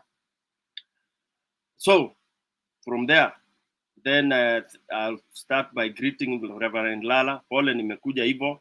It's because I've been listening from work. And I felt like really we are as confused. And labda tumevuta hiyo bangi ya Ruto without knowing. Honestly, we are getting into the confusion. That's why I think Ruto has a very, very strong, Reverend utaniambia hiyo ni nini, I don't know what you call it. But he has something that we cannot rule out. Because if we rule it out, then we will not be able to deal with it. He has something. I'll be looking for an appropriate word. If I'm allowed to use my vernacular, I can use it. But in English, nimetafuta nimekosa. This guy is under some powers, whether we like it or not. And then, before I bring in other people, Shuarist nakusalimia sana, Kenya mkora iko hapo. And those of us who are on the comment section, I feel I should really say this. Or should I say it at the end? I feel that we are derailing so much, and this is typical of how Ruto has dealt with people. And that's why I think that power is not only belonging to Ruto, it belongs to many people, or it's a global power that is influencing confusion for people to perish and others to flourish. going into even somebody being given an appearance, 3 minutes appearance. I mean, we have to really think into this. Tuache maneno ya globalization, because globalization is enslavement. It is some powers, some people wanting to enslave others. Because why do you want me to live your idea? Why do you want me to live the way you live in Greenland, and you want me to start living like you when I'm in Mbere? Yeah. So anyway, it's annoying that we are all getting derailed. We are being derailed from thinking how to remove Ruto. We are singing and getting sucked into his shenanigans. Yeah, we are clapping with others. Once we start analyzing Ruto and all this, yet we know that all this is comedy being played by the oppressors. Some people who want to oppress, they have gotten a fantastic window. You know, you remember a child that keeps quiet kwa sababu amenunuliwa lollipop. That is what you always bring home. Akianza kulia unamtolea lollipop, ananyamaza. So somebody who likes his money, who likes his stealing to excess and hajui enough ya pesa, then he will be hoodwinked into that. Remember in his interview, presidential debate, he was asked how much enough, what is enough in terms of money? And he said, enough is enough. I mean, you know, he was asked that question. So you know the kind of person we are dealing with. Thank you very much. Wote na wasalimu akina Father Darius. Sijui nianze na nani, tuko wachache. Mkenya hapo. Shuaris, ulikuwa umeongea? Endelea. Ukumbi ni wako. Bado sijaongea, but I just wanted before I say anything, you hear me? You are loud and clear.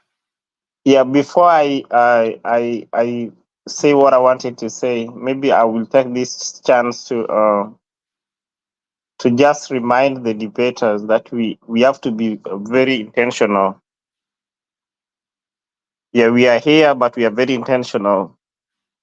There are some things that we should not say because a lot of people are watching us, and we might end up giving them some funny ideas that we will not be able to quench. Like Lala was saying, somebody will take what they got from here and they will light that fire, and that fire will never be quenched. So when we come here to debate, we have to be very intentional.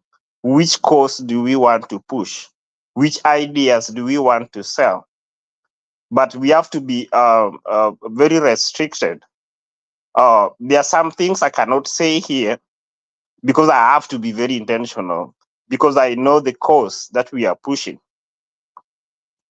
Like I've attended most of the debates here.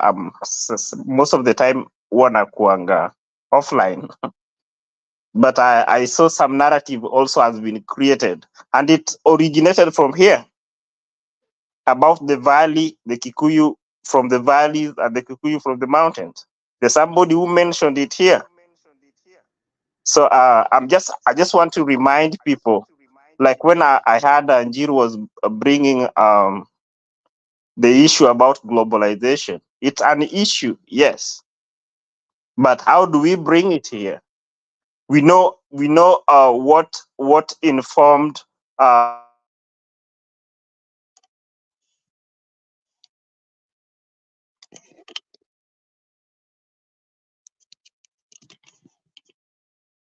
to Kenya,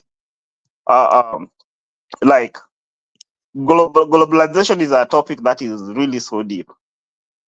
It's really so deep, and we need not to touch it here because we might end up even confusing our audience. And our focus should be one. Which elements do we want to touch on, so that we can eliminate Kenyans on who Ruto really is and what are his dealings. So that's what I wanted to remind my fellow debaters. We should not be so ambiguous with the things. Like I had somebody came here during the day with the printing of money, blah, blah, blah, blah. America is totally so different from with Kenya, and what America can do, it cannot be implemented in Kenya. And I heard Lala really tried to remind that fake professors, the fake professor, that the printing of money can never be achieved. That's a dream that cannot be achieved in Kenya, but it can be achieved in America. But it has also messed up America's economy too. So I just want to remind our people, when you come here to debate, let us be very intentional. We have to be focused, and we have to adhere to the topic of the day so that we don't lose the focus and our intention. Thank you so much. Thank you, Shuaris. That's very good insight and guidance. My principle is in life is I don't deal with topics that I don't understand, topics that I have no authority on, and topics that I have no, are not reading into my intent. Just like you say. You are correctly put that if we joke, we will run astray from the focal point that we think we should be addressing.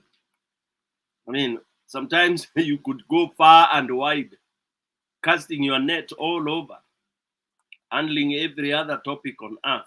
Then we lose the track. Like now we've lost the track. We are not even discussing the core issue. We are not discussing that somebody stole elections and is entrenching himself. Who and how is such a person being entrenched? And what do the people expect? We are just saying this is the truth, this is the truth, this is the truth.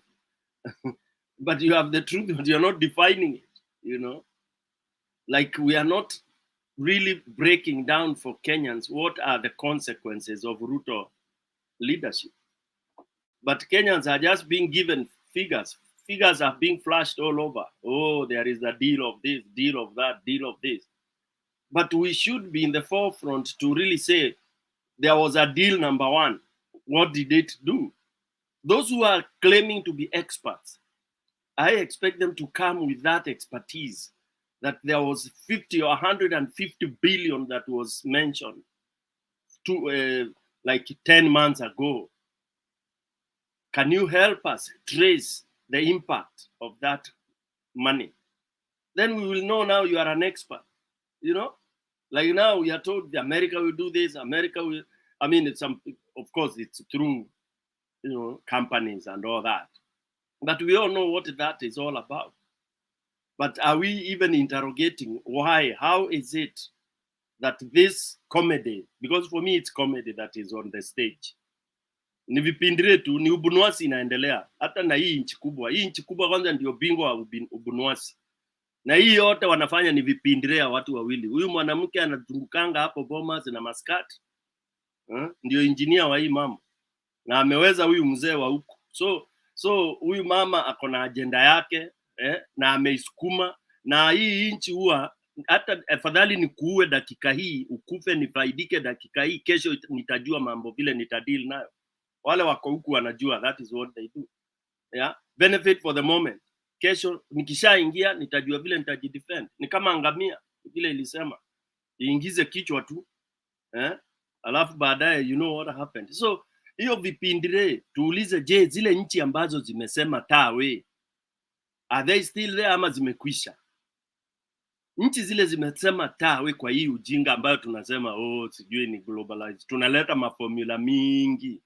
Kuna nchi zimesema to hell na hiyo globalization, because globalization tourist, my friend, na hata Lala, kama ni uje ni uwe nikukalie kwa mgongo, ati hiyo ndio globalization, afadhali ukatae alafu nione utadu. Na kuna wengine wamekataa. That's why hata hizo topics sitakagi kuongea, because hizo ni topics za defeatist. Umesurrender. You've given up. Nikaa kuambiwa ati hiyo world order ati sasa unaingiana na si ukatae. Basi sasa nani ataenda mbinguni kama watu wote wamekubali shetani ndio nini? Nani wataenda mbinguni? Reverend Lala watakuwa na akina nani huko? Hello. Tunahitaji kupigana. Tupigane na tuseme sawa. Na Stone niko area pia. Yeah, I know. So I think let's tujaribu kusharpen vitu, kusharpen watu, kusharpen silaha. Silaha ni silaha ya mdomo, silaha zote zile. Ama mimi usema kama alternative tumeshindwa hiyo, basi tukubali. Tukubali. Tukubali. Kama mimi nilikuwa naambia watu huyu jamaa sirudi Kenya. Kama kweli niliuliza hii swali by the way, tunasema Wakenya wanaumia surest na mkora na domo silaha zote zile like Stone ama mimi usema kama alternative tumeshindwa hiyo, basi tukubali. Tukubali. Kama mimi naambia mtu jamaa sirudi Kenya. Kama kweli niliuliza hii swali by the way, tunasema Wakenya wanaumia surest na mkora silaha domo silaha zote zile.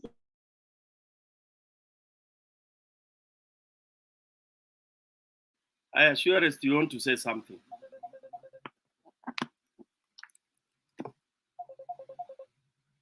Sure sema. Ongea.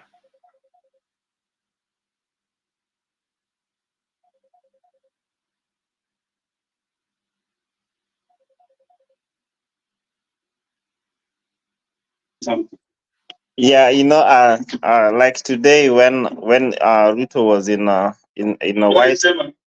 Yeah, okay. Like today when Ruto was in the White House, I received a lot of messages from the blacks, my friends here, and wow, walinitumia the screenshots Ruto in because like today when Ruto was in the White House. So they sent a lot of screenshots. Hey, your president is in the White House, being received by Biden. It's like they sent it ignorantly, like they don't even understand. Majority of them didn't even understand where Kenya is, So if we can't take this chance to show, if a majority of Americans they don't even understand where Kenya is. So how will you make a Kenyan to understand the issue to do with globalization? I'm always agreeing with Stone PK. Like when in America, when they knew like the government might turn arrogant or maybe dictatorial to their citizen. That's why the founders of America they gave the citizen the rights to own guns. So when somebody comes in and they don't adhere to the rule of law, the constitution, you have a right. Like Stone anasema here they can kill you, and tomorrow life goes on as nothing ever happened. So I think that is the mentality. Like if we want to change Kenya, that is the mentality that we have to wear. And I can if I ask Stone PK, Kenya Mkora, Lala, Upper America, maybe you are traveling in by the road and maybe umekuwa na some altercation with somebody on the way. The first thing that always runs into your mind is where your gun is, because you are always ready for this person might do this and that. So I think what Stone PK has said, if we are really eager to change the destiny of our country, then hata Ruto huyu angerudi, hata angeland Kenya ile time atakuwa narudi. We should be discussing things like that. The psychoactive things that are active. si vitu za zenye sijui ambiguous zenye zinaitwa sijui globalization. Globalization, what is globalization? So if we want to change Kenya, we have to be very practical. Ruto atarudi Kenya and he will still be a president.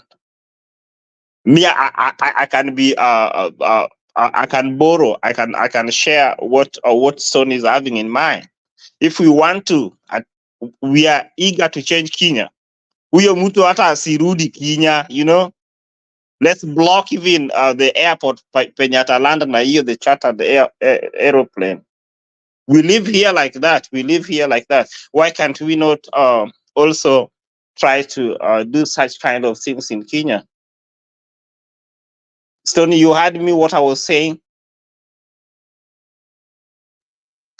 We're Did you hearing hear you. what I said? You're Yes. Yeah, speaking. so We're I hearing think you. we need, You are very pardon? clear, Suarez. You are very clear. Very Yeah, loud. so we have to defining the future of our country means we have to take charge. Taking charge means we have to follow up ideas, practical ideas that can make changes to happen soon.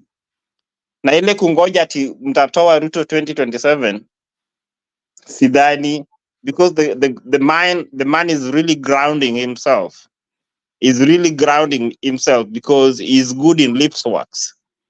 He's good also in lips works and in arranging some thuggery things. So it will be hard to remove him if we allow him until 2027. So the conversation we should be having here should be a practical conversation that might lead to the sudden hosting of the current regime.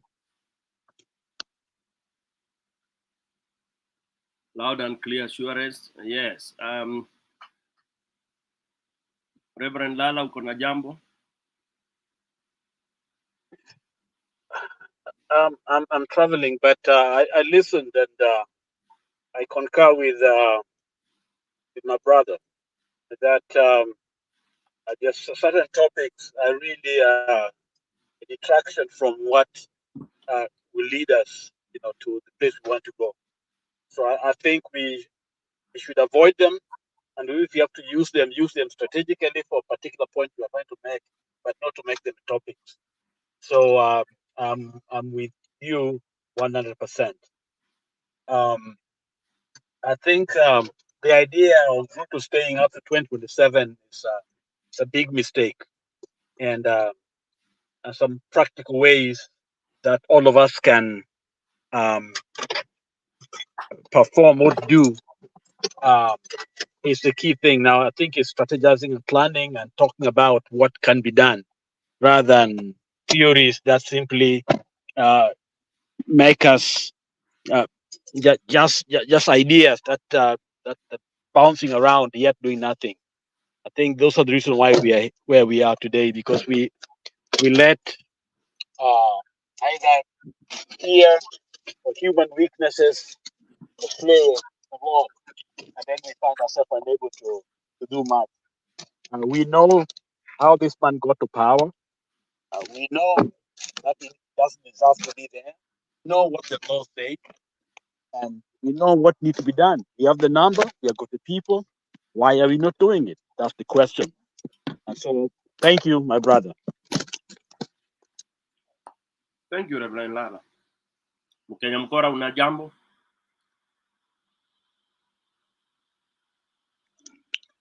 Give me a second. I'm coming hot. Just continue for now. Okay, thank you. Now, let me say something. Before I go, Romeo, you have said globalization is term for colonization. I can't agree with you more than that. Yeah. Some of the past experience, those who are not Kenyan Mkora. Let me give yes, you. sir. I can hear you. I'm still listening. No, I'm saying I'm just mute. Mute. Mute your mic. Thank you.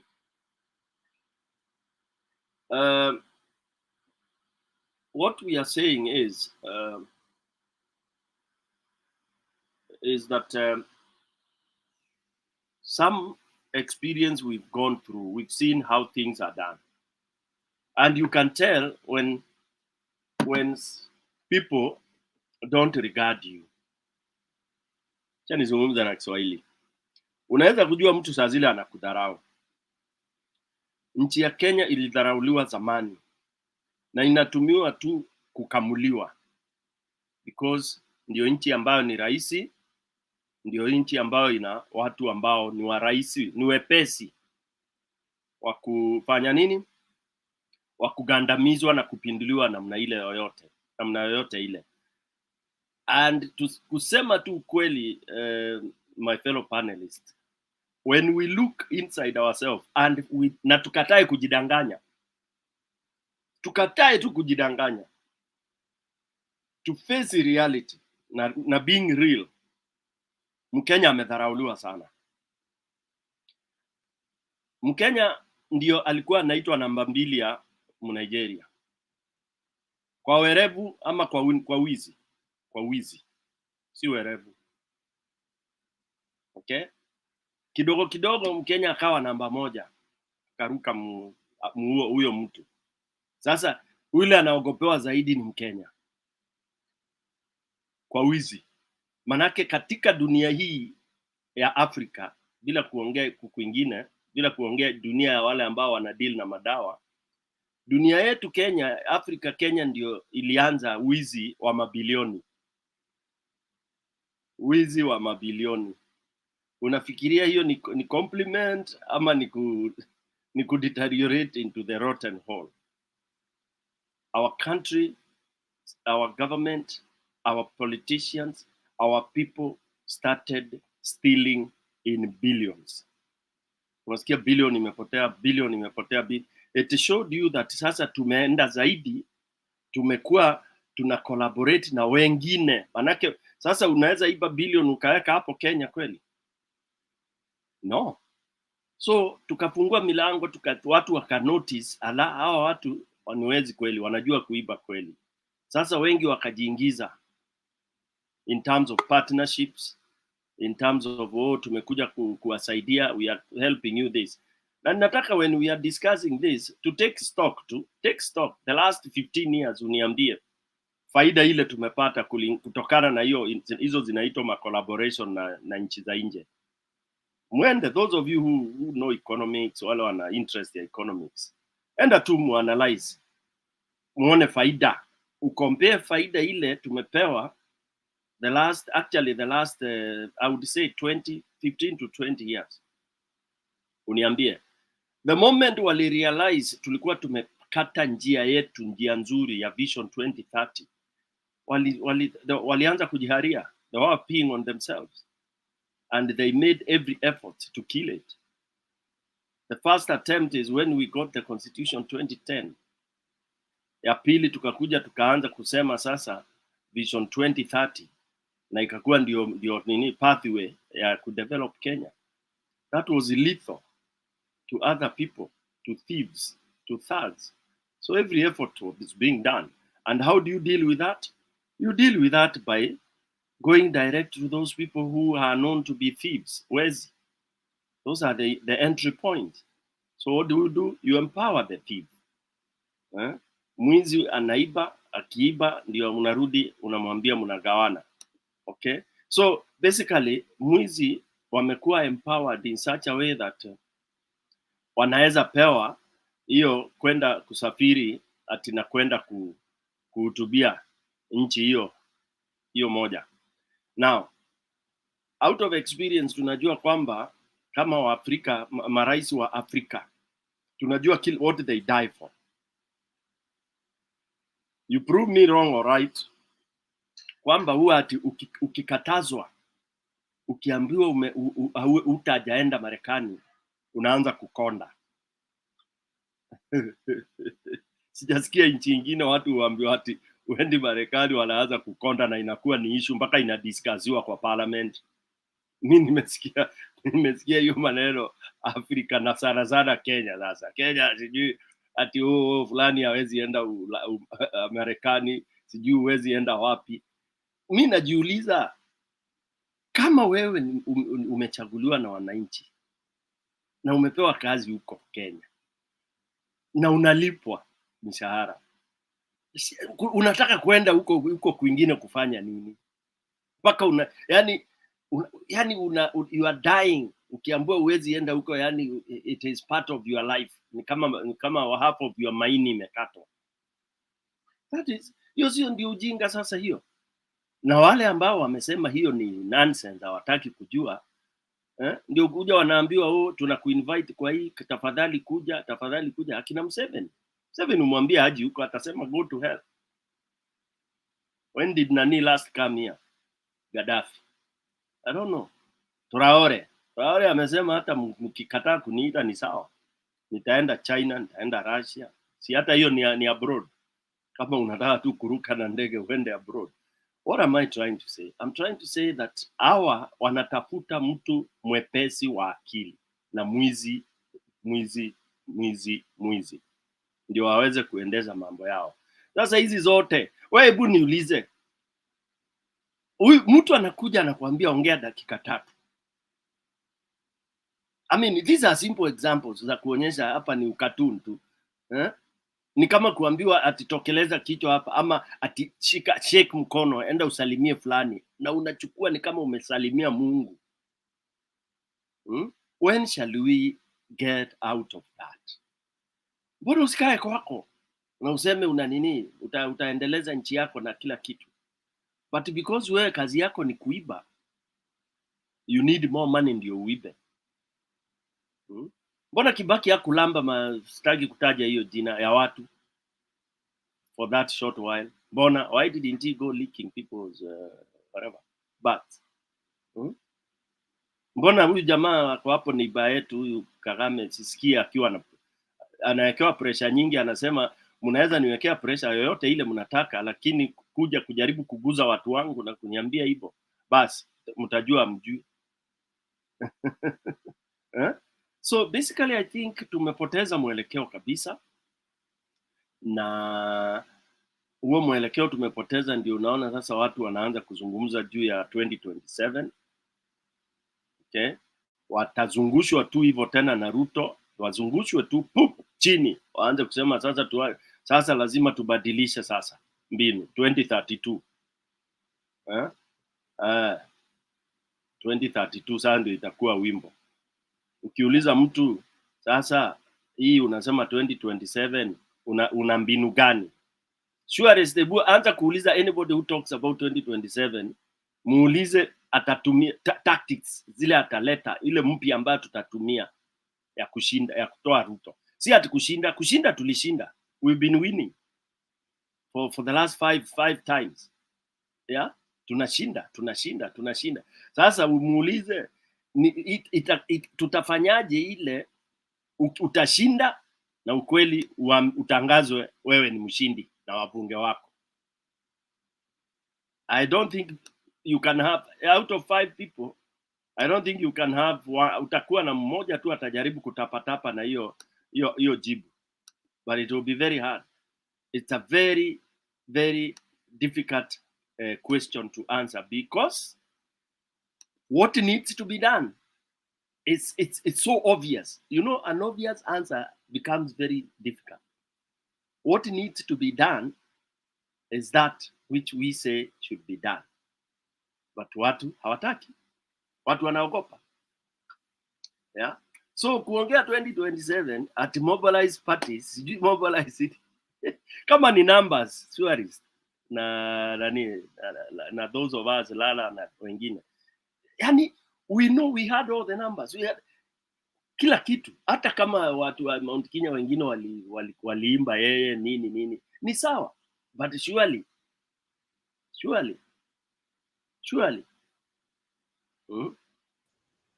what shall we do? Stone. Yes, I have a video for you. Uko sure ni video mzuri Yeah, ni kitambo. Sawa, cheza. Nani, Rasvik, mute your mic. Rasvik, karibu, ngoja tuone hiyo video then. Nipatie dakika moja. Okay. As you're doing that, let's watch this video. Go ahead.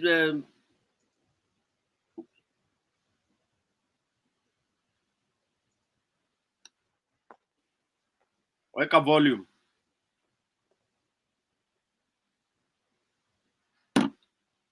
Weka velocity.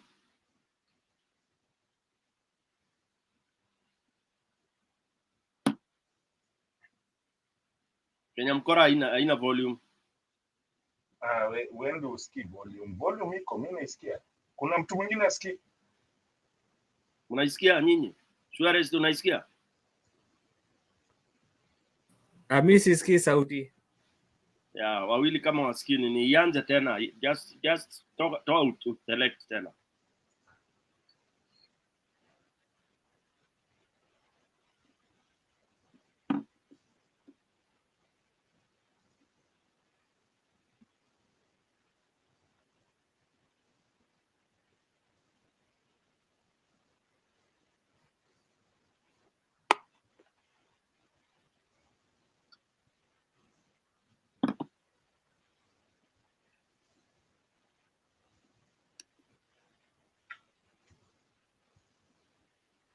Kenya mkora haifanyi. Are you kidding me? Mnasikia nyinyi wengine? They've told you hawasikii. Mimi sisikii. Set it out and start afresh. All right, let me do that real quick then. Sisikii volume, hakuna volume. All right. Mimi sisikii sauti. Let me do that real quick then. Sorry. Poleni. Okay, meanwhile Vicky, sema kitu.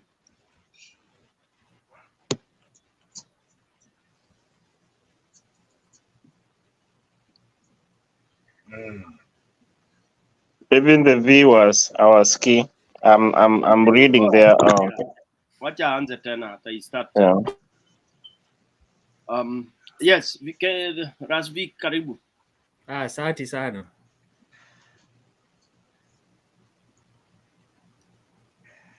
Sema changia bana. Topic ya leo umeiona? Ndio nimeingia bado nafuatilia. Wacha nisikize kiasi kwanza before nichangie. Sawa lakini tunabonga juu hii matripu za huyu Charlie amekuja huku US sijui kufanya nini. Tumeuliza swali hapo kama inasaidia Wakenya kweli.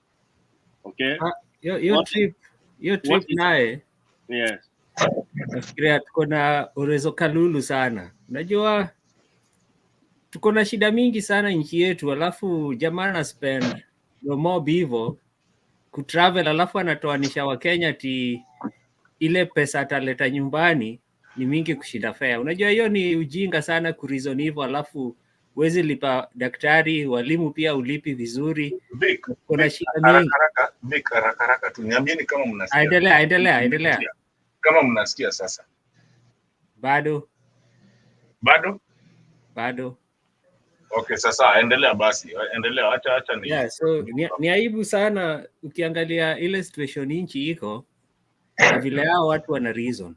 Nikaa hatujui priority zetu. Unajua trip kama hii sidhani kama wange travel hata na business class. Sidhani kama ati watu wangelia sana, unajua. Alafu at the same time pia ukicheki na history ya Haiti utapata hao watu hapa hivi walikuwa washaamua, Americans washaamua. Wakishaamua hata Wakenya wafikiriaje, wamepata opportunities tu nafikiria tu do. Lakini hurumia sana wale makara wataenda huko. Wale watu ni wanyama. Na walikuwa na watch news, wanafuata kila kitu inafanyika huku na wanajitayarisha na ngoja Wakenya kushuka huko. Haitakuwa poa.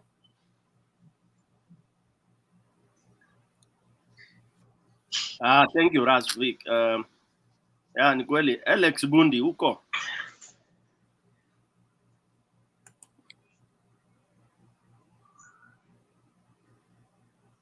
Alex Bundi.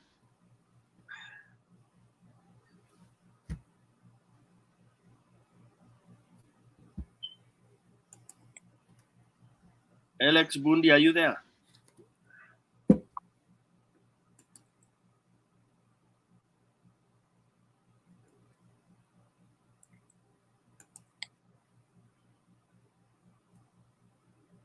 Haya basi. Now Alex Bundi anaonekana akiwa tayari, ndio tutamrudisha juu, tutamweka hapo juu. Okay. Let me read a few comments from our team on the. Okay, let's try that.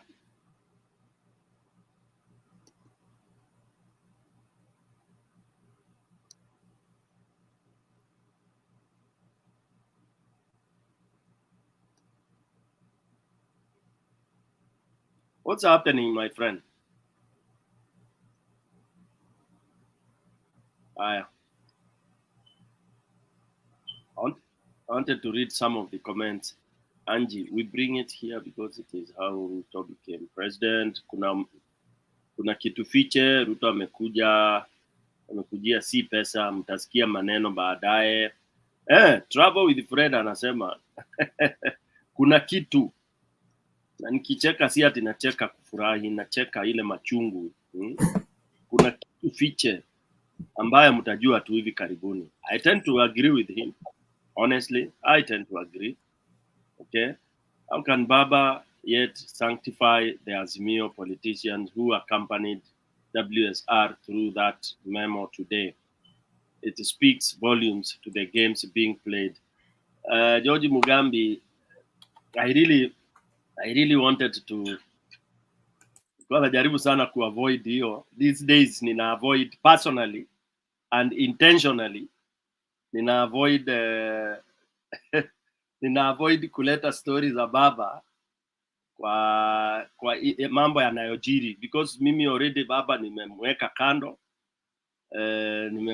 Nimefurahi mahali ametufikisha, na kila kitu kina mwisho wake. So labda huo ndio mwisho wa nini wa aura na nini ya Baba. Okay, so labda tukianza kuumiza akili yetu tukijiuliza nini na nini, tutazidi kuumia zaidi, because kama sasa tukianza kuchambua hiyo memo tutalia hapa, tutaumia, tutakasirika, yeah? Lakini Baba ali move on kitambo. Sasa si ndio tunabaki huku tukingangana na machungu mingi, yeah? Because Baba alitoa memo akasema hao wameenda on invitation ya Marekani sijui nini. Whatever the reason, hata kama ni invitation, mnaenda Marekani na hizo do zote na Wakenya wanakufa nje. I mean, there is no logic, and I've always said sometimes Baba pia anafanyanga vitu zingine, lakini namu excuse. He is being pushed kama hiyo memo sidhani ni Baba mwenyewe amesukumwa tu, because ameshikwa, amenyongwa, nafosiwa kuandika hizo vitu. Huwezi andika kitu kama hiyo kama uko Azimio. Sincerely speaking, this is the time that Kenyans are not supposed to spend pesa nje kama tumeambiwa ni kubaya. Sincerely speaking, saa hii ndio wakati wa Wakenya kuavoid ceremonies. Mbona kukiwa kubaya hata Christmas mtu decide kunini? Kama ulikuwa wewe ukulanga mbuzi kwako, mna decide this time mtakula kuku tu, you know? Sasa kama tunaambiwa ni kubaya na unapeleka entourage ya watu huko zaidi ya 300 400 huko abroad, then what are we talking about? Yeah? So I don't see any justification from whoever it is, whether ni Baba ama ni nani, ati nakuwa na hiyo entourage ilienda. By the way, I don't see. Kama unataka kunipatia pesa, si uniletee Kenya. Kama wewe ni mzuri sana, if you are so nice, if you are so nice, unataka kuokoa hiyo inchi, si unatuma do huko, si utume. Do I have to come to beg? Yani tumebebwa ufala ile ajabu, ufala ile ajabu, na kuna agenda. I agree with you, Trouble with Fred Mugambi. I also agree with you, yeah, that we have goofed. Yani tumeingia in total mess, hatujui mbele wala nyuma. Yani hakuna mtu ana question anything. Mwisho ndio nilete whoever is next. Hebu jiulize, hii mambo yote inafanyika sasa, sisi huku wale wako huko US ati ndio tunaandika barua ku complain. Hii mambo yote inafanyika Mbona Azimio hawakuprotest? Mbona hawakuprotest? Mbona hata hakuna mtu mbona hawakuandika kama chama waandikia hao manini? Hao wabunge wa huku. I mean, ask yourself. Wamenyamaza tu. Kila kitu inaendelea, wamenyamaza tu. So walimezwa. Azimio ilimezwa kitambo. Yo unless mtu anipruvie it's not true. For me, I don't think kuna kitu inaitwa Azimio. Hiyo tu ni theory. Theory kwa hapo watu wanakula tu mishahara yao na pesa za under the table. Wanaitwa usiku, wanaongea, wanakunywa mawine. Wanaenda kwa huyu mama wa Muscat. Ni huyu mama ndio president wa nchi. Na ameweza kila mtu. Alafu huyu mzee wa huku ajui mbele wala nyuma. Nasukumwa tu. Unajua kuna miaka ukifika hakuna kitu unashika hata kidogo. Si mnajua nini miaka ya binadamu. Ni gurudumu tu kusikiza. Kuna wale ambao wana spin the wheel. Na hao ndio watatutia kabisa. Pata. I tell you. Mimi nasemanga as it is. Aya. Nani ana roho? Alex Bundi na kuweka uongei unapotea. Come on. Now what? And you turn and be on your knees. Okay. Okay. Alex Bundi, hebu tokelezea tukuone kwa sura. No, then we're gonna leave you down here. I've been getting to bed. Instead of just monkeying around. You know that's not cool. Even if kila mtu. Alafu huyo mzee wa huku. Let's do it. You could have done that from your chair.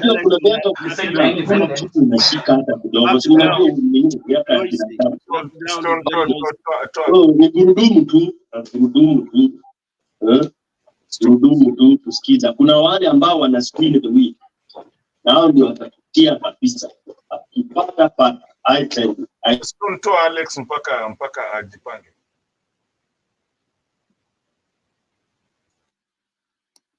Kuweka uongei utapotea.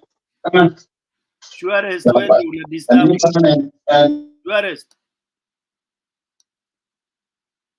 Suarez amefungua vitu mbili. Suarez, you have two things running. You have two stations running.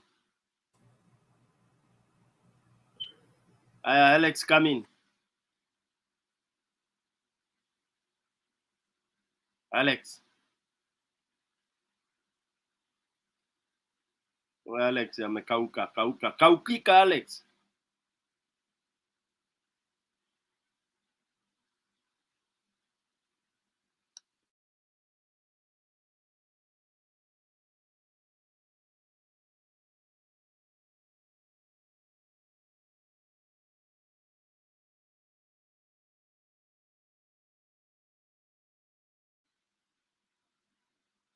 Kenya Mkora, I know that speech. It's a very beautiful speech, but now we can't read the lips because there is no volume. Maybe, I don't know. You need to do something with your audio. Unanisikia Mkenya? Is it good? Yani, bado ionekani, bado amsikii volume. Ina volume, angalia vizuri. Kuna kitu. Hey, Stone PK.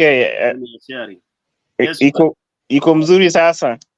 Uko sawa, Suarez. I think nilifungua TV. Go ahead kama una kitu unasema Suarez. Nilikuwa nataka kuchangia kuadia something like ile kitu ya Muturi. Unajua kama Azimia haikuwa imewekwa box. Hawangekubali ile nini ya walikuwa ni 11 committee. Yes. That was the dalili ya how kuwekwa box. Utavotia aje nini again sambila alafu muachi ende committee ya kuchagulia watu 11 if kama mjawekwa box. So that was the first signal too. So you are right, Suarez. What happens is you design how to the bottom line huwa ni tutafanyaje ndio Wakenya wasipige, wasilalamike? Yani every time it's a inaitangwaje Congolese, there's a term we use, it's a conniving of people in power to con mwananchi. Mwananchi is always the one. Ni sisi ndio mwananchi tu ndio ananini, mwananchi asifanye hivi, uchunge usiongee hivyo, wananchi watafanya hivi. So they always meet. Tufanyaje ndio mwananchi asinotice, ama tufanyaje mwananchi atanotice baadaye kama tushapiga hii deal. So that is what happens. Sasa hiyo ya committee, unajua mwananchi umewezwa na wale walikuwa huko wamepata valve. Watasema sasa MPs watakuwa blamed. Watasema si tulikataa, ikaenda kwa committee. Sasa committee ndio watanini. We know the narrative. Yeah, so they didn't want it to Kenyans to accuse the UDA or accuse the Azimio. They wanted them to accuse the persons who are selected in the committee. Exactly. Just to control the damage. 7. You accuse 7 people out of 11. Out of 11. You see, who is still the loser? Mwananchi. You're gone. You know? It's like mtu anasema wacha nichukue hii kitu, niibe hii ng'ombe, nichinje, nikule Christmas. Kabla mwenyewe kabla akuja ajue I've already had my party, nyama tulikula, itakuwa ni kesi ya kuprove whether it was his cow or mine. Ama tutashika mchungaji tumpeleke cell. Yes. Then I can sell for 2 months, then tumtoe. Exactly. So luckily some people have realized that, and that's why you get things, hizi vitu zinaitwa coup d'etat, hii kutoa kwa nguvu. Bro, hao watu ambao wanatoanga marais kwa nguvu, si ati wanapenda, inakuwa tu ndio njia tu, ndio namna, jua tu wote washakuwa gondi. Ni kama unaenda vile niliwaambia, kunguni zikiingia kwa kitanda, hakuna ati unatoa ati hivi, unaweka, unapuliza dawa, unachoma. Unaona? Unachoma, alafu utalala nje, utajenga nyumba. Hey, Stone, unaona sasa the control damage wanakuja nayo ya kucontrol nini Gachagua. Unajua the narrative wameleta sahi. Ya kudivide nini into section ya valley and the mountains, the Kikuyus. Inakuanga kawaida hiyo. Yeah, so wanataka kuleta hiyo like threaten, like ukifanya hivi then we are capable of dividing. So they are doing that. So I don't know if the Azimio are escorting the UDA to their gravesite. Wanajua hizi vitu ni mbaya, but they are escorting them to their gravesite. But how will they protect themselves from the damage of the image about Azimio, because they will be punished together when the wrath of Kenyans will start showing up. Surest. Which Azimio are you talking about? I'm just thinking about that. But they escorting them towards their graveyard. Na wanajua wanafanya vitu mbaya mbaya. Azimio is part of that. Azimio, what I don't want to say washanunuliwa. Whatever has been done to them, hiyo dawa wamepuliziwa, they wako numb. Did you realize as of today, Azimio, anybody Azimio, I think, nilikuwa nafikiria Martha ndiye amebaki, maybe Martha bado anani, lakini hakuna mtu anaongea substance sahi. Iko. Hakuna mtu anaongea juu ya mwananchi, anaongea juu ya 2027. That is the seriousness of the But nikwambie kitu Stone, Ruto amejichomea. You know, most Americans hawakuwa wanajua hata kitu kuhusu Kenya, hata kuhusu Ruto. Most of my friends hawakuwa wanajua. And saizi wameanza udadizi.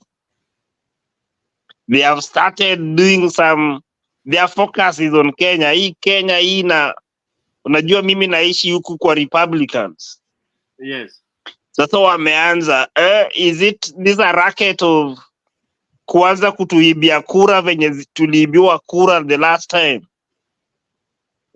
So the focus is on Kenya now. and the Republicans when they want to look for something.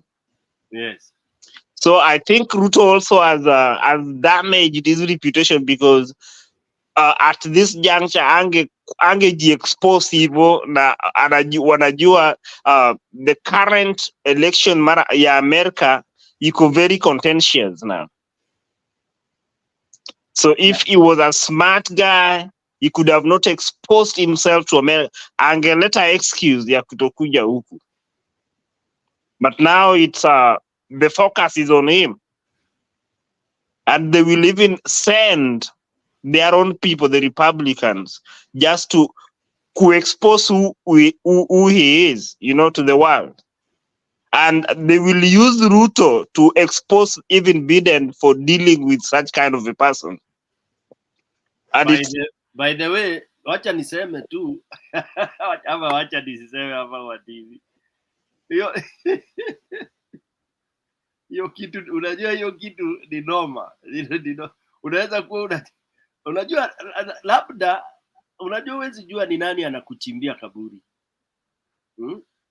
Hata huyu mzai wa huku unajua anachimbiwa kaburi na ujui. Wewe hebu niambie. Wewe saa hii wewe ni presidential candidate. Unaenda kupiga kura. Kama unaenda kufanya nini? Ni value gani? Ni value gani rais wa Kenya anakuletea akija wakati huu wa siasa kali? Wewe niambie tu. Value gani? Which value? Unajua sasa unless ni value ya ni mabusiness zako ukisha retire ama ukidunda utaendelea kukamua do huko Kenya. Mimi sioni value hata kuleta rais yoyote wa Afrika hapa wakati huu. Mimi sioni value addition. It's turn to make matters worse, Meg alisimamia aliwania some seat. She was a Republican. Oh, Biden is Republican. And what I know, once a Republicans will always remain a Republican. They never change. Their heart never changes. So I've always seen the Meg is always so close, pushing Ruto to be on the top of the world. And she's the person who influenced all these nitty-gritties zenye zilifanyika huku.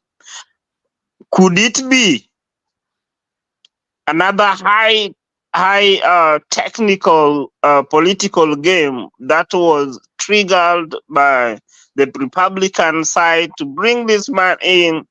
Saizi ndio kuna wenye wamenitumia, kumbe huyu Ruto alikuwa ni ICC suspect. The Americans themselves wamenitumia link. Hawakuwa namjua saizi, kumbe baada kuna kesi ya ICC, So it's a conversation that has really started over here. Mimi niko Alabama. And you know how it is over here. So that is a conversation. And that's why they have brought that thing like before you vote, lazima you confirm your citizenship.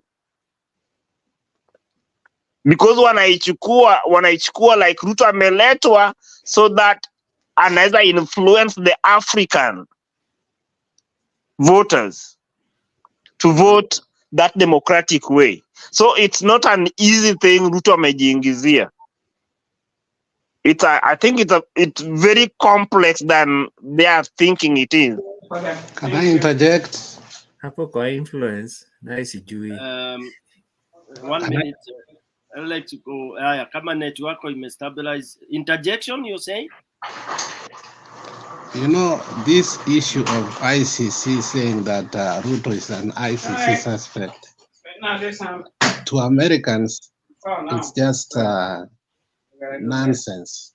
Remember, about 2 days ago, Netanyahu, Karim said that Netanyahu has a case to answer. Starvation, hostage, killings, and all these allegations. You know what Americans said? They said that ICC has no jurisdiction over other countries. So ikifika kitu ya ICC for now, I think, you know, when George Bush committed the crime by going to the UN and Colin Powell lying bluntly that Saddam Hussein has a lot of piles of stock of nuclear, and later on they found out that there was nothing. Do you know how an American withdrew from ICC quickly? And they were the ones who formed the ICC, which they called the Rome Statute. So sai kitu inaitwa ICC, ukisema ati Ruto is a suspect of ICC, I think it's just a baloney. ICC only exists in a name, but in terms of its function, and it's like a dog barking without teeth. No, that's why now Ruto with ICC, he doesn't fear ICC anymore. I just wanted to interject the issue of ICC and the attitude of America to ICC.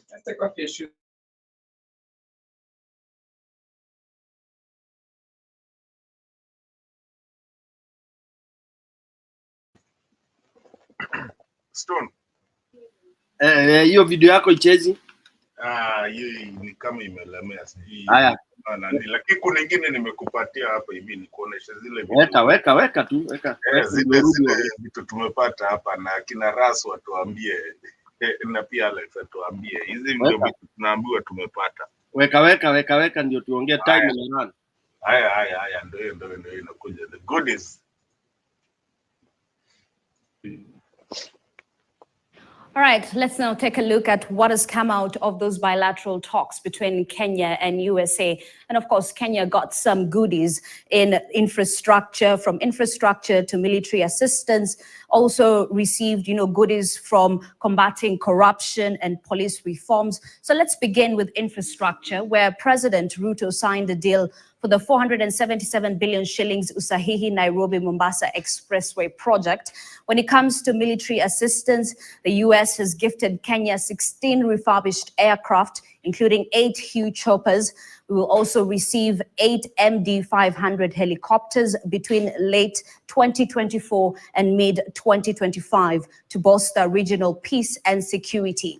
Now, the US is equally, helping Kenya combat corruption, and Kenya will receive 561 million shillings from the United States for anti-corruption initiatives. When it comes to police reforms, Kenya will receive 924 million shillings from the US for the modernization and professionalization, of the National Police Service. When it comes to issues of electoral reforms, Kenya will get 198 million shillings in support for Kenya's electoral reforms ahead of the 2027 elections. And not only that, we'll equally receive goodies when it comes to issues of military training. Now, KDF candidates are set to start courses at the US Military Academy and the US Naval Academy and the US Air Force Academy. So, of course, these goodies are coming away from those bilateral talks that were held in the United States.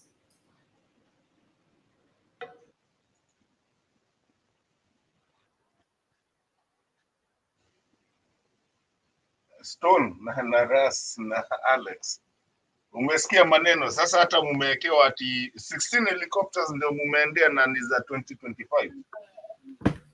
Yeah, tumesikia. Haya, Ras, go on. Yeah, kwanza hii wiki kuna group ile ilienda kusurvey Haiti, vile Haiti inakaa. Wakafika huko wakapata hata hawajajitayarisha. Si hizo helicopter kwanza wangetuma za hiyo kikosi ya Haiti kwanza, kwa sababu wana rush kusukuma watu huko na hata hawajatrain hao watu wanatumwa huko. Nikaa watu wanaambiwa tu hebu park kuna safari. Alafu police reform sioni. Unajua for example, mi natoka area Aero kuna hiyo police station iko hapo miaka mingi. kila time kukikuwa na mafuriko, hiyo police station ufurika. Na hizi miaka zote hakuna serikali yoyote hata ishaifikiria ati hii police station tunafaa kuitoa hapa ama tunafaa kufanya nini ili tusikuwe na situation kama hiyo. Sasa sijui police reform sasa hii Amerika inatuletea itabadilisha nini tena. Alafu electoral reforms, hii pesa ndio sasa kimskit watafanya ukarabati ile ya hali ya juu, kwa sababu next election tukiingia na bado tuko na kimskit, Jasigoi atatushinda asubuhi na mapema, tusijidanganye, hakutakuwa na uchaguzi. Cheki kwanza, umeisema umeenda nazo vizuri sana, umesikizia kitu vizuri sana. Cheki hizo helikopta kwanza ni 16. 16.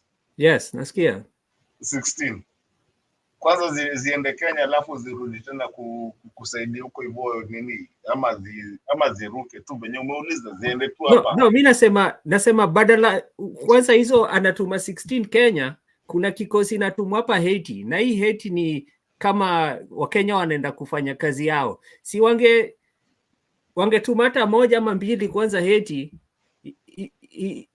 nini iko inangoja Wakenya wale watakuwa na saidia Haiti kwanza. Ndio tunaenda vipoa cause venye umeisema kwanza. Alafu wacha nikuulize kama president wa Haiti hata angeingia kwa country yao. Wacha niwaambie for free. Kama prime minister ndio ndege yake haingeshuka, hiyo ndege ya Wakenya ita land. Hao watu wanangoja Wakenya vibaya sana. Haya, wacha kidogo ndio hiyo venye tu wameisema cause nilikuwa nikiandika down 925 million ya police reform. I think tumekuwa tukifanya police reform tangu lini? Anyway, 925 million ya police reform. Alafu 198 million ya electoral. Pole unasema moja, unachambua. Okay, 920 tumesema kwanza 16 airport, 16 helicopters ndio zimedonatiwa. Okay, basi tuanzie hapo. Hizo ni za kutarget Somalia,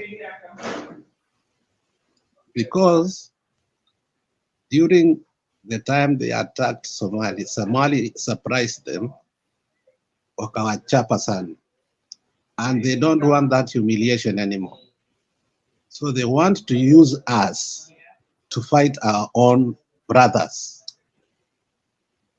And Ruto is not seeing that. And then the other thing is other countries are chasing American military bases from their countries. They want Kenya to remain the biggest military base of America in the whole of Africa, if you have not seen that. And Ruto is playing to that gallery. And you know what? In the future, it's going to affect us. If you look at how Museveni is mad at Kenya right now, it can tell you openly. If you look at how Suluhu and the military, unajua the military of Tanzania is bigger than us. And unajua they don't do corruption when it comes to procurement za ndege na vitu kama hizo. The reason why we have so many accidents in Kenya is because, first of all, our aircrafts, when it comes to procurement, we go for second hand from India, from Pakistan. We don't even know the condition. So, for me, the issue of aircraft, it is not to help Kenya, to defend Kenya. It is a mission so that we can do what? We can be aggressive to the Somalis, which is not a good thing. And that is what I always call divide and rule. If it was a goodwill, they should have given us those military things long time ago. But why now? It's because of the resurgence of Al-Shabaab. And they are so powerful. Literally, they are ruling Somalia right now. I don't know if somebody else has another opinion, but when you look currently how the resurgence of Al-Shabaab and how powerful they are, and they have taken a section of some places in Somalia, America is afraid of that. Yeah. Okay. If anybody else has something to add on to what Alex has said, then let's hear. Richie Karibu. Thank you so much, Stone PK. Let me say hi to all of you. Alex, good to see you here. Kenyan with love, Rasvik, na moderator mwenyewe Stone PK. Yeah, I'm looking at mada ya leo. What does Kenya stand to gain from William Ruto's trip? And I think as you guys were discussing about the so-called deals that have been signed, I was listening, keenly, and also looking at something that somebody posted here. What I want to say is this, Stone PK, I think we spoke this the other day. Nami, from what I see is I saw a bunch of, washamba ambao wamekuja kutembea Amerika kupigwa picha at the taxpayers' expense. When you look at all that, the team that Ruto traveled with who are doing, it's like these people are just checking off their bucket list.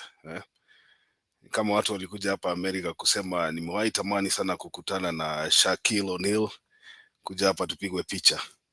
Wanapigwa picha, wanaweka kwa mtandao, wanazunguka huko, by good or bad chance wanakutana na Steve Harvey, sema hata bibi ya Ruto anamuuliza can I hug you please, alafu wanapiga picha wanaweka kwa mtandao, and these people traveled with the whole PR team.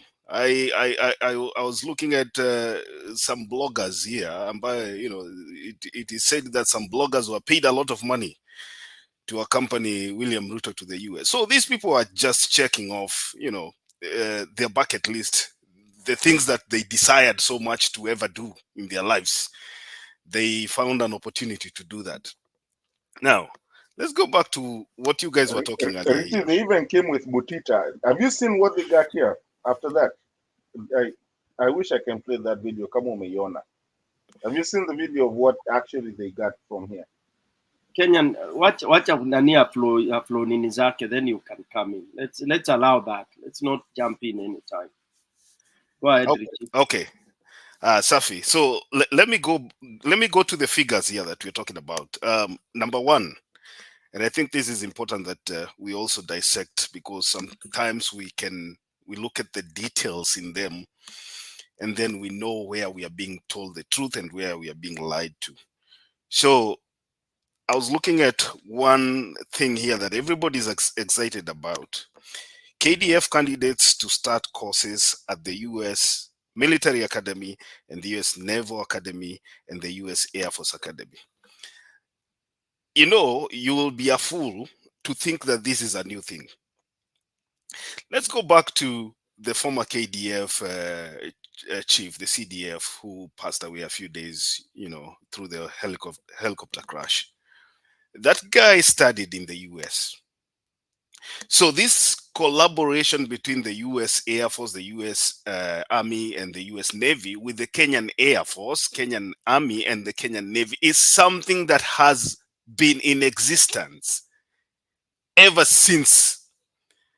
There's a cooperation between the military, Kenyan military, and the US military that exists as we speak right now. Many officers If you go back, even if you check, if you guys follow Whitmer, the de facto leader of the Kenyan government, if you follow her page, you'll see even recently, I think a few weeks ago, there are a few selected individuals who are cadets from Kenya that are going to pursue their courses in the US. So this is nothing new. So this is just a hype. You know, they find an opportunity to hide things that we have seen before. Now, let's go to the issue about fighting corruption. They're saying that Kenya is going to receive 561 million from the United States to fight corruption. You should be asking yourself, the 561 million shillings, where is it going? Who is going to receive that money? The US is very, very specific on how it operates. I'm not a spokesman of the US government, but I know some things about the US government. The US government cannot take 561 million and give this money to EACC, because everybody knows that EACC is a toothless dog. It has not prosecuted anyone as far as we know. And, you know, the US knows these things. So when you promise somebody 561 million shillings to fight corruption, we should be asking ourselves, who is this money going to be channeled to? Because the US government wants accountability. What Kenyans do is they receive donations from outside, they receive loans from outside, which do not require accountability. This is a different situation. So Stone PK and the fellow panelists, this is another hollow promise. Nobody's going to give this government 561 million to fight corruption without accountability. Let's go to the other promise of Kenya orders. I mean, that's something that they are going to pay for. We are being told here that they are going to, in fact, they have already ordered 150 M117 armored security vehicles from the US to arrive in September 2024. So already we are paying for that. I don't know why we are celebrating about something that we are paying for. We are already committed. We have already committed a defense budget for buying equipment. The only thing we are doing right now is we are sourcing from the United States. Why should we celebrate about that? Let's go to the money that we are receiving from the US for modernization and professionalization of the police service. This is a very beautiful way of saying, excuse me, send your men and women to Haiti and we are going to pay you. Now, because we don't want to look like we are funding your stay in Haiti, what we do is we look for a very beautiful name to give that mission. And so the 924 million that we are being told is being given to the Kenyan police service for modernization and professionalization of the national police service is simply the money that the US promised Kenya, the Kenyan government, so that they can be used. Sitaki niongee kwa Kizungu, acha niongee kwa Kiswahili ndio tuleo. Walipata hizi ni zile pesa walikuwa wameahidiwa ndio waende wakapigane vita ya mtu mweupe. It's as simple as that.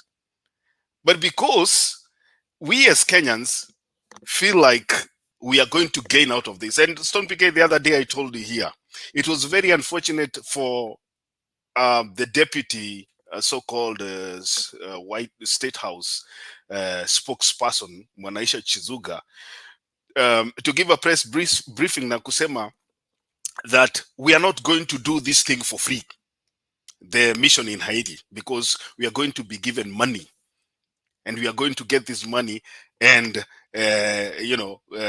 contribute to our economy. Hakuna kitu kama hiyo. These are sons and daughters of people. Hawa ni watoto wa watu. Earlier on, I was listening to a guy here who said that the people who are being sent to Haiti are people who have volunteered to go there. And he's talking here na hakuna mtu ambaye anamuuliza. So anasema, they were asked, the police were asked, is there anybody who feels like they want to go to Haiti? And so the people who, the 1,000 people who are on that list to go to Haiti, according to this guy, is people who have volunteered. They've not been forced, because this is not, going against their rights. Let me tell you something. When you join the force, ukivaa crown, Stone PK, ukivaa crown, inafikaga mahali ambapo hakuna kitu inaitwa ati kuvolunteer. Wewe unawekwa huko, unaambiwa enda fanya kazi. It's as simple as that. So, wakati these politicians wa Kenya, including William Ruto, who can stand on the podium at White House na atuambie I am the Kenyan president. I mean, you know, there are some things, a journalist stands there and asks William Ruto, why are you even unable to provide peace, to restore peace in the North Rift? Sijui ni North Rift ama ni wapi huko Baringo, na unataka kutuma polisi wetu waende kupigana Haiti, and Ruto stands there na anamwambia mimi, I am the president of Kenya, so these decisions I make myself. You know, it's good, but we want you also to take responsibility, because this is going to happen. We want you also to take responsibility when sons and daughters, if kama kutakuwa na ladies watatumwa huko, when they come back in body bags, we also want you to take responsibility ya kwamba you were involved in sending watoto wa watu huko Haiti waende wakauawe. It's as simple as that. You cannot, you know, have your cake and eat it. You cannot side with one side when it is good, but when something bad happens, unaanza kusema it is not me. It is simple as that. Let him take responsibility right now, because he wants to show people and he wants to show the world that he is the president. So we agree, wewe ni rais, tuma watoto wa watu huko. When something happens to these people and they come back in the other way, you also take responsibility for that. Stone PK, let me summarize here. Another donation that we've been given, donation tumepatiwa ni 28 billion with a B from the US for democracy, human rights and governance program. What is that? What type of funding is this? 28 billion. Who is being given this money? You know, some of these promises ninaangalia hapa naona tu ni hot air. The one thing that you agree na Alex hapa ni kitu ya US could build a 10,000 foot runway at Manda Bay Airfield in Lamu. It's as simple as that. Alex has said it very clearly. You know, most of the countries, even in West Africa, they are kicking out these other guys that colonized them, the French, all these people, wanatupwa nje, because countries have realized that they are in a proxy war with their colonial masters. It's as simple as that. So Kenya, being that we are being funded by the US, it's like we are surviving on donations from the US. We are so naive that we can agree to give these people land so that they can set up base. And Manda is a very big, is a very big asset for the US military. What they'll be doing right now is expanding their base there. Hakuna kitu ingine Kenya inafaidika pale. You know, it's as simple as that. We have ceded ground, we have given them land so that they can operate from our area. As simple as that. We are not going to benefit. If we talk about these things about helicopter, I don't know why we are so excited about helicopters, refurbished helicopter. This is what we call electronic dumping. Hizi ndege zenye unasikia zinaitwa refurbished. There's nothing special about refurbished, Stone PK.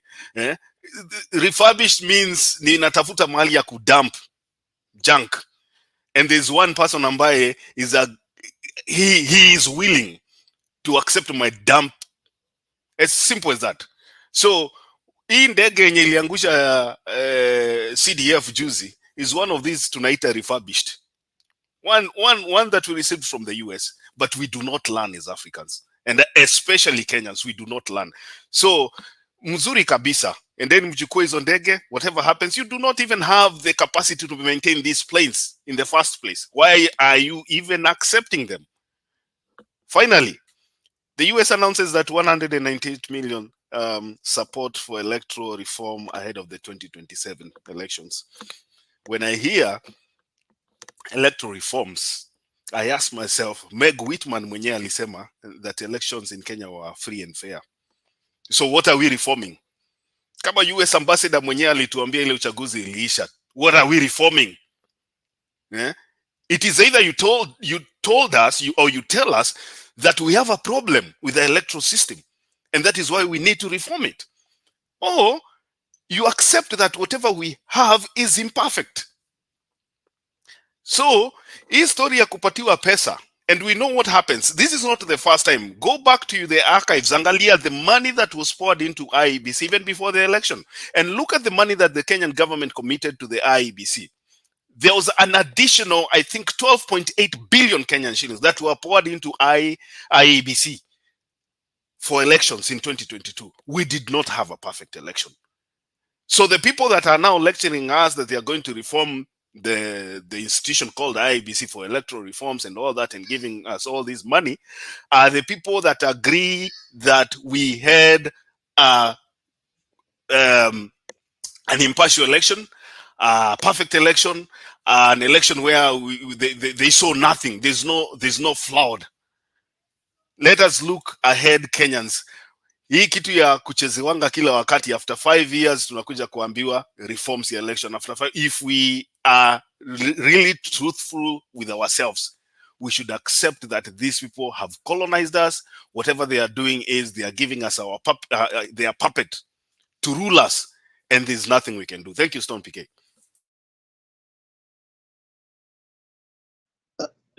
I wanted to add something on the electoral reforms. Let me thank Richie first before you come in. You know, I was talking, you guys cut me, I had not even finished. Ngoja kidogo Alex. Nilikuuliza ama I asked you but then you didn't answer. Mtu akimaliza tunamshukuru. Alex, that was very insightful of you. I mean Richie, and I think this is what I called in the beginning of when I came in. I said watu tujaribu kuerevushana na kwa kina bila tu kwa kusema hii inafurahisha, hii inafanya hivyo. That was very good. Na ndio sasa tena tusipoteze mwelekeo, the aim. Kwa nini shida yetu ilikuwa nini? Tusiende na wale wengine sasa washamezwa, sasa ikakuwa naambia reform utareform nini sasa? Haya, chapa ya nini ishasosiwa, tuliambiwa hivyo. Jamaa alikuwa anaambiwa arudishe hiyo ya Haiti, si ilikuwa anaambiwa arudishe. Sasa ikageuzwa narrative, ikakuwa sasa ni part of hey Alex can You know, the other day when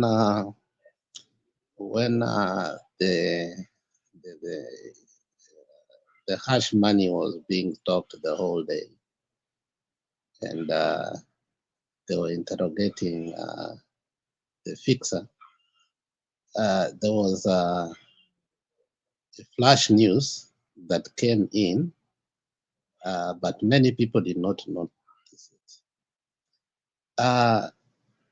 It was about electoral reforms of America. And the allegation was they want to ban TikTok in America.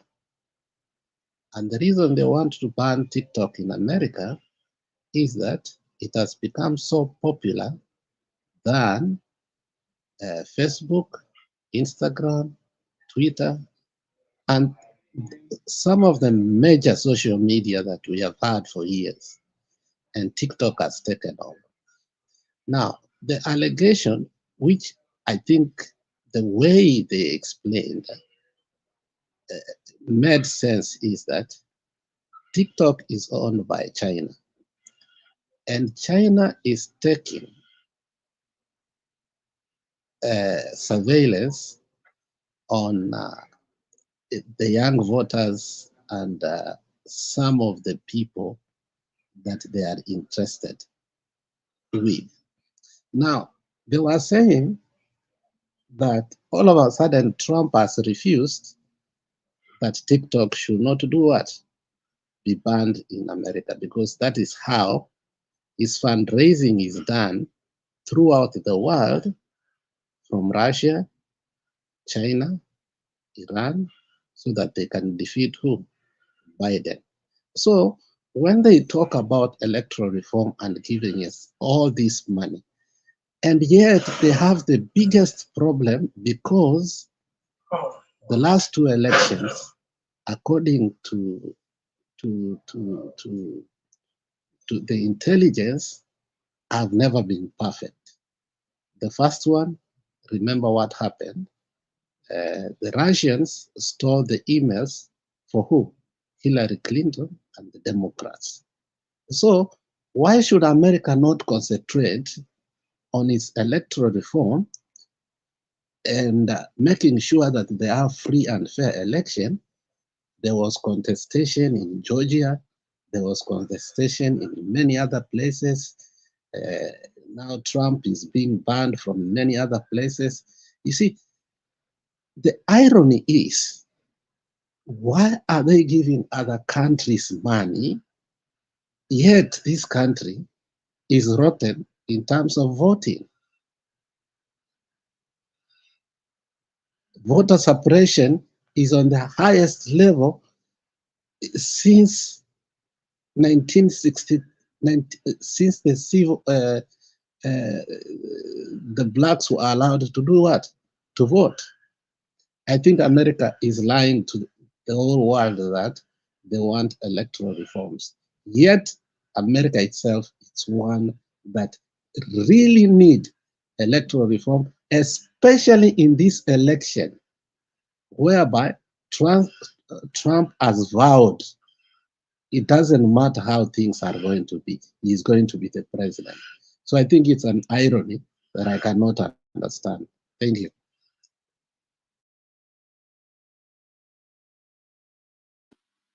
Thank you, Alex. That's a good one. Mr. J, karibu sana bana.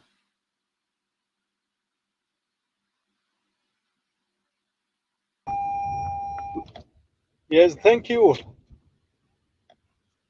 Good morning.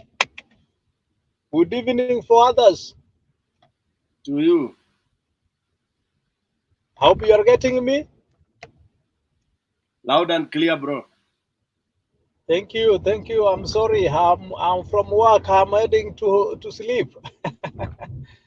Go ahead. Thank you for the conversation. I have been really following keenly, and I decided to come and join in so that I can hear my views. When I heard somebody saying that there is gains, we are receiving from all the goodies from our big brothers in America. What I can say for free, I think as the moderator, you have elaborated the truth on it. There is nothing we are gaining so far, because if these kind of donations that are being given, they don't add any value to us. For example, for the human rights, those, I think it is money that is going to come and facilitate how to safeguard the LGBTQ in Kenya. That is what I can take, because I don't see any kind of human rights that it will be enhanced other than LGBTQ to be given more energy so that it can be widespread within the country. Already we are having a human right that it is working. You have seen from the past the way they are working, although the government doesn't listen to them. So I don't understand what kind of enhancement it is going to make with the president who doesn't recognize the human rights of citizens. For example, a lot of people, they have been shot to death. We had this kind of demonstrations about the rising of the costs of products, of the essential foods we are taking. But how many people that were killed during the demos, who have been really removed from their homes and slaughtered, others butchered, others so dead, Where was the president to respect human rights so that he can say that, oh yes, we have seen what has happened, let human rights compile the report and give us for us so that we can act upon? I didn't see anything. The helicopters, I think there's one who has said it is a dumping site. This dumping site in Kenya it is going to cost us. Already you see what is going on. We have lost Ogora. Okay, that is the most recent. We have lost other soldiers, the military guys, the KDFs, that who have been in our platform of the first service to help the country, but they die on the course of duty due to the multifunction of those so-called helicopters that are coming to our country.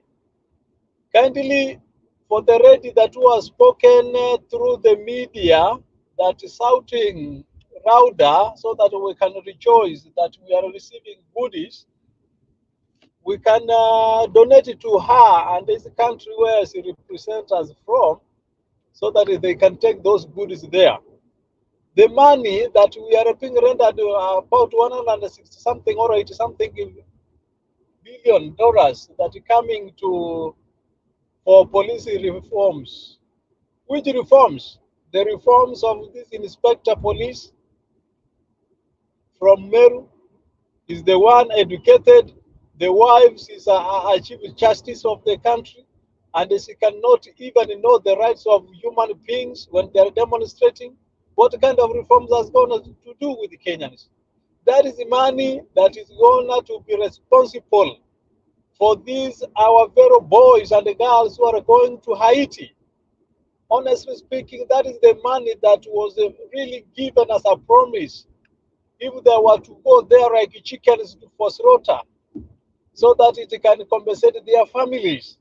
That is what I believe in. America has never given somebody free thing that you can enjoy and say, yes, it has a benefit to you. They have seen something that they want to score goals. Now they can give you a bet of those small money for somebody who professes a lot of good English, calling himself is a champion of the rights of an African presidency as a continent. He is now going to give a ear to listen to a person or to people who purported by saying that now Africans, we are coming with our own currency. We are pulling out from this kind of AMF and other things. Still, he's going to betray other presidents of the continent. There's somebody who said about Museveni. Indeed, Museveni is very mad. For example, when he had a state tour in Kenya, he was asking a very logical, simple question. How can I deny my sister country or my brother country from Tanzania not to come and sell their product in Uganda, and we call ourselves that we are East African community? You have chased somebody who was selling milk in Uganda, Brookside, for example. Courtesy that it is your enemy, political enemy, and you want to put such kind of sanctions and other treaties that can not facilitate free movement of trade within the region of family. Now somebody is going to US to bring garbage and dump in our country, Kenya. Remember, these are the people who were chased from Taliban when they were in the war there. If you want to confirm that truly Kenya is a dumping site for the helicopters, when they ran away from the Taliban, the Palestine, and the other side there, in fact, what did they leave behind? They left everything. What they say it is their hammery they had in their territory, but they leave them there as garbages. So what is it this person is? I'm really sorry. I don't have a president for my side. The person who went to that state visit, he went with his family and the other puppets of MPs. And I have had even the opposition guys they have been seen in there. So we don't have a country that is being governed by the people we elect. Those are the flower girls, the family function, that people went to have a feast with their friends. For me, I'm at my own. Let me do my small work. Let me do what it is best for me to go. But trust me this, we are quoting a revolution. We are quoting a revolution. It will come like the French Revolution of our bread. And that is where we are going. We're going to hang boots and say enough is enough. We can walk barefoot so that we make our country, as now Burkina Faso, they have stood firm to make their country rise again from the colonial perpetrators and the masters that who have been enslaved themselves in their own country for a long period of time. South Africa, they are fighting how the American bases will go away from their territory and their neighbor territories. Kenya, we are welcoming garbage and everything by all hands. We are using a lot of millions, even a billion, that we are going to receive goodies from America. My friend, we need to sit down and think. And somebody is saying that, oh, now we can cut a piece our budgets. We can deal with ourselves according how the size of our clothes is. And you are living in a raffish kind of life. We are saying you are wearing millions of millions in one closet for the day. But Kenyans are languishing in poverty. And we don't see that. Kindly, these things that you are talking about, 180-something million that is coming Kenya, choppers and other things, that is rubbish for me. There is nothing. There is nothing we are gaining. Or else they are coming to grab our land so that they can establish their territory, so that they can kill our people within our continent. And we cannot raise to that much and listen and watch. It is a high time we call and condemn these people to go back to their land. Thank you. Thank you, Mr. J. Unfortunately, ladies and gentlemen, we've really been caught up by time, unfortunately. But if I have by raise of hands, how many people would want us to have another link, probably to ponder a little while? I still would go for another 1 hour. But meanwhile, I have to end this, and I'll start the other one quickly. I'll see how many people we can have to do that. Kindly, we have to do this. So those in the comment section, musiende, I'll start a feed. If you guys really are going to be here with me, I want to see on the comment section. 1 second. Tuone kama how many are for another feed. Okay, Black anasema open another seed. Brian, okay, all right. For the Daniel anasema okay, sawa, no problem. Okay, ladies and gentlemen, wacha tuseme hivyo mara moja.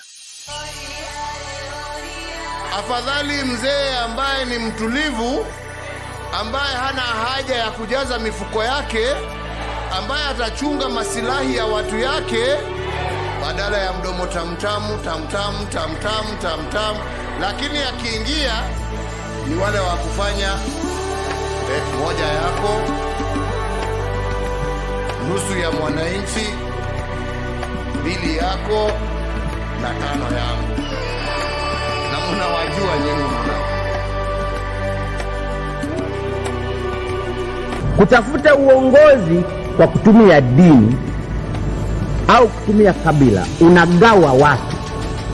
Kazi ya uongozi ni kujenga watu wawe kitu kimoja.